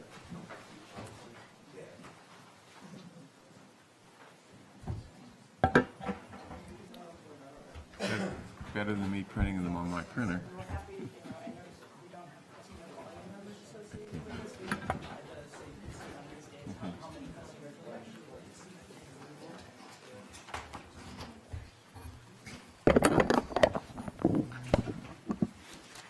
Mr. Allen, Mr. Jeffrey Allen. I commonly refer to it as just the good Allen, but we'll leave. Okay, let's not get into that struggle. Thank you very much, Mr. Chairman and members of the board. I'm in a very unique position tonight. Brookline has a long history, and I think we're making history tonight, because I think it's the first time that any licensee has appeared before you to defend the terms of their license before they've opened for business. And that's the sad reality of where we are. We haven't sold to one customer. Our doors haven't been unlocked for retail sale. Yet we're standing here before you tonight defending the very license that you issued to us and the terms of that license. Nothing has gone wrong. There's been no nuisance. There's been no infractions of the license. And yet we are talking about a very substantial and meaningful change to that license, the appointment-only model. Before I come back to that, let me make clear where we stand on the hours, because what was suggested to you earlier tonight was a misunderstanding. We have not agreed to the reduction in hours on a 6-month basis. We have agreed to the reduction in hours, period. We have said to you, and we've said to individual select people that we've had a chance to talk to, that we'd like to come back in 6 months after you see our operation and ask for 2 additional hours, an extra hour on Friday night and Saturday night. But we understand that you would have the right to say no. All we said to you is, and all we say tonight is, we'd like to come back and ask. But we understand that the reduction in hours is a reduction in hours, and it's not a trial basis, it's not temporary, and no one ever suggested it was. And how did we get to the hours that we agreed to? Very simply. The advisory committee voted those hours as their recommendation based on the agreement of the petitioners. We didn't negotiate. We didn't seek to change those. We agreed to those. And that's why Article 1 is basically irrelevant, except for the fact that it is, I think, very important that this board, whatever your feelings are on hours or licensing, it is important that licensing stays with the select board. You meet every other week or every week. You're here to deal with problems that occur or issues that arise. Hours and licensing should not be part of the general bylaws, but it's always been, whether it be the food licenses, whether it be alcohol licenses, whatever license there may be. I see on your agenda tonight you're issuing a bat mitzvah alcohol license. It rests with this board, historically has always rested with this board, and this board, no matter who's sitting on it, has the feelings of the community sufficient to respond on a moment's notice. So that's why I would defeat Article 1, not to change our hours, but to keep the power within this board. Now let me talk about appointment only, briefly. It has been suggested there will be a smooth operation to have appointment only. You'll just go in, you'll go get your merchandise, and you'll leave. How many times have you walked into a doctor's or a dentist's office, and the minute you walk in, they said, the doctor will see you. The dentist has been waiting for you. It doesn't work that way. Now take that example and multiply it, in our case, to 18 points of sale at 5 minutes each. That's 216 appointments an hour. And all we say to you, and all that's been said to you is, let's do an appointment-only model. No reality about it. How's it going to operate? How's it going to function? Where those next 18 people are going to be while they wait for their appointment? Or the 36 people? Or the multiples of 18? Where are they going to be? As I said in my letter, the queuing is gone. We're going to have a waiting room. And once we have the waiting room, the reserve ahead model, which is the best for managing customer demand, goes away because we have nowhere to queue those people. That's because we've come up with a system, and we're thankful we have the space to do it, where without the appointment-only model, you will see no queuing outside of the interior of our store. The general public walking by our store will only see an art gallery. That's all that will be visible from the street. No queuing. Our queue will be contained within our store, and in the rare instances where we can't handle the number of people waiting, they will be on a cell phone waiting list and not allowed to loiter around our store, hopefully shopping in other corner merchants that we will help induce by discounts and such. The suggestion that garden remedies on a remote section of Washington Street in Newton is similar to Coolidge Corner, or even for that matter, Brookline Village, is an insult to both of those commercial areas. Coolidge Corner has long been the mecca of retail activity in Brookline. I'm a little older than most of you, and I've spent my whole life in this community. Coolidge Corner has been the home to not only movie theaters and bowling alleys and children's clothing stores and everything in between, but now it is appropriate to be home to retail sale of cannabis. It has pedestrian traffic, it has vibrancy, and we are being welcomed into the community by the Chamber of Commerce and the Coolidge Corner Merchants Association. The appointment-only model will create the exact confusion that the petitioners want to avoid. There's no requirement of when the appointment's made, so people will show up and say, I want an appointment. Your appointment, we don't have anything open until 3 o'clock. And it's only 2 o'clock. So they'll be walking around. Those numbers can be in the hundreds, rather than being inside in a line. There's been the blank statement, just have an appointment only, but no thought to the ramifications. And the ramifications to privacy are very, very real.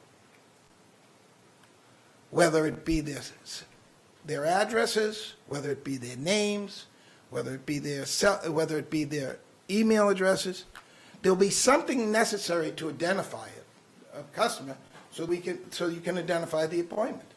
Now, the interesting thing is that, and this hasn't been mentioned, our license is subject to compliance. If, in fact, it's successful to go appointment only, I would think that the police department at some point would have to come in and say, prove to us you're running appointment only. So what data are we going to produce? Our appointment logs. Because that's how we have to prove we're in compliance. So not only are we invading someone's privacy, but we are providing their identifying information to the Brookline Police Department. Now, as I said in my letter, we have the greatest trust and admiration for the men and women of the Brookline Police Department and their integrity. But the bottom line is, cannabis is a product that has long been illegal. There still is a stigma attached to it. And it's still illegal under federal law. Do you really think it's a selling point to bring in new clients? Come on in, buy your cannabis in Brookline. Identify yourself, and we'll keep a good record of who you are. That's why there is only one other dispensary store in the Commonwealth of Massachusetts that is appointment only, and that's what they negotiated for, and that's what they got, and that's what they're trying to get out of today. Because it's failing. They're doing everything in their power to get out of the appointment-only model, so that there be no store in Massachusetts under the appointment-only model. We agreed to a reduction in hours before we opened because we want to be responsive to the neighborhood concerns, to the common sense concerns expressed by the neighborhood, to the reasonable concerns expressed in the neighborhood. But we don't want to sign on to a plan for appointment only that is a prescription for failure. Great. Thank you. I am going to conclude, Okay. but I'd like 2 minutes to introduce David Kimmel, who's going to be our manager in Brookline, just to say two minutes worth of how he is going to operate that store. Okay, very quick. It's 10:20, and we have a bunch of people wanting to speak, plus a really packed agenda after this. Thank you for the time. Most appreciated. Right. In very simplistic terms, ladies and gentlemen, we began with the concept of queuing outside. It was in our HCA, and we understood that that was going to be the best model at that moment. Once we started to understand the concerns of the community, we decided to shift gears. I want you to understand, please, that I spent personally a great deal of time designing the space, so I'm very intimate with it. And I got our design team from a project I worked on in Florida with Dick Clark. That same designer is working with us in Brookline to create a very special space.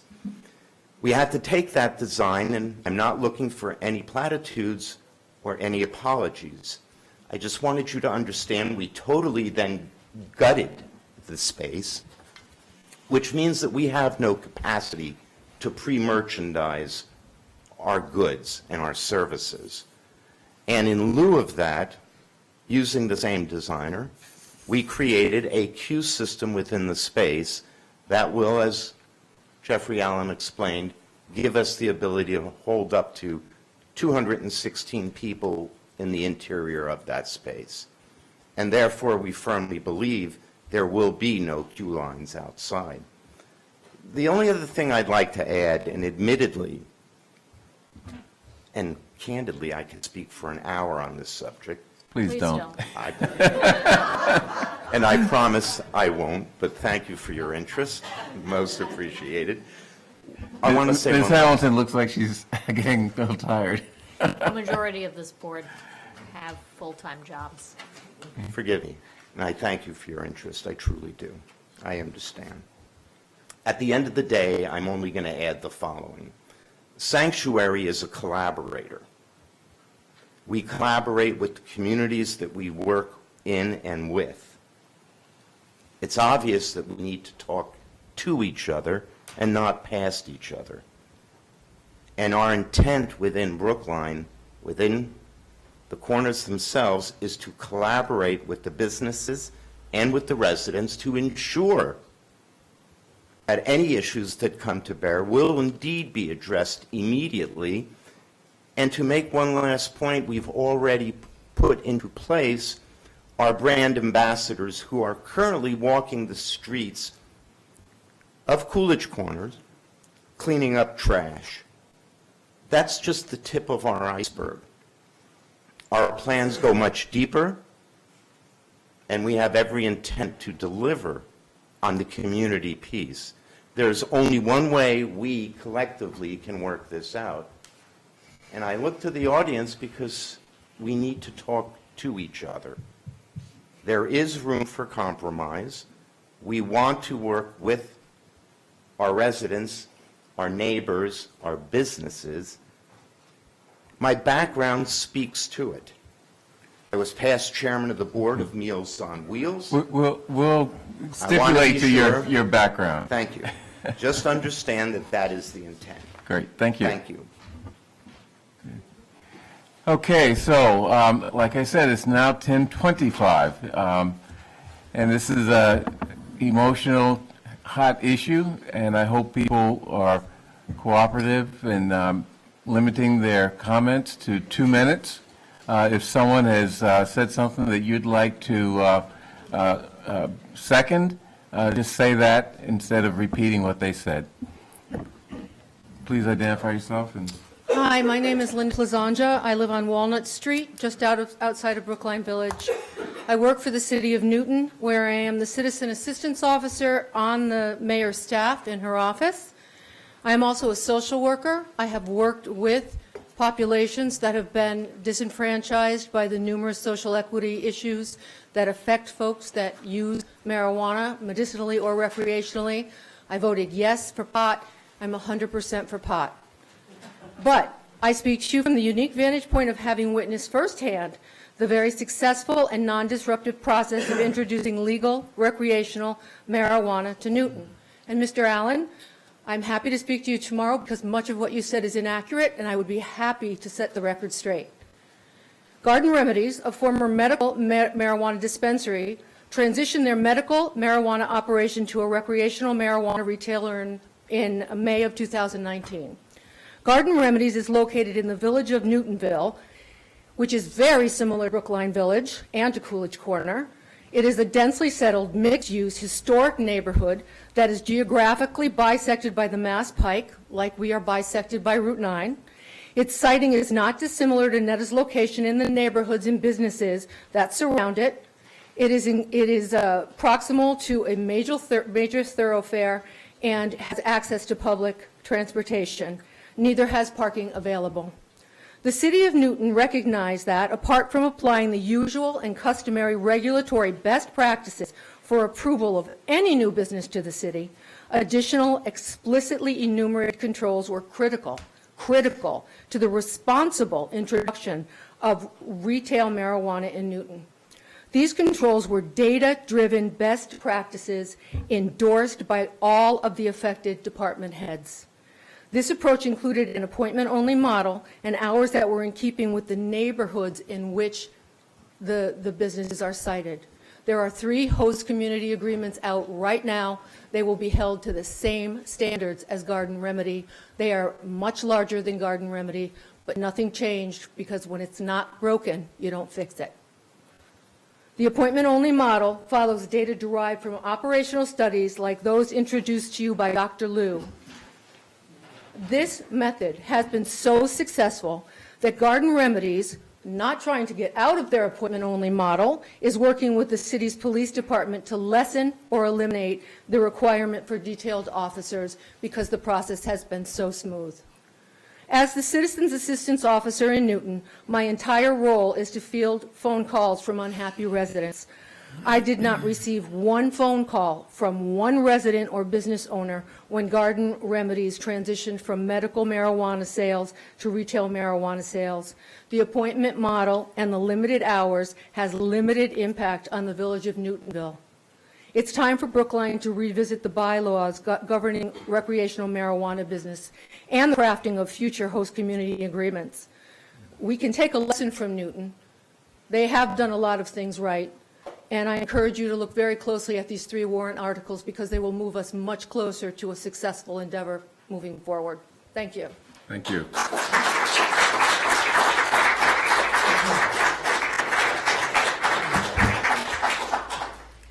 My name is Diane Mueller, and I am a homeowner on Brinkton Road, which is exactly 1/2 mile up Route 9 from Netta. I am a medical marijuana patient, and I have been for the past 2.5 years.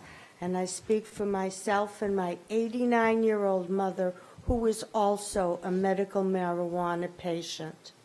I don't smoke the stuff. I need certain items that NEDA provides to me containing THC, and my mother needs them as well. My doctor tells me and has authorized the use, and it is in all my medical doctor's files, exactly what I use, how much I use it, and what I use it for. Inflammation of arthritis, pain, the only things that will give me relief. So I go to NEDA for medicine, and I don't feel that this appointment-only system will allow me to have access to what I need. I don't think anyone has done enough due diligence to know what an appointment-only system will entail. What are the nuts and bolts? What if I need my medicine now and I can't get an appointment? What do? I need the protection. I need the protection of the board. It's medical. I don't care who knows my name and address or what I'm using or what I'm putting on or in my body. I need my medicine. I can't understand why anyone would compare the garden store in Newton with 5 registers or 8 registers to 30 registers in Brookline. I don't understand it.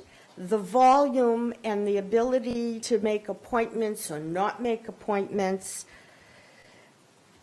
it's not been studied. Last week when we were here, people couldn't answer. Is it a time frame? Is there wiggle room? How will I get in? How will my 89-year-old mother get in? I think that if you put an appointment-only system in, it's like a law without teeth. Who's going to monitor it? How do you judge who should be there? How do you judge who shouldn't be there? How much staff do you need? What records are taken? What kind of review is there? It becomes a whole auditing system. Who's going to walk in to the dispensary and look to see and check IDs? Do you have an appointment? It has no teeth. It just doesn't make sense to me. And I think that the implementation of an appointment-only model is based on hearsay right now. We don't have proof that it works or it doesn't work. I don't have to go have an appointment to walk into Walgreens and order my other medication. Why do I have to order medication and make an appointment to go get it? I just don't think it's fair, and I think I deserve the protection of the board to allow me to have access to what I need as mandated by my doctors. Thank you. Can I just say, the warrant articles do not require medical marijuana users to use the appointment-only model. I don't know how that works, but this board has heard very compelling testimony, including from you, of the importance of having access to their medicine. And we received a letter just the other day from a woman who is not a medical patient but needs access for certain conditions she has. So I take your point, but it's not, for those who are registered medical marijuana patients. But I think the point you made is well taken. Yeah. I don't know how that works. Yeah, okay. Good. It's all right in there. We all don't know how that Okay. works, and I fear it's going to hurt me. Okay, great. Thank you. Mr. Crawford. Select Chairman Green, members of the Select Board, Town Administrator Kleckner. My name is David Gladstone. I'm a longtime resident of Brookline from South Brookline, and I'm Senior VP of the Brookline Chamber. I'm also a member of the Brookline Village Business Association. I'm an economist by training. However, I had spent 18 years in retailing, running both small boxes and big boxes for many retailers in 18 years. What I'm here to say tonight is I don't envy the position you guys are in and you ladies are in right now, because it's like between a rock and a hard place. You have a group of people that want to see it their way. You have businesses that are trying to legally run their business with a contract that they negotiated. The Chamber believes that we commend NETA, we commend Sanctuary with wanting to reduce their hours, okay? We weren't originally for that, but now that NETA and Sanctuary have gone that step, we support them on this. Certainly, a reduction in hours would be helpful. As far as the business model of appointment only, I was trying to think as an economist, like what model could I put towards these operations? And the professor said she was talking about like Home Depot, she's talking about big box retailers, but with any of the retailers she brought up, you have to go and either drive in and carry something out that's big. It's not small like a bag from NETA or a bag that will come from Sanctuary. So when I was thinking about this and I was thinking about the volume, I sort of thought about the Registry of Motor Vehicles. And I would ask the question, Mr. Kimball, if such an idea as appointment only works so effectively, why doesn't the Registry of Motor Vehicles have that model? Okay, but the point I'm saying is they have a model where you can go online, but in any event, Gladstone, can you speak to the board? Thank you. So that you get on the TV. Yeah, okay, I understand. Sorry about that, Chairman. So the end result is that the moratorium, the 2 marijuana dispensaries are going to be up and running. The other 2 are in the pipeline, but they're not far enough in the pipeline to be able to open up anytime soon. The Chamber doesn't have a problem with a moratorium on the other 2, because there can be some look back here on what the best practices are with regards to what you guys are going to have to do with this. The Chamber recommends a reduction in hours in line with what you guys are looking at. We also recommend that they maintain the on-demand, that they don't go to a schedule only, because it's a totally different animal than what's happening in Newton. Thank you. Thank you.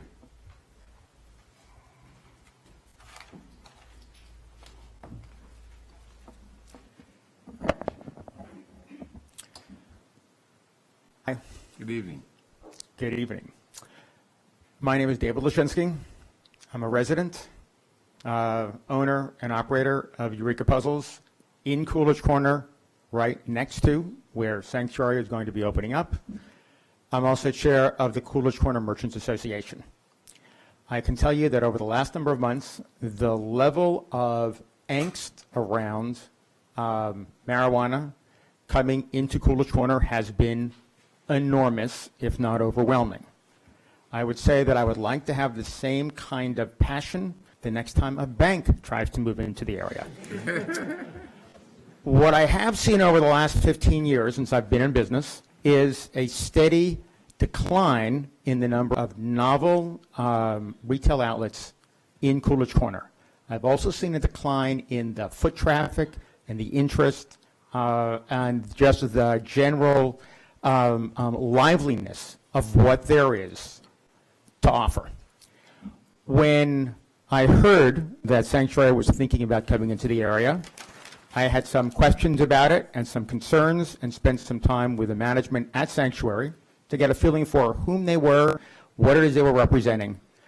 What I heard was that they were quite interested in working with the community, that they were accommodating, that they were concerned about the issues that were being raised.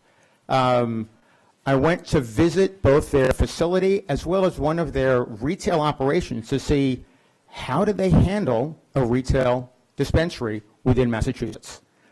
One of the things that I found was it was quite illuminating. Number one, there were no lines. Number two, there were no people hanging around outside the door. They had a very efficient operation where people were brought in. Those that had already selected the merchandise they were interested in were essentially ushered directly up to a cashier. They were given their merchandise and they checked out and left. Those who had questions were brought into another area where, again, They were given as much time as they needed, made their selections, went up, processed it, and also left. The operation was efficient. They were able to handle quite a few people per hour. I just stood and watched to see how it operated. It was very professional. It was very efficient. It allayed many of the concerns and the questions that I had about an actual marijuana operation under their management team. My very strong feeling is that they are and will be a good operating partner for Brookline. I also looked at the differences that Coolidge Corner offers versus those in Brookline Village. Coolidge Corner is an area that has a much more well-developed public transportation system. It has quite a few additional merchants in that area, and in fact will welcome the customers that are able to come in and spend time within the area to help not only the other businesses, but also to fill the town coffers. I'm sure that the army of traffic and parking enforcement individuals will be increased, thereby netting additional revenue for Brookline. So, gee, nobody laughed at that one. As you know, I have been a very strong supporter of vibrancy within Coolidge Corner. I still am committed to Brookline, to Coolidge Corner. I live here. I raised my family here. I want to have it to remain a jewel in this area. I would not back anything that I felt was going to come between that vision and what's happening. I looked at the efforts that Sanctuary has made, in particular, to listen to the concerns from customers or from potential customers from Brookline. I saw how they've changed their internal designs and architecture to bring the line from the street outside to the inside. I'd had numerous discussions with them because, as many of you know, we have game nights in the alleyway. We have customers that are there. We are very proud of having the cafe tables that are out there for passerbys to spend time. They've also recognized how that's valuable in community building and that none of that will be impinged by their operation. So I see them as a good and valuable partner for Brookline. And further, I would have a lot of trouble trying to tell another business how to operate using methods and approaches that are not appropriate, such as an appointment model or limiting hours of operation. Thank you for hearing me out. Great, thank you.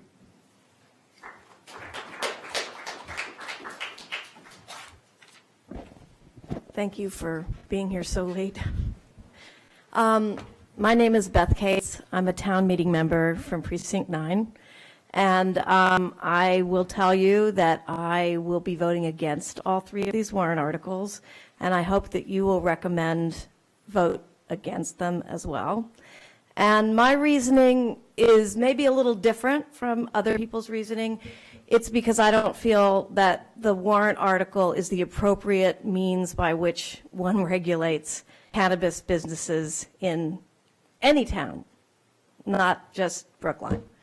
I don't feel that town meetings' ability to respond is nimble or quick enough. I don't think that these warrant articles are specific enough. They cannot, to individual sites and to the changing landscape of cannabis. I think that we need to look to what the volumes look like in other states where there are lots of stores available for recreational users. And in this state, there will be more, and there may also be delivery. This will change the landscape considerably and the volumes considerably. And I don't think that codifying, as people want to do with these warrant articles, is a good thing at all. I think we have to be nimble. I think we have to be able to respond to changing conditions in the state, in our town, and on a site-specific basis. Thank you. Thank you. Hello. Hello. Hello. Yeah, we're still here. And we'll be here for a while. Yeah, I'll try to be quick. Yeah, I just want to get out the same day that we came into the Yeah, right. I think you guys should have a little nap room back behind there. My name's Linda Olson Pelican. I'm a town meeting member from Precinct 2, and I want to reiterate what Beth said, that I hope that you vote no on all 3 warrant articles. I want to remind everyone that on November 8th, 2016, 78% of eligible voters cast a ballot. That's almost 30,000 voters. And 60% of those voters said yes, we want recreational marijuana to be sold and regulated like alcohol.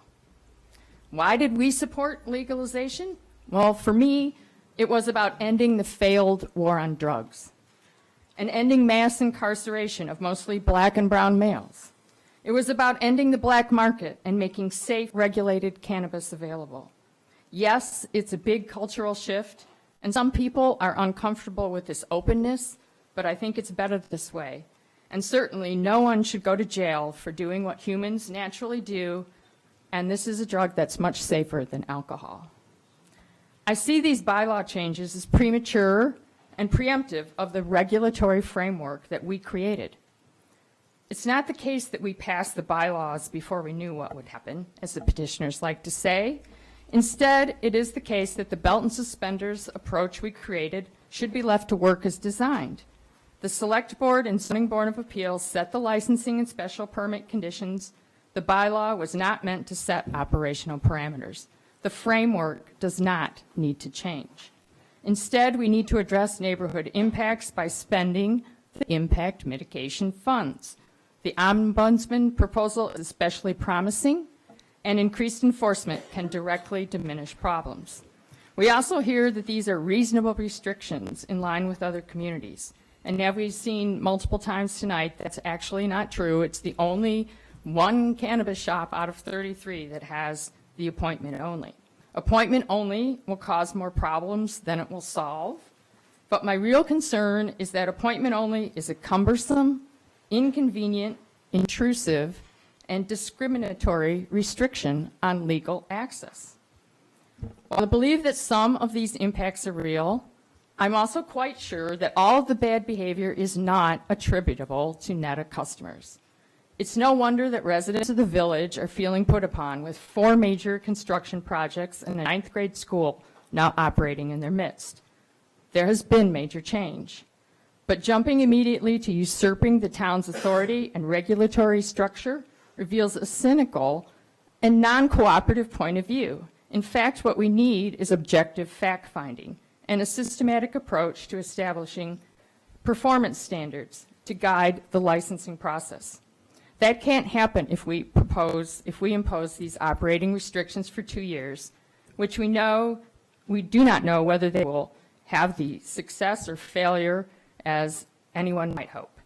If they do not work, we will need to go back to town meeting before we can alter the conditions of operation, and this is just unacceptable. To quote the full-page tab letter that was published on November 7th, there was a quote in there that said, "No magical combination of Netta-sponsored trash bins or heavy police presence will solve the problem." This strikes me as an extremely cynical point of view and makes me question if reducing impacts is really the goal of the petitioners or not.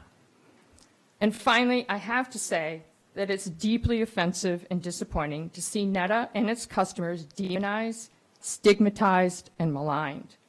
Proponents bullied and silenced those with differing viewpoints, and that's disappointing too. Please vote no on the warrant articles. Thank you. Good night. I voted yes for marijuana, so I'm not against Could you please marijuana. tell us your name first? My first name is Ana Otero. I live on White Place. I have lived in Brookline for more than 15 years, and I'm asking you to please support the 3 warrant articles. You may have heard me talking about nuance due to Netta before, and I'm glad to hear that the other company seems to be doing a lot better than Netta is doing with us. Today, I want to talk to you about something a little different. I want to talk to you about a very disturbing phone call that I received 2.5 weeks ago. A survey company, BR Interview, which apparently collects data for big corporations, called me. They asked by my name. They asked me about my gender, ethnicity, income, and what I thought were the problems of Brookline and how important were the following issues: affordable housing, traffic, schools, and NETA. Pretty soon, all the questions were related to NETA. During the interview, I felt that it was not possible for me to give a neutral point of view because all the options that were presented to me did not allow me for it. I was asked if I had noticed something special about the people lining outside NETA and what people look like.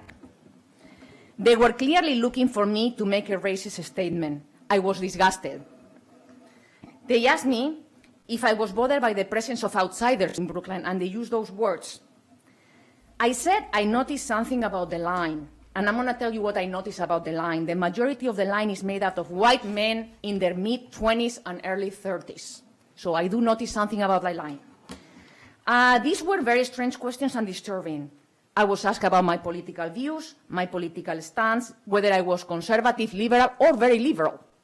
And the questions were really loaded.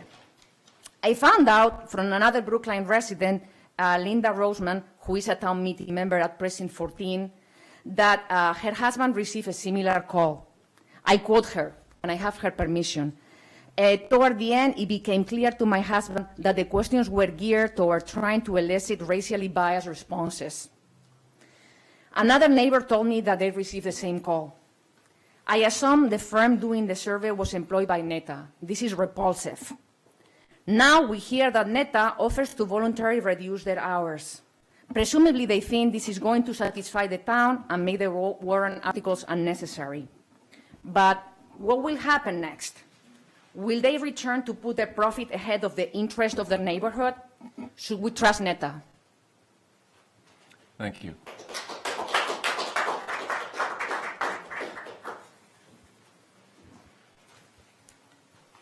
Hi, my name is Sloan Furness. I live at 10 White Place with my husband and 2 girls. The language in the host community agreement between NETA and the town of Brookline states that establishment operations shall not create nuisance conditions in parking areas, sidewalks, streets, and areas surrounding its premises and adjacent properties.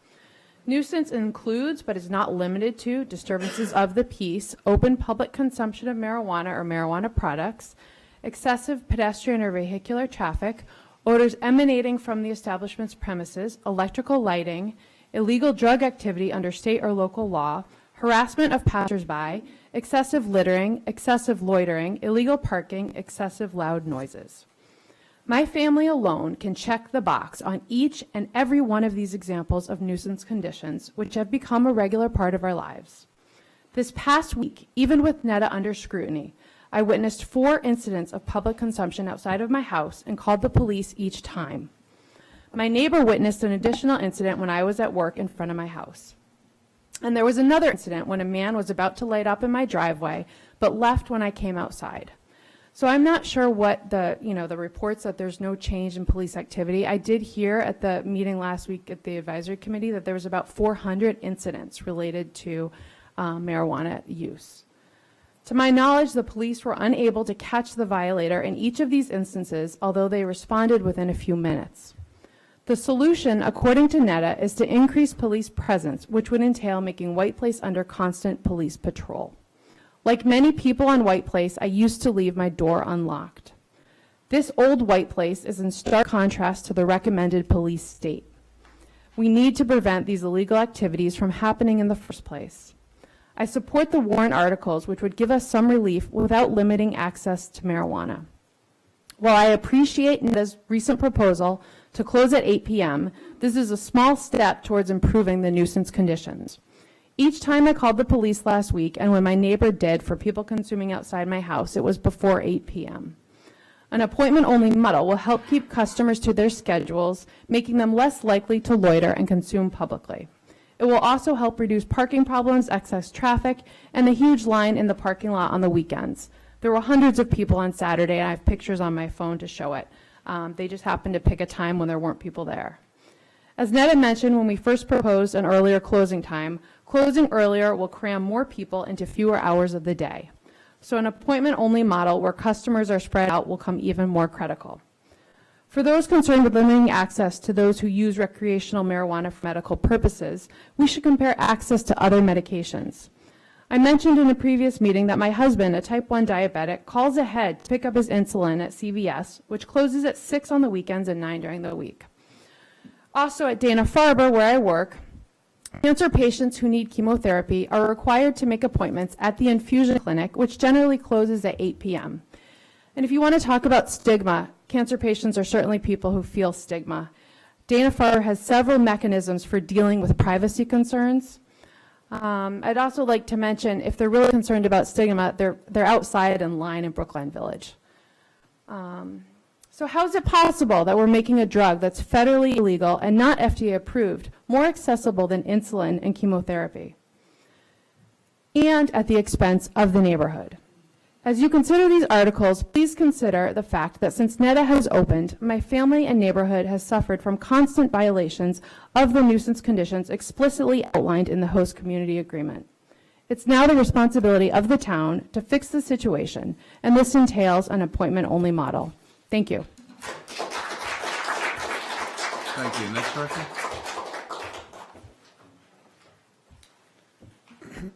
Thank you. My name is Seth Barrett. Thanks for taking the time to hear my concerns, which echo the concerns of the majority of the neighborhoods in the Emerson Gardens neighborhood. My name is Seth Barrett. I'm a 52-year resident of Brookline. I live and work in Precinct 6. My business is Rare Restoration on the corner of Washington and Davis, and my home is at the corner of Emerson and Davis. I spend nearly my entire day in the village, and my shop provides me with a bird's eye view of Old Harvard Square, which is the center of Brookline Village. I want to make it clear before saying anything else that I am not anti-NEDA and I am not anti-weed. In fact, as a business owner and as a person, I appreciate the vibrancy, the diversity, the youthful energy and growth that our sleepy little village is experiencing, and with the new medical buildings nearing completion, I expect even more in terms of those trends.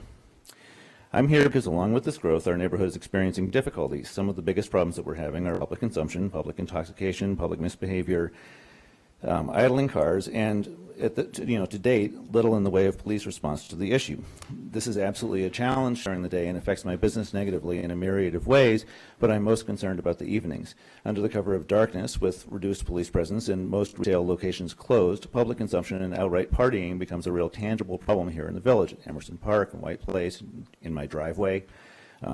All the statistics in the world can't quantify what it feels like to have your neighborhood go from sleepy little hamlet to a party zone practically overnight. I want the best for NEDA. I want the best for their investors, their employees, and for their vision. But I want the town to apply some constraints that will help us to take back our neighborhood in the evenings and have the kind of peaceful calm that the rest of Brookline is afforded, because just like everyone else here, we pay exorbitant taxes for the privilege to live in such a special place, and we would like to reap that reward, especially when it's time for our children to go to bed. Thank you.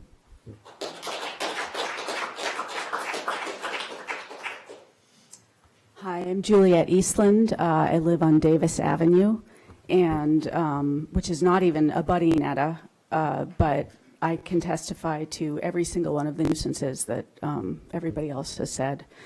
And it seems to me that NEDA's emphasis on how appointment only would reduce access is prioritizing sort of convenience on top of the backs of the locals who live here. For instance, there's been several mentions over the course of several meetings about people who don't have medical cards but who need marijuana for certain conditions.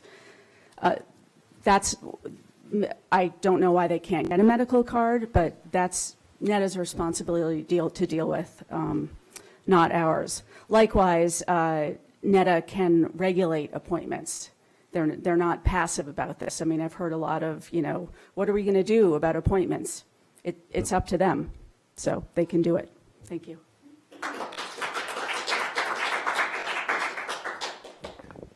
Hi, I'm Carrie Ann Tester. I'm not going to riddle you about traffic tonight, I promise.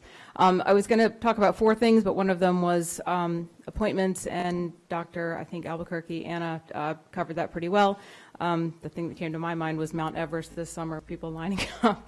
I'm tired of being smeared. I live on Walnut Street. I'm tired of being accused of discrimination, which I was accused of today in a letter, of being racist, of being a NIMBY, they keep referring to these people as patients, the recreational customers, which kind of implies that we're trying to take away something that we're not trying to take away. I'm really tired of being smeared just as a neighbor. I understand it would be easier for NETA and their allies if we were actually racist or NIMBYs, but we're not. It's false and it's offensive and it's hurtful. And it's driving a wedge between me and my friends. It's straining my friendships because they're starting to think of me this way. Very quickly about the local businesses, when I heard that all these businesses were supporting NETA, because I live in Brookline Village, I'm a pedestrian, I walked around to Brookline Village businesses and I got 24 of them to sign in the course of 2 or 3 hours to ask you guys to support our 3 warrant articles. And I can read you the names of the businesses, but I could probably just easier give you this copy. A lot of local businesses who we love, right? A lot of local businesses that I go to all the time, some of whom also signed NETA's letter because they had no idea what they were signing, some of them. They're just, trying to be good neighbors.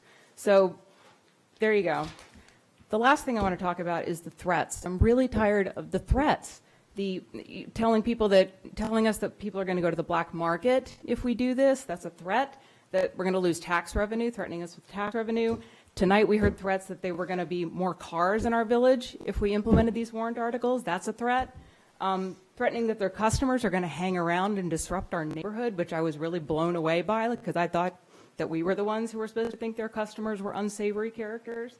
And threatening that their customers' privacy was going to be violated when clearly it's not. We've proven over and over again that their privacy will be protected, and there are ways to protect the customer's privacy under a reservation system. I don't know why they can't just make a phone, use the phone. Customer could call, they could write down and give them a code number that they could use to get in instead of some kind of ID. I don't understand why they are threatening people. So you can tell I'm passionate about this, very upset about this. I really hope you support these warrant articles and listen to us and represent us. And I'm sorry that we had to go this route to get this done. Thank you.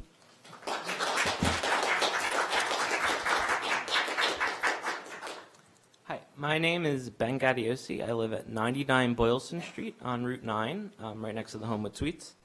I walk by NETA every single day to get to and from my job, so does my significant other. And in all of my time living there, I actually moved in the weekend that NETA opened, which was not very fun. I've never dealt with any of the nuisances that I've heard here. There was one time where there was one patron of NETA who was trying to sell me something. One of the employees immediately stepped in and got him away from me. The employees there have done a great job so far. And I think to a couple of the points that have been mentioned here today, I'd like to respond to some of them because we haven't seen too many responses. First, to the point of hours, I actually think NETA has compromised too much on this already. I would say that 7 p.m. reducing hours till 8 p.m. is going to make traffic worse around where I live. I like to use my car to go to the grocery store sometimes after work. It's going to become a lot more difficult now that people are going to be there only around rush hour, primarily if they work. Secondly, I think that that this is a special restriction that a lot of other businesses in the village don't have to see, being restricted to be closed at 8. For example, Magnolia Smokehouse, I believe, is open till 2 a.m. on some weekdays. So there's that. Second, to the point about medical users, I think that I think this is an important issue, and I think that you should listen to the complaints of medical users more. And to the point that if someone doesn't want to, if is a medical user, they should just get a card. There are a lot of good reasons someone may not want to get a medical card. First of all, if you are a registered medical marijuana patient, you are not allowed to you cannot legally own a firearm in the state of Massachusetts. And secondly, I could see why someone would not want to have their name on a registry for something that is federally illegal. I think there are legitimate reasons someone may not want to do that. And finally, to the point of appointments, I think that appointments would probably restrict the business of NETA a lot. I mean, just to the point that the professor's study that you brought up, Disney World, urgent care, the DMV, and someone mentioned CVS also.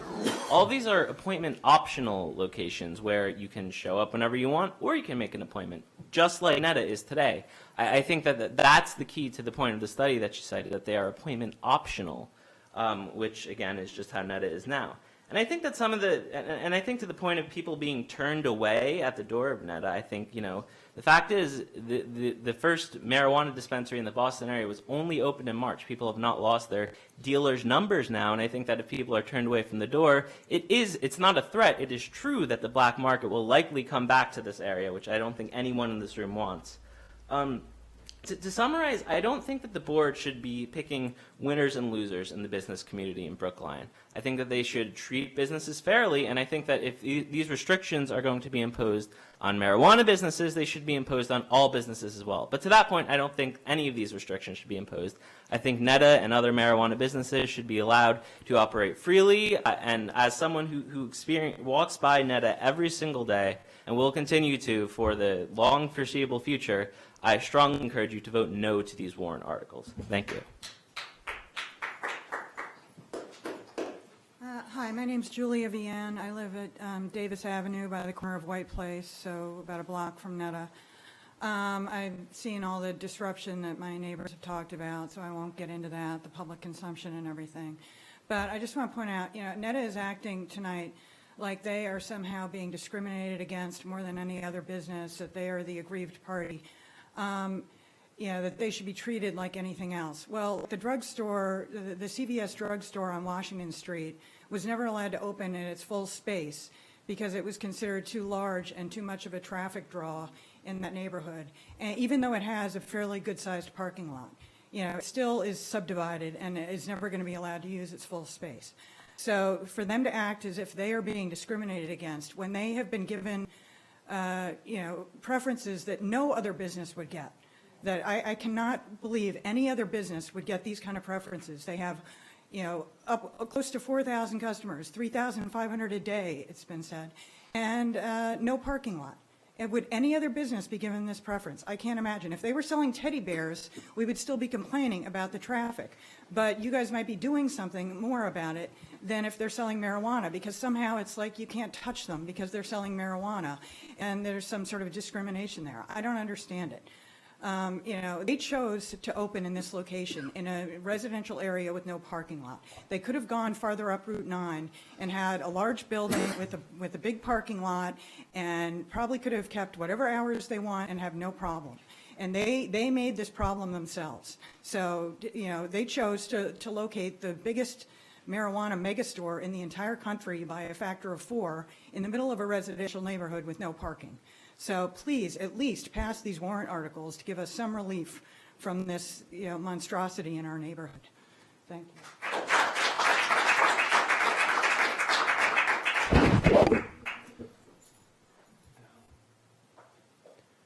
Good evening. Paul Sainer, town meeting member, co-chair of the Economic Development Advisory Board.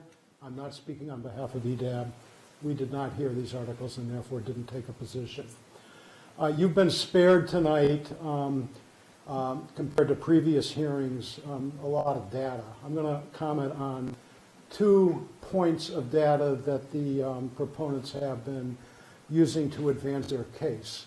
One, their highly professional website, which is geared towards residents and town meeting members, not businesses, does have a quote, and it says that a survey of businesses shows that they're struggling from Netta, and then it goes on to say the impacts are not insignificant, they're constant and pervasive. Select Board Chair Green asked for this survey 3 weeks ago tonight, and as of last Friday, it still hadn't been received by the 6th floor. I was very interested in looking at the 39 businesses that were surveyed, because since that public hearing when the survey was referenced, I attended a Brookline Village Business Alliance meeting, and I was pulled aside by 3 or 4 businesses who said that they felt highly pressured by the proponents to sign on to the warrant articles that they've proposed. I don't think that that's right, and I can also assert that the chamber now feels the same pressure since they have recently come out in favor of those warrant articles. So I love data, surveying is great, but we have no actual results. Secondly, Paul Warren kindly did reference that the data that Mr. Kimball did, now that it's been countered by somebody in the TMMA listserv, wouldn't be presented tonight. I just simply want to reference that that data should have never been put on the table as it relates to these 3 warrant articles. Its relevance, 4 or 5 years old data from 2 states, 3,000 miles away, incomplete information. Its relevance is not applicable to any of these warrant articles.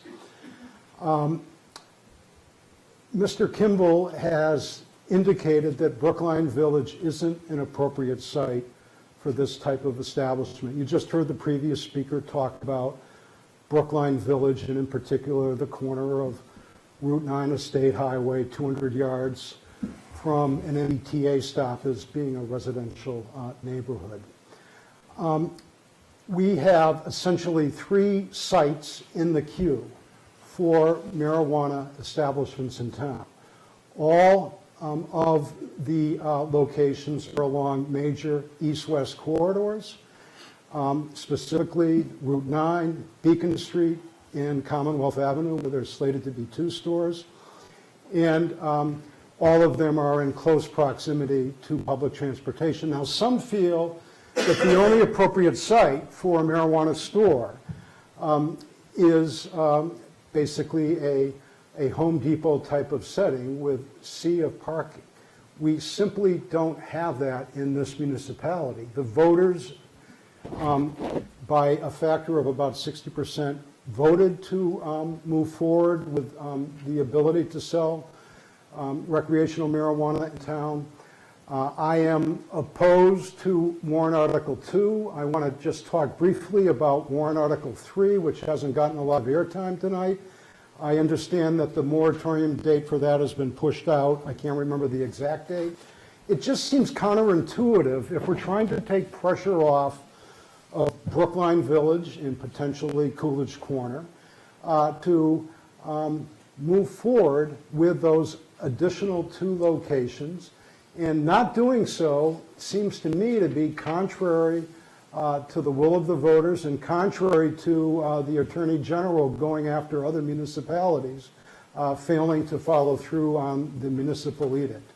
So in closing, I don't envy you all being here so late with so many speakers, but I feel like NETA in Sanctuary has met the town halfway in terms of the voluntary reduction of hours. I see absolutely no evidence that a reservation-only type of system will in any way ameliorate the concerns that the neighbors are bringing to your attention. So please stay the course. Let's keep our regulatory structure intact. And I urge you to vote no on Article number 3. Thank you very much.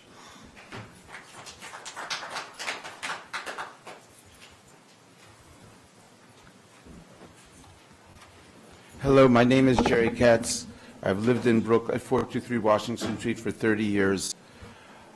I can tell you that you're making the most important decision of your time on the Board of Selectmen. If you make the wrong decision, and if you don't use your imagination of how bad everything can be if you make the wrong decision, then you're not doing your job. Brookline, just imagine for a minute. We have Brookline Village, Coolidge Corner, 2 other places opening up Commonwealth Avenue. When you listen to people, you get the idea that the purpose of your job is to be fair, to make sure that NETA is treated fairly and that Sanctuary is treated fairly. That's not the issue. We don't want to treat them unfairly, but we don't want to destroy Brookline. Let me just imagine, right now I live 423 Washington Street. halfway in between Brookline Village and Coolidge Corner. And let's say for a minute that the gentleman of Sanctuary was completely right, that his whole line will be inside of Sanctuary. But use your imagination. We have children, people buying dope from the people who are selling. The first thing they do, you buy stuff at Netta. Many people, not everyone, most people know, but many people turn around and sell it to teenagers. I live 5-6 blocks away. Teenagers are smoking dope right next to my house. I just sort of am terrified of the idea we're having people buying pot in Coolidge Corner, buying pot Brookline Village. Everyone is walking around smoking pot. I don't think it's a great idea. Use your imagination. They have two stores will be open on Commonwealth Avenue next to each other at BU. Basically, what you're voting on is the future of Brookline. And that's what you should be focusing on, not small issues like, is there going to be a line? Maybe there will, maybe there won't. Is Netta's profit going to go up or down?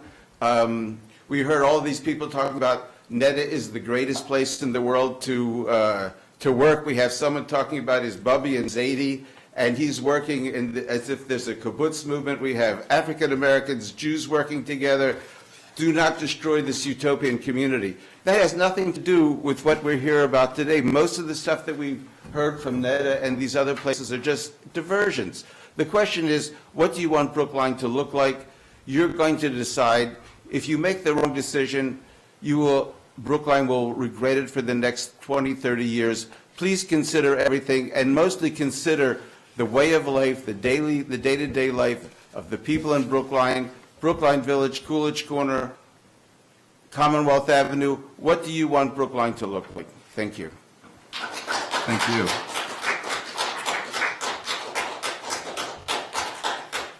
Okay, so my name's Nan Liu. I'm a professor at Boston College Business School, so the one Anna mentioned.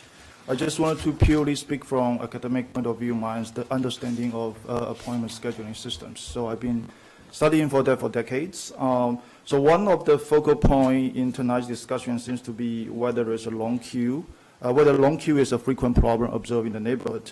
Suppose that it is, then I believe appointment system is the resolution to that.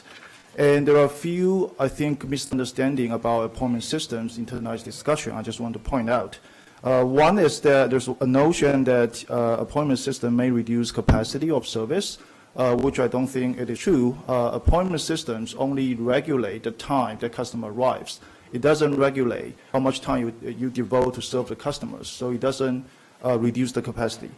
And second is there's one example that using a primary care doctor's office or dentist office, saying that they are using appointment system and we still have to wait a long time. The problem is that if you think about if these systems remove appointment systems, it will just behave like emergency rooms, right? So the waiting time can only go up, never go down. Appointment systems helping to reducing the waiting time to a tolerable level. And third is that there's a notion that some customers may think, okay, so I'm just going to lingering around the neighborhood at 2 when I have an appointment at 3. But if you're a rational customer, if you have an appointment at 3, why would you come to the neighborhood at 2, right?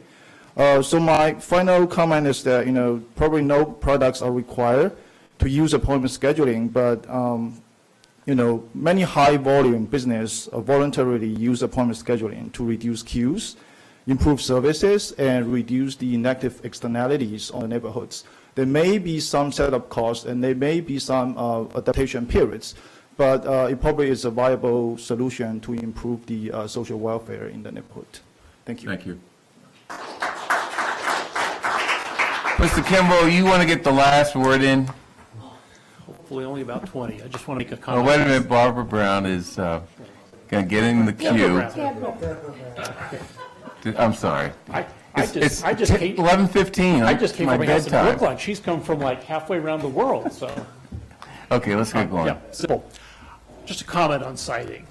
If I, as secretary or as chairman of mass development, tried to put a 3,600 customer a day site in Brookline Village, you would have ran me out of town. There is no feasible way to defend that on a clean sheet of paper. but it's here. It is just an inappropriate site, but it's there, and no one wants it to leave, and no one's trying to shut it down. You heard an enormous number of people talk about nuisance driven by that massive volume. A few people don't see it or view it differently. But you, as our town leaders, need to act to produce an operating model that makes that huge operation fit better into Brookline Village. And Warden Articles 1, 2, and 3 do that. I'll just end with where I started. It is just not at all correctly cited, so therefore we need to fix the operational structure with those simple warrant articles. Thank you. Deborah Brown, Precinct 1. I'm not sure I even get to the warrant articles. If you have 400 complaints in a relatively short period of time, that to me constitutes a failure to live up to the terms of this agreement. And maybe a better discussion is whether their license should even be allowed to continue.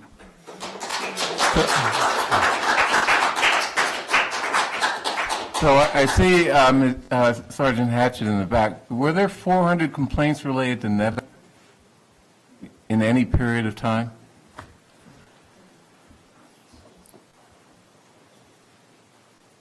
Just yes or no? It's unclear, because you can't anticipate, you can't claim that it's a NETA-related incident unless you actually stop somebody and can confirm that it's So we NETA-related. shouldn't factor that into our deliberations because it's not. I mean, there are verified. significant increase in quality of life concern and calls in the Brookline Village area, but our ability to stop all of those people and specifically tie that to NETA is an imperfect system. Good. Thank you. So, what do you want to do, board? Well, I think there are two votes that we're going to be taking tonight in two buckets, if I will. One is the warrant articles, and the other is the license. No, we're taking we're voting on the license after we hold a license hearing next month. So all we're voting on right now is I think then the agenda number 11 says the deliberation and vote relative to the 90-day review of the extended hours in the license. I recognize that this only applies to the hours. Okay. And that there is a different process for us to modify the license relative to appointments. There's a different process. But because the license specifies this 90-day review, and we've had a hearing about it, and now we're at a point where we can vote on that. So we have two votes that we can take. One, number 11 on the 90-day review, and number 12 on the warrant articles in special town meeting the 3rd. So I think that's how we should proceed. And I don't have a problem voting for the license condition. I've already said I would, as a license condition, because I think we've had sufficient demonstration of the nuisances. What I am concerned about is that I want to make sure that the license vote includes a similar 90-day review. If you want to make it 120, I'll go with that, but of the hours and whether that's having the impact that we want it to have. This is new territory. We don't know what's really, we can predict. Some people can say without the appointment only, the hours will work. Other people say, oh no, the hours will work. We don't really know, but we need a review. And I believe that we should, my view is that we should vote on the license. I would vote for the reduction in hours. I'll agree with 8 o'clock as long as we have that an additional 90-day review or 120 days for that I think we can vote on the hours, But remember, the license includes a lot of conditions other than the hours. I understand that, and I'm not suggesting that we're voting on those tonight. We need to, Okay. we need to have a license hearing for those and vote on those probably in December. Okay, so here, I move then to, how does this say? To modify NETA's operating hours for their medical sales license as follows. Retail. You mean retail? Yes, recreational. It shouldn't be medical. I said recreational. No, you didn't. I didn't? You said medical. Medical. Okay. It's late. 11:25, I don't know why I said. Modify NETA's operating hours for their recreational sales license as follows. Current hours Monday through Friday, proposed hours Monday through Friday, 10 a.m. to 8 p.m., Saturday, 10 a.m. to 8 p.m., Sunday, 12 p.m. to 6 p.m. All in favor, Mr. Franco? Aye. Or do you want discussion? Well, Are we keeping condition number 5 and just pushing forward a potential review in 90 days, or are you not? Well, I mean, that's up to, the license conditions that we discuss and put in the license after our hearing. Okay, so the way I interpret the motion is to just change the hours, and we'll come back in December Yeah. and revisit the conditions. Right. At which time we can decide whether we want to do a 90-day review sometime in March or April. Right. well, I believe that the 90-day review is intricately tied to those hours. So I would make a friendly amendment that we include the 90-day review in this motion.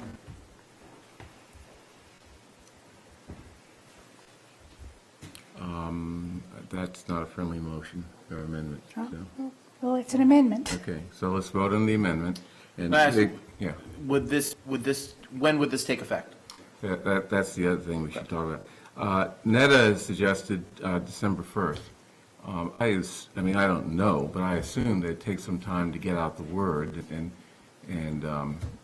set it up for the reduced hours. So, I mean, unless someone thinks that that's not reasonable. I would just also point out that this will have impact on employment for some folks that actually work there, and to the extent that we can give those folks advance notice to be able to find another job, I think that's appropriate too. This reduction in hours is likely to lead to people losing their jobs. Well, hopefully not. Hopefully they can shift around things, but your point is well taken, that there has to be some time for them to make adjustments in whatever it is they have to make adjustment in.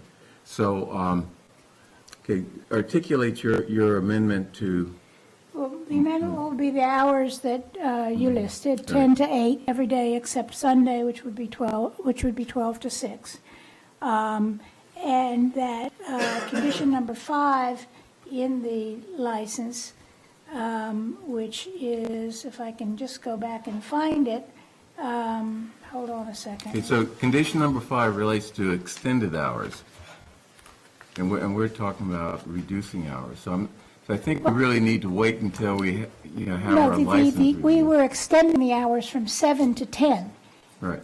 Now we are cutting back on that original, we had 7, and then we cut it back, we extended it to 10.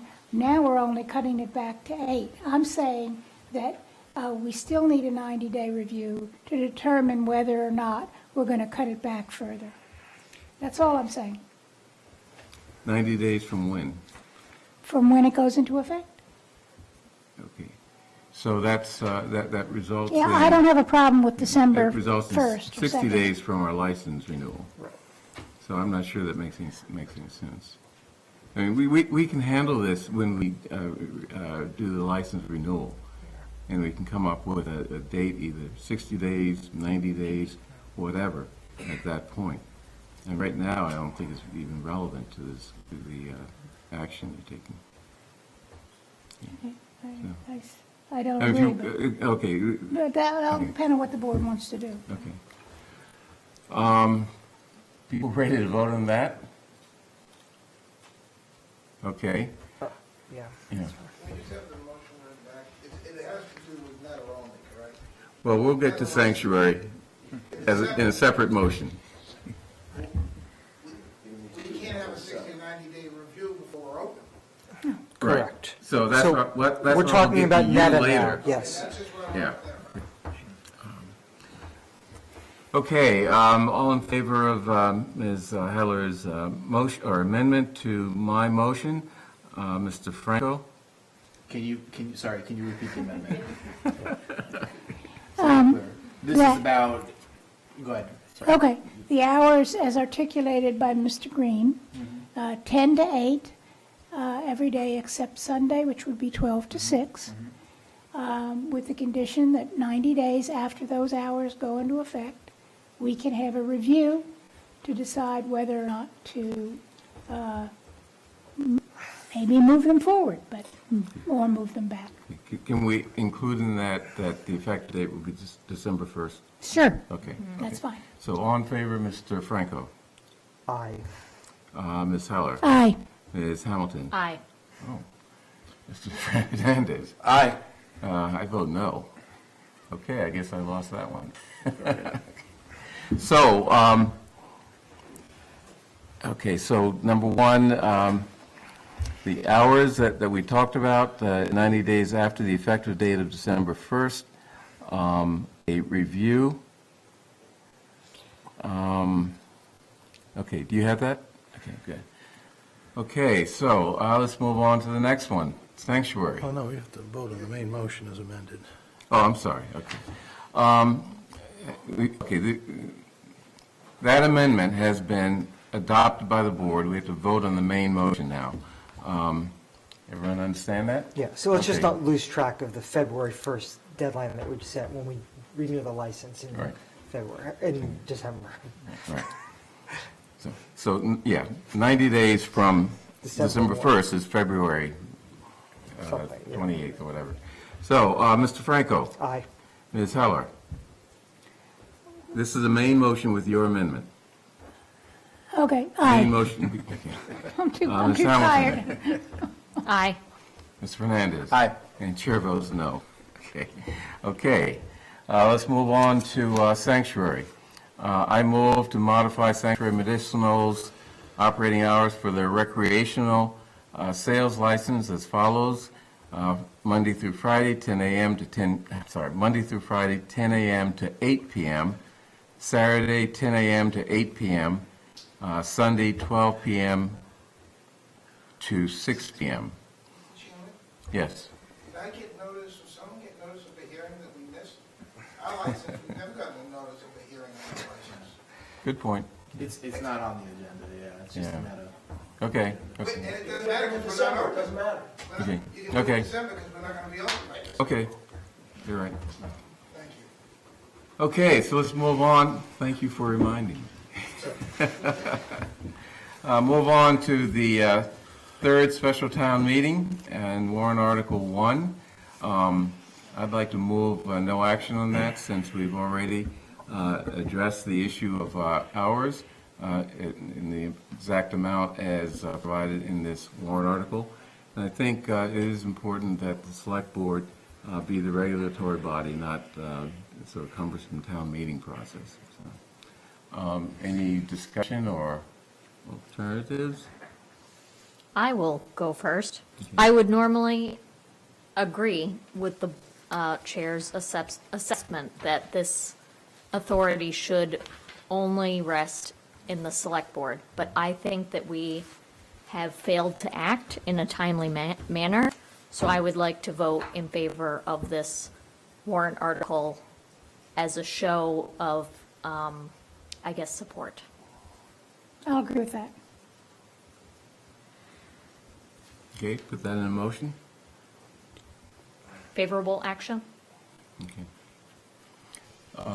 Motion. So I'm also troubled by dictating license requirements in the general bylaw, but, here we are, having, I think, waited too long to act, and I'm willing to sort of go against my own better judgment and vote favorable action on this. You have to I'm just say- amazed. I've heard so much about like precedent when we talk about other issues, and here we are. If licensing is under our purview, then it should be under our purview, and if we fail to act, then that's on us, and we should take responsibility for that and then act. But we are effectively like this vote on town meeting is going to supersede our own vote that we just took. I mean, and by the way, we've got 2 more coming up. It doesn't where that might be the supersede it. case. We can Well, let me still. finish my statement, I'm sorry. please. I've I'm sorry. sat I'm and sorry. I'm quietly tired. listened, yeah. And I just think if licensing is our job, let it be our job. And the town meeting has plenty of jobs that it's supposed to do, and by statute that they're supposed to do. This is one that we're supposed to do. Let's make it our job, and let's take responsibility for it, and take responsibility for our votes. Effectively, what we're doing right now, just so folks know, we're just making a recommendation to town meeting anyway. Town meeting is more than welcome to ignore what this board says on these 3 articles. So this board is not deciding what's going to happen on these 3 articles right now. We're just making a recommendation. And so my recommendation is this is our job. We should do it. Yeah. I agree with Mr. Fernandez, and I don't think it's appropriate for us to be beaten up on ourselves because we had a late hearing. We were supposed to have it after 90 days from the effective date of their license. Yes, it's been very busy. We've been behind on a number of things. Don't beat me up. I think we have to really focus on what is our role in the licensing process and not use, the fact that, we're late to have that meeting or that hearing as an excuse to abdicate our responsibility to do licensing and give it over to town meeting, which moves very slow and not very efficiently.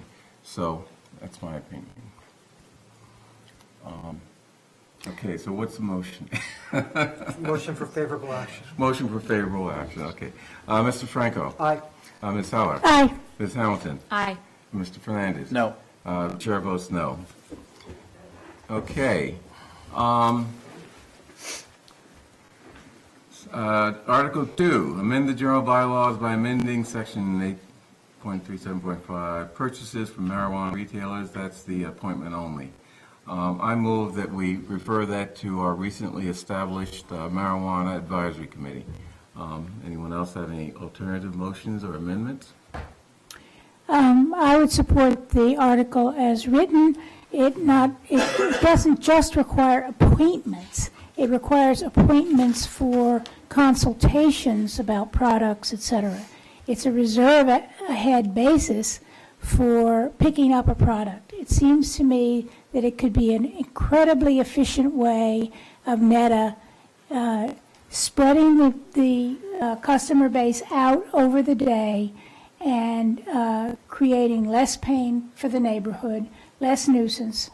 I'm going to support it. And in addition to which, there's a sunset clause, by the way, in both Article 1 and Article 2 on June the 1st, 2022, which means that we'll be able to review at that point what the situation is and change and potentially change it. I would just add that we don't know any of what you said, and it's appropriate to refer to this committee in order to figure out how it would work, what the downside as well as the upside of it is. So that's my view. Any other thoughts? In effect, what we're doing is making the purchase of a legal product difficult and inconvenient to obtain, in lieu of trying to ban it outright, which we can't do. No one's trying to ban it outright. I object to that. Well, I seriously object to that. Difficult and inconvenient. It's not banned, but it's just making it difficult and discouraging people from exercising their legal right. We've had testimony tonight that people have to make appointments to get their insulin. That's a legal drug, and it's a necessary drug. This is not necessarily necessary. I mean, we're not talking about the medical side of it. We're talking about recreational. I don't think you're required to get an appointment to get your insulin. That's what one woman testified. get drugs like that all the time without an appointment. Well, so I take offense to the fact that, that you feel like we're trying to make a legal product difficult to obtain. This board and the town generally introduces a tremendous number of restrictions on the way that businesses operate. We regulate the hours that construction can take place. We regulate the hours that alcohol can be served. We regulate when restaurants can open, and when there's a problem with trash pickup or with delivery, we attach conditions to licenses, and this is no different in my mind. It's a legal business, and we're restricting the way it operates in the face of problems that are brought to our Well, attention. and you're assuming that those problems are connected to or will be solved by this solution. And that's where I think the difference between, the examples you gave and this. So as I said last week, I do not blame NITA for all the problems that are present in Brookline Village or on Walnut Street or on White Place. I think there are a lot of factors, and NETA is going to be restricted just like the other businesses and activities that are contributing to this. The question is whether it's a reasonable restriction. Well, Yeah. I think it is, so. Okay. I think it's not. Okay. So, okay. We'll disagree. Yeah. So I take it your motion is favorable action? On Article 2, Yes. yes. Oh, absolutely, yeah. I think you're not getting our best selves right now at 11:30, close to midnight. We're probably a little bit more impatient than we normally are with each other, I think. Here's what I'll say is that these warrant articles were filed before mitigation funds were released. These warrant articles were filed before a committee was established by the select board, and that these warrant articles were filed before we did what we just did, which is actually vote to amend the hours for this one business, and then we'll take up in December Sanctuary, which is already agreed to those hours, so I think that'll move smoothly. I've mentioned before at a previous meeting that I thought that some of these efforts are like taking a hatchet to the problem where a scalpel is more appropriate, and that we actually, the hours, the mitigation, all these other things are more appropriate, and we have to, I think, in my view, allow these efforts to play out, to work, and to see how they work, and then to review and then make adjustments accordingly and appropriately. I do want to say one other thing that I've been holding on to for a while, and that was Mr. Saltzman at the top of this hearing made some comments about the select board not believing people and saying that they were lying about certain issues. While I do not encourage you to call out individual members based on their actions or perceived actions or conduct, likewise, I encourage you not to cast such broad aspersions on the entire board. In fact, I think it was just last week or the week before where I looked out into the audience of supporters of these petitions and said, I do believe you about the incidents that are happening there. And we can go back and watch that tape. And I think when statements like that are made, I think it hurts your cause. And I think that it certainly damages my reputation for all the people that aren't here now that were here when those comments were made. And if you know anything, if you've been around here long enough, you see that we don't all agree on, I mean, we all agree when there's a liquor license that comes up, but on all other issues, you don't really get a unanimous board, at least not with this board, right?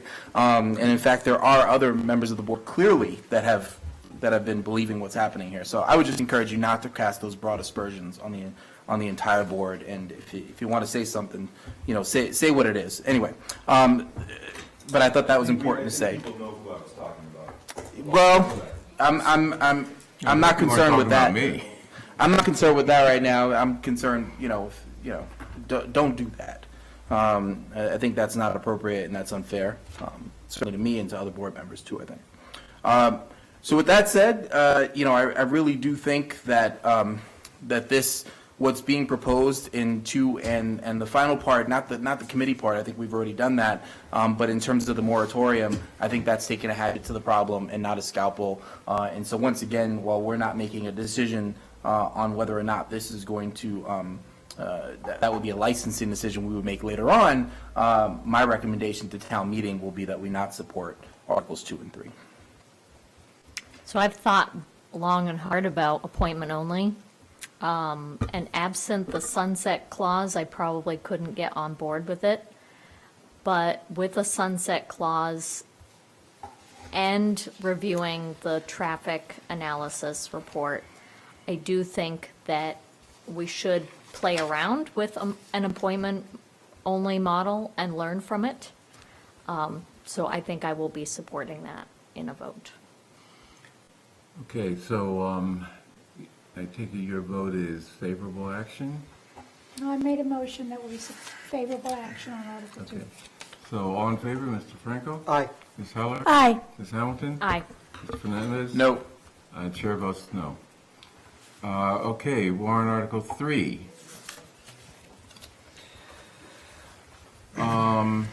Now, we've set up a committee. You set it up. Do you want to call for favorable action on warrant Article 3? Or do you want to refer this or accept our committee as actually dealing with the issues that are presented in warrant Article 3? Well, I find Article 3 a little puzzling and challenging because it's essentially two things in one, and I don't know how to really separate the two. One is the task force, and the other is a moratorium. I'm not sure that I can get all the way on board with a moratorium for the reasons that have been outlined by other board members. So I'm interested to hear what other members of the board have to say. I would move referral of the subject matter of Article 3 to the Licensing Review Committee, which is a committee that wrote the regulations on the siting and operations of marijuana establishments. It's got some subject matter expertise on this, and I think it's well equipped to tackle the subject matter of Article 3. Well, I happen to like the Article 3's request that the Select Board not issue any new operating licenses. It's not likely we would anyway, for retail marijuana establishments until such time as there's a study committee to assess the effectiveness of our bylaws and the policies given our recent experience, and that the report be issued by November 1st, 2020. And I think that that's a very important part of this article. So I would support it, and I'll make a motion that we vote favorable action on it. Okay, which... Motion to refer takes precedent. Yeah. All in favor, any other discussion? It's a motion to refer where? Refer to the Licensing Review Committee. Okay. So all in favor of referral to the Licensing Review Committee, Mr. Franco? Aye. Ms. Heller? No. Ms. Hamilton? Aye. Mr. Fernandez? No. And Chair votes aye.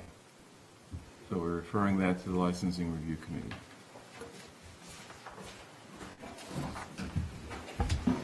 Okay.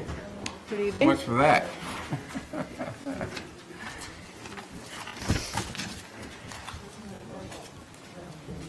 So you have a few warrant articles that we need to take further action on. The first is Article 4.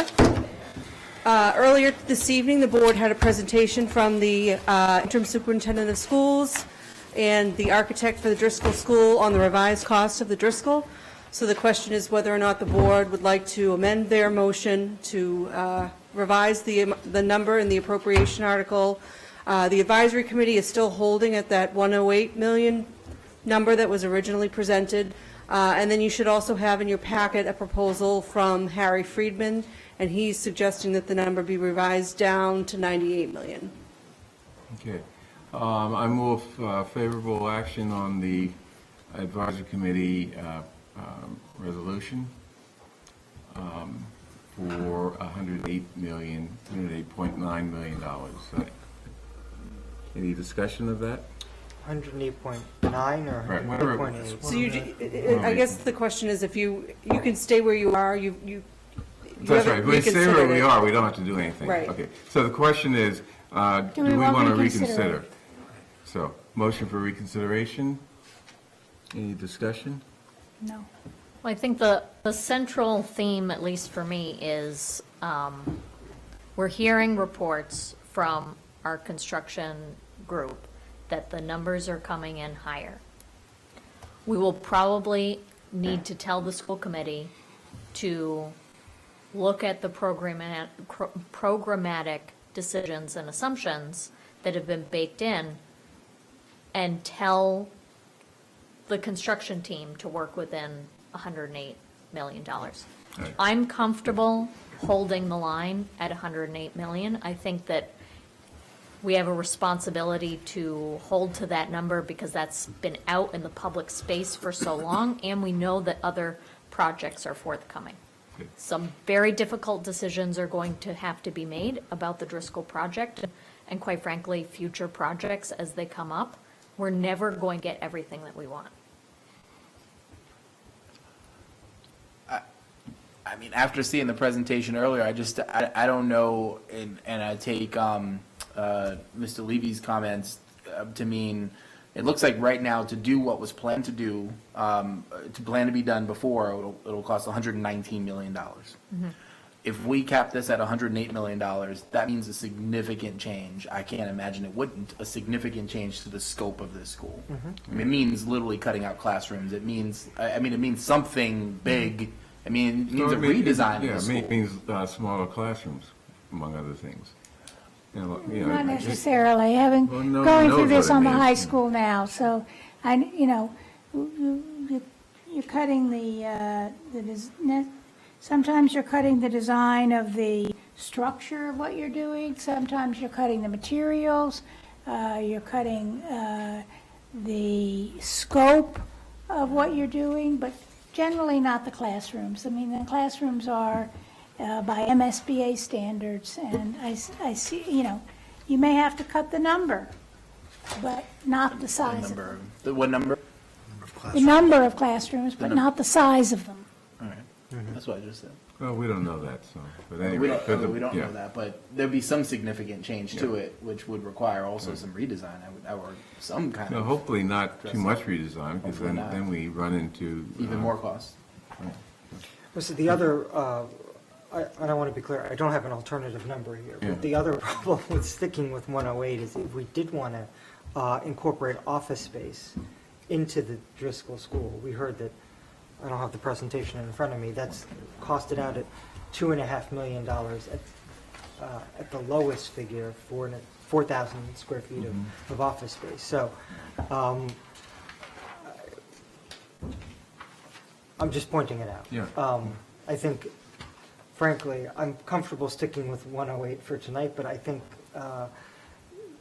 I've got to give some more thought to this, and we may need to come back and have a. Well, we'll have a full discussion at town meeting, and, see what happens there.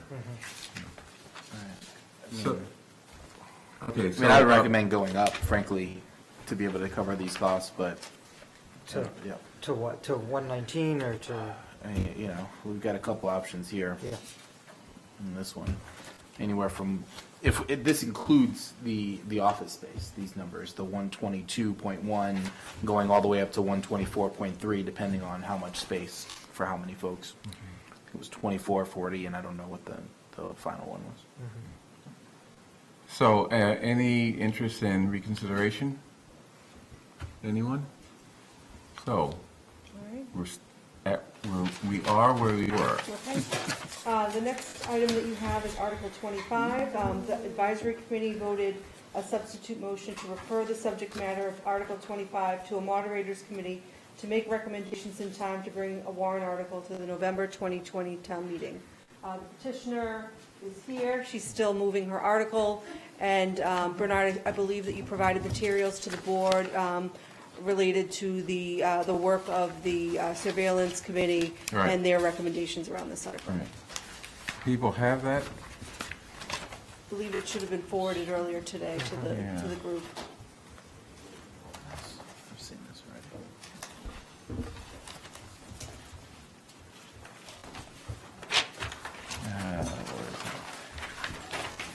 I lost it. Well, Ms. Hummel, would you like to state your case? And Ms. Hatchett, would you like to state your case? Hello, thanks for still being awake and being here. I'm Don't sure. assume we're awake. Hopefully. So I just to sort of bring it back, because I feel like I should say something about NETA. I'm not going to, but I feel it's all the mindset we're in.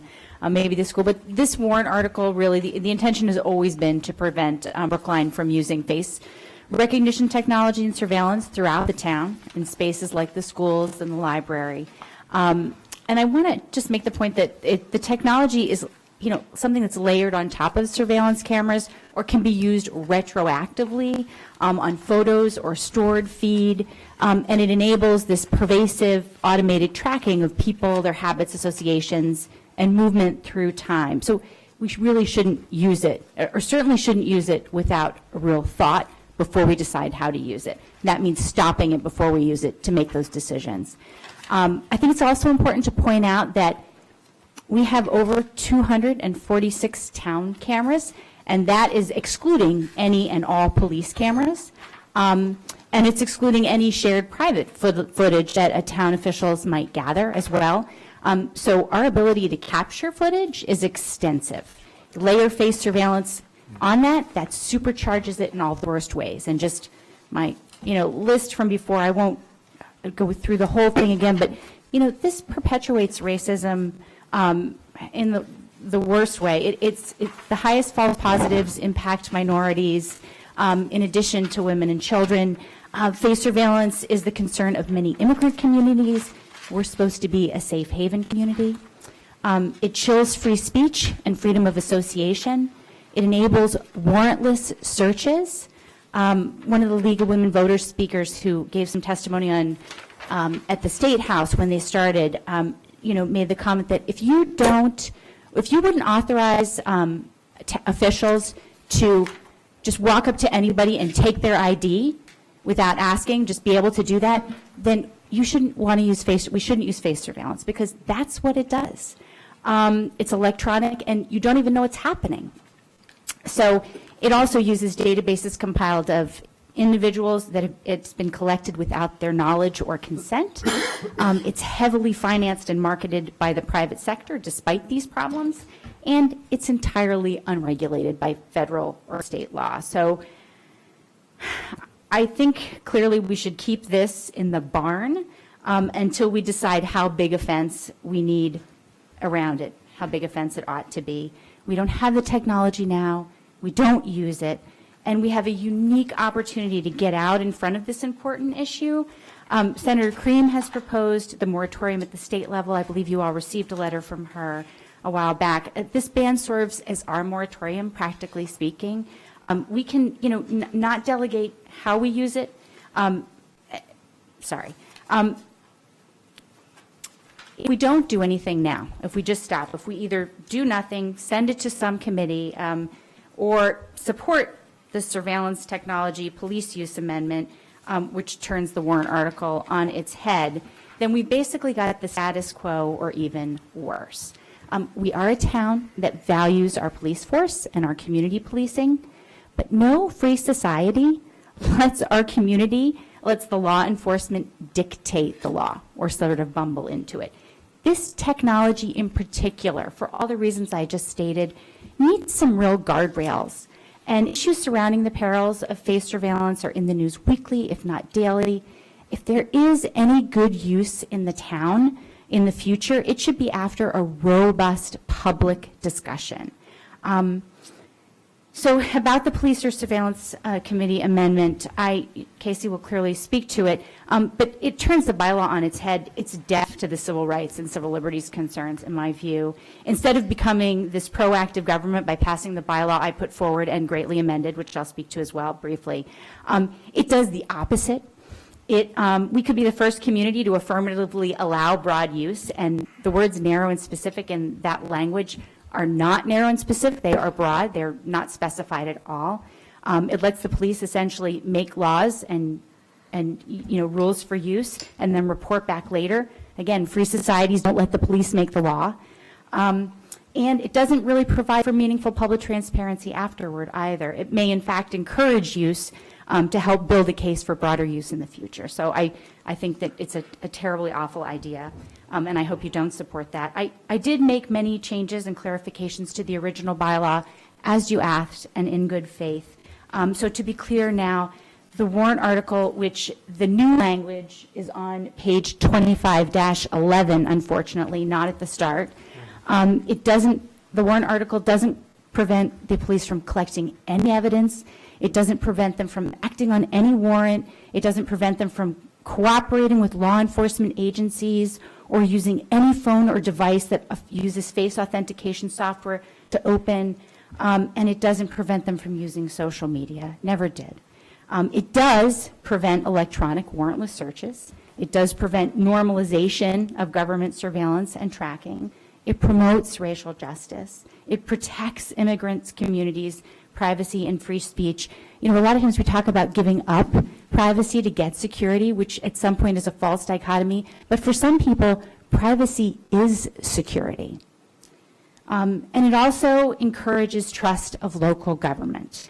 So that includes public safety, the libraries, and our schools. You know, if at some point in time the state and federal government get their house in order, we can amend the bylaw. Maybe we'll do that beforehand. I don't know.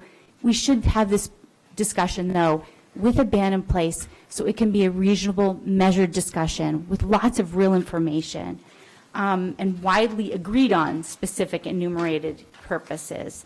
So, you know, one other thing I'll say about before I conclude is there was also at the testimony at the State House a professor of sociology who used to be a DHS employee as well. He was there and had been in law enforcement, and he was advocating for a ban also. So that tells you something.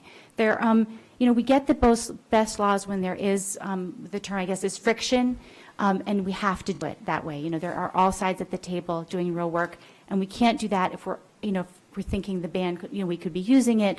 And so let's keep this horse in the barn, and then let's figure it out. This is really the best way. It's in the news all the time, the problems with it, how broken it is, and it just really supercharges what the technology we've already let get in place.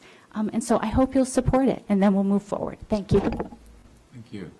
Ms. Hatchett? Good evening, although actually it's good morning, I think, at this point. I'm Casey Hatchett. So we failed to close our meeting the same day we opened it.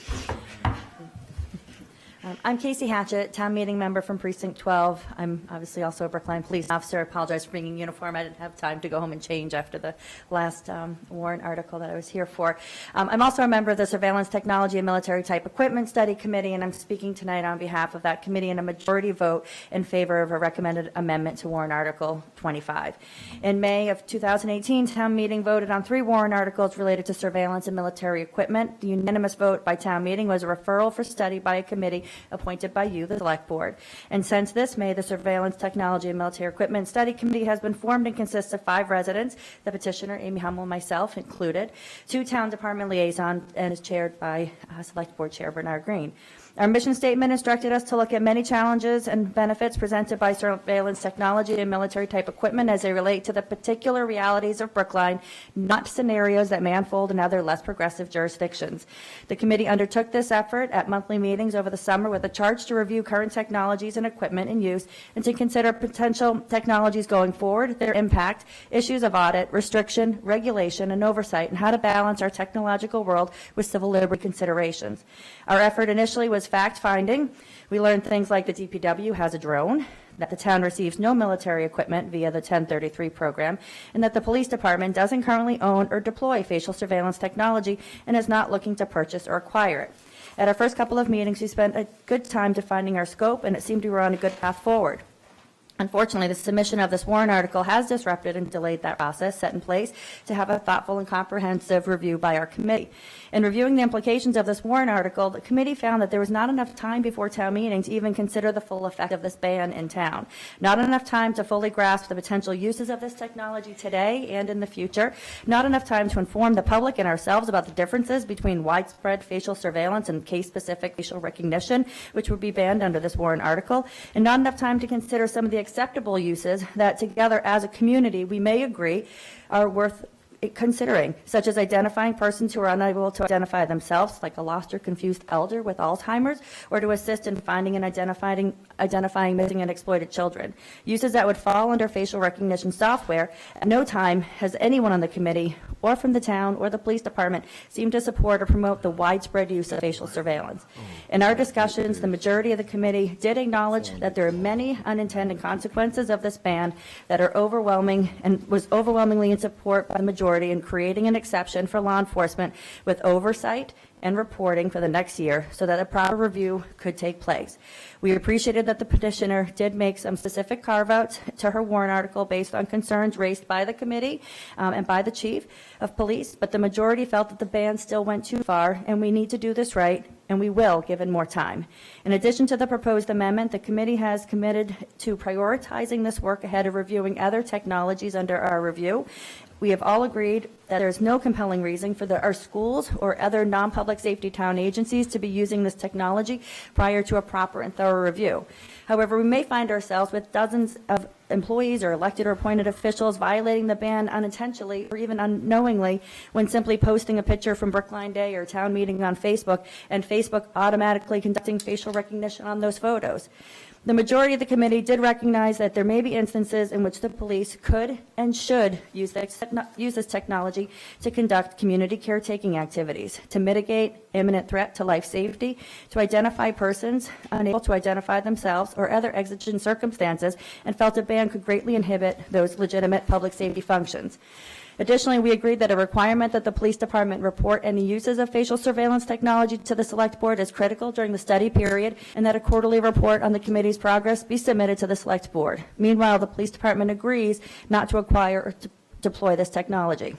We have much work left to do to consider the impact, the benefits, and the pitfalls of this type of technology, and we felt we owe it to our community to have a full and thorough discussion of how this ban could affect the ability of law enforcement to investigate crimes, protect victims, exonerate the innocent, and prosecute criminals, and what oversight would be required to ensure that civil liberties and public safety concerns are in balance. And we're asking you by a vote of 4 in favor, 1 opposed, and 1 abstention that you allow us to continue this work by accepting this amendment, or you could simply refer this untimely warrant directly back to our committee to conduct the proper and thorough review we were appointed to do. Thank you.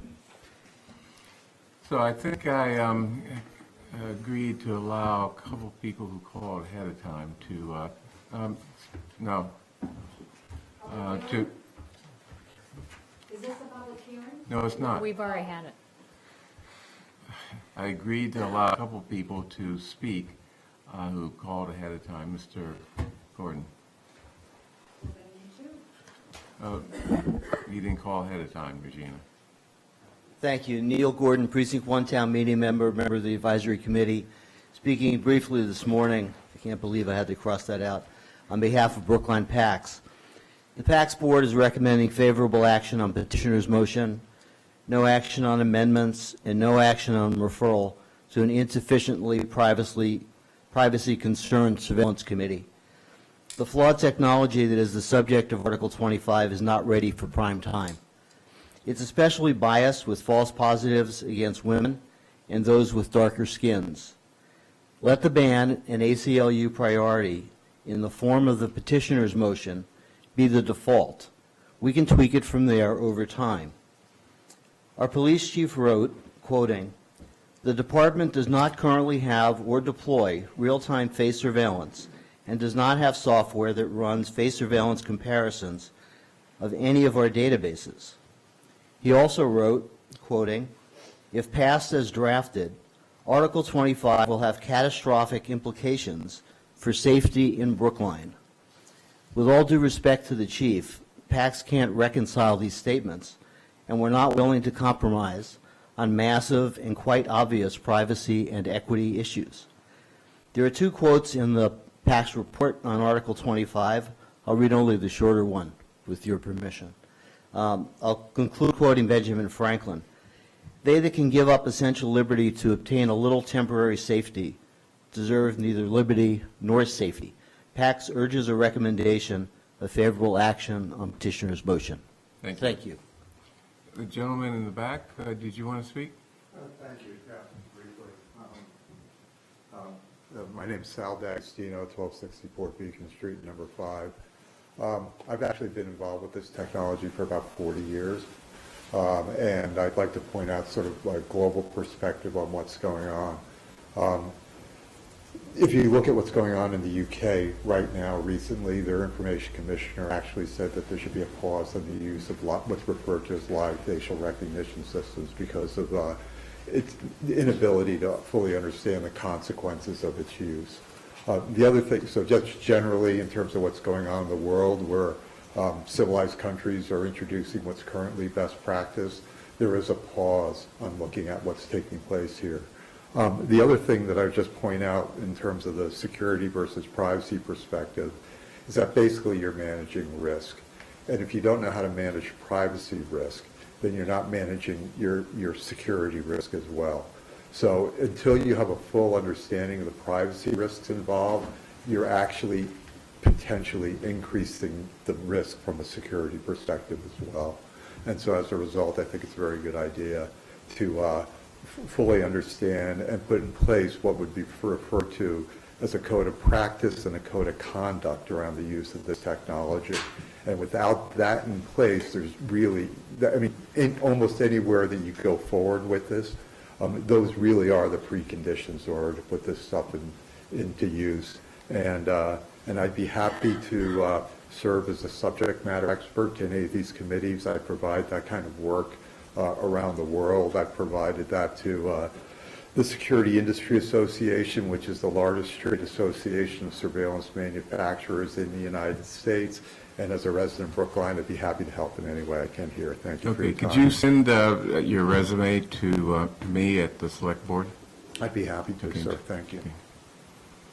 So, Regina, you have something to say?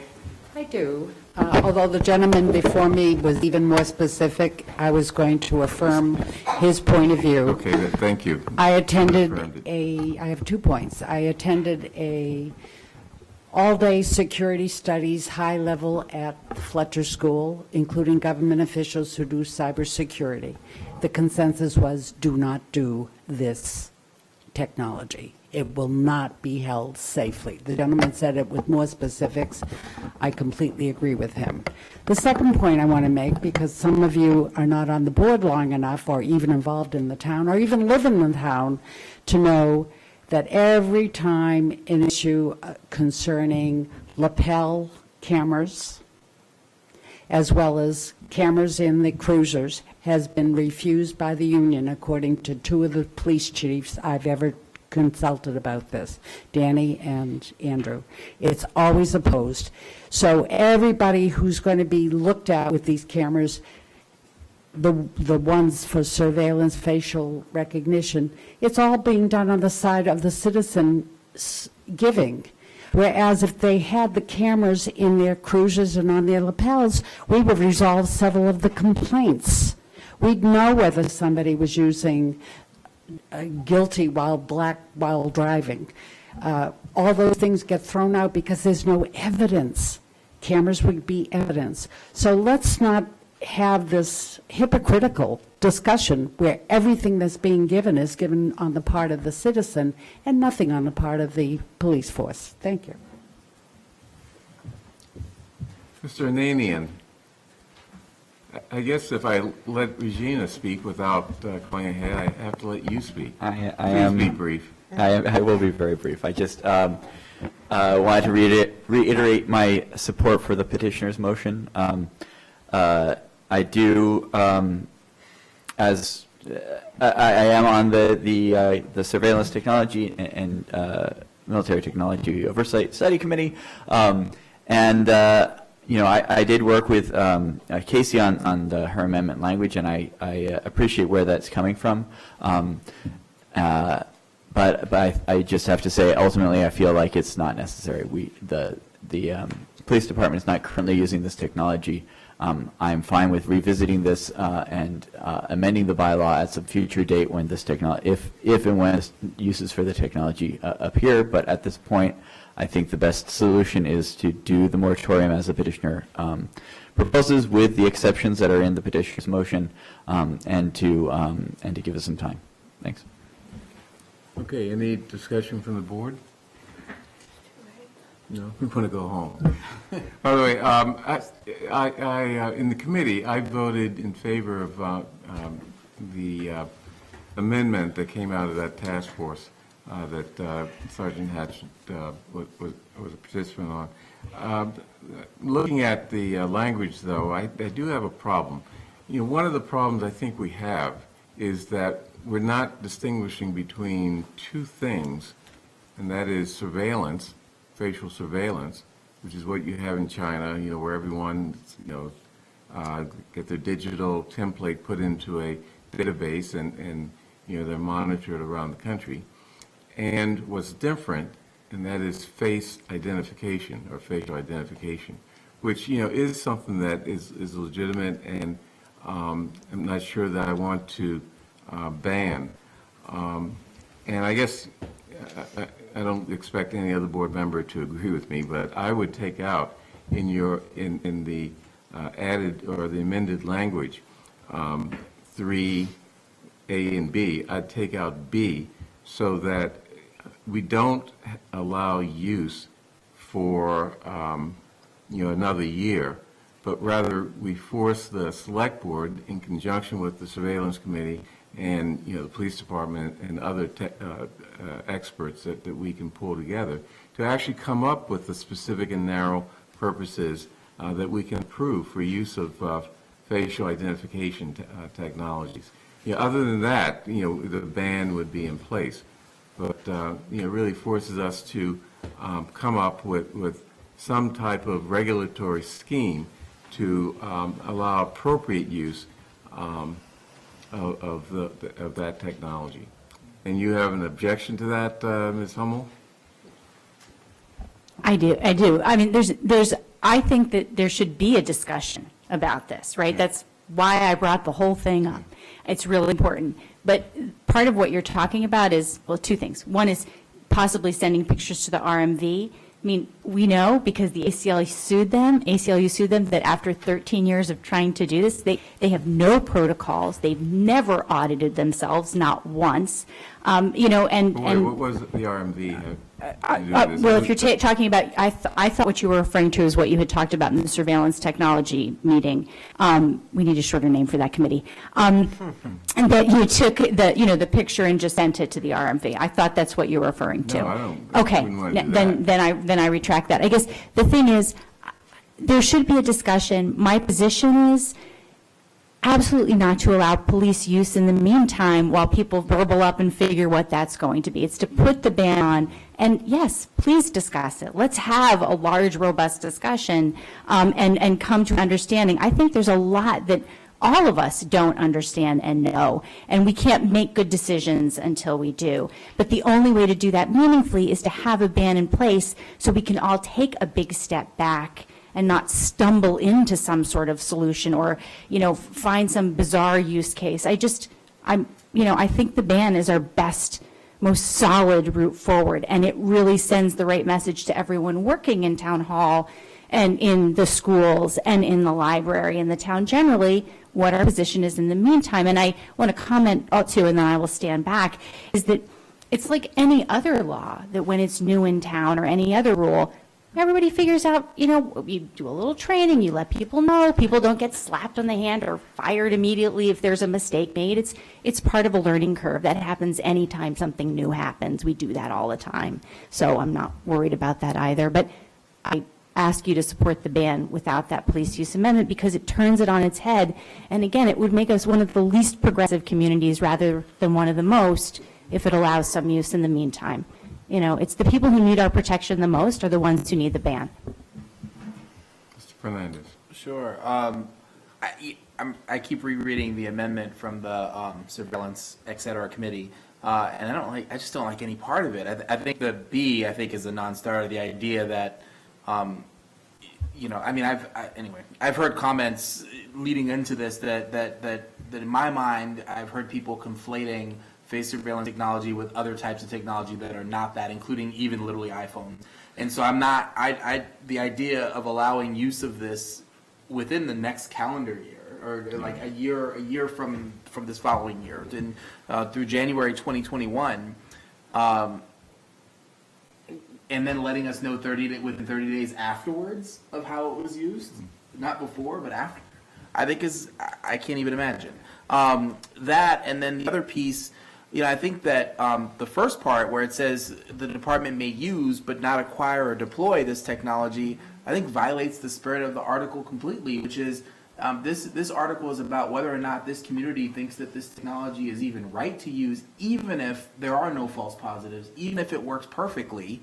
My position is, even if it works exactly as intended, we still shouldn't be using it, because I don't want to walk around, constantly having my face scanned while I am going to go get a cup of coffee. And so even if it does work perfectly, which it doesn't, I just think this is not okay to say that we'll use it from other communities or from the feds or whomever. We'll take use of it, but for us, it's not good enough for us. It doesn't make any sense to me. I'm sorry. So I'd like to, when we get to it, I'd like to just vote on the warrant article as it is without this amendment. Any other comments? I'm in agreement that I will support the petitioner's original. This is unreliable technology that has been shown to basically discriminate. So until it's refined and until we have a specific intended use, sure. I mean, I think police procedures, though, are not to use it as the sole means of identification, but rather to use it to identify a group of faces from which you do a manual check. I mean, is that correct? It's one part of a larger investigation. It's not a useful So, piece of evidence yeah. that's used to determine fault or innocence in Yeah. any case. One part. So I guess, I don't know, it's late, and I don't think I have the votes for anything, so does anyone want to make a motion? Move the petitioner's amended language. Okay. All in favor? Mr. Franco? You move, I'm sorry, you move what? The petitioner's amended language.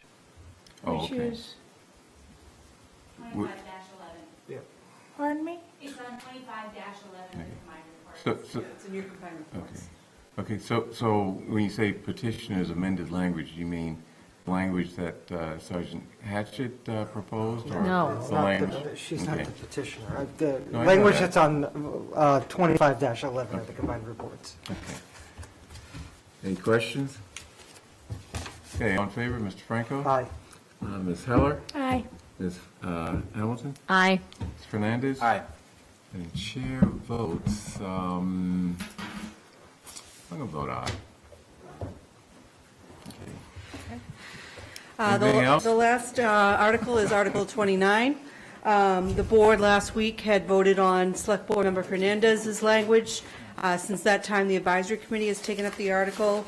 They've essentially removed all of the whereas clauses, and their motion is just one resolve clause that I can read to you. That the town meeting urged Select Board to offer an appropriation for racial equity advancement as part of the town's annual operating budget cycle. So you can either choose to stay with the language that you have, or come in line with the advisory committee. Okay, so to stay with or to come in line with the advisory committee would require reconsideration? Correct. Any motion to reconsider? So moved. Okay. Any other motion? Okay. All in favor of reconsideration, Mr. Franco? Aye. Ms. Heller? Aye. Ms. Hamilton? No. Mr. Fernandez? No. And chair votes no. Okay, thank you very much. And that's it? Thank you, everybody. Yes.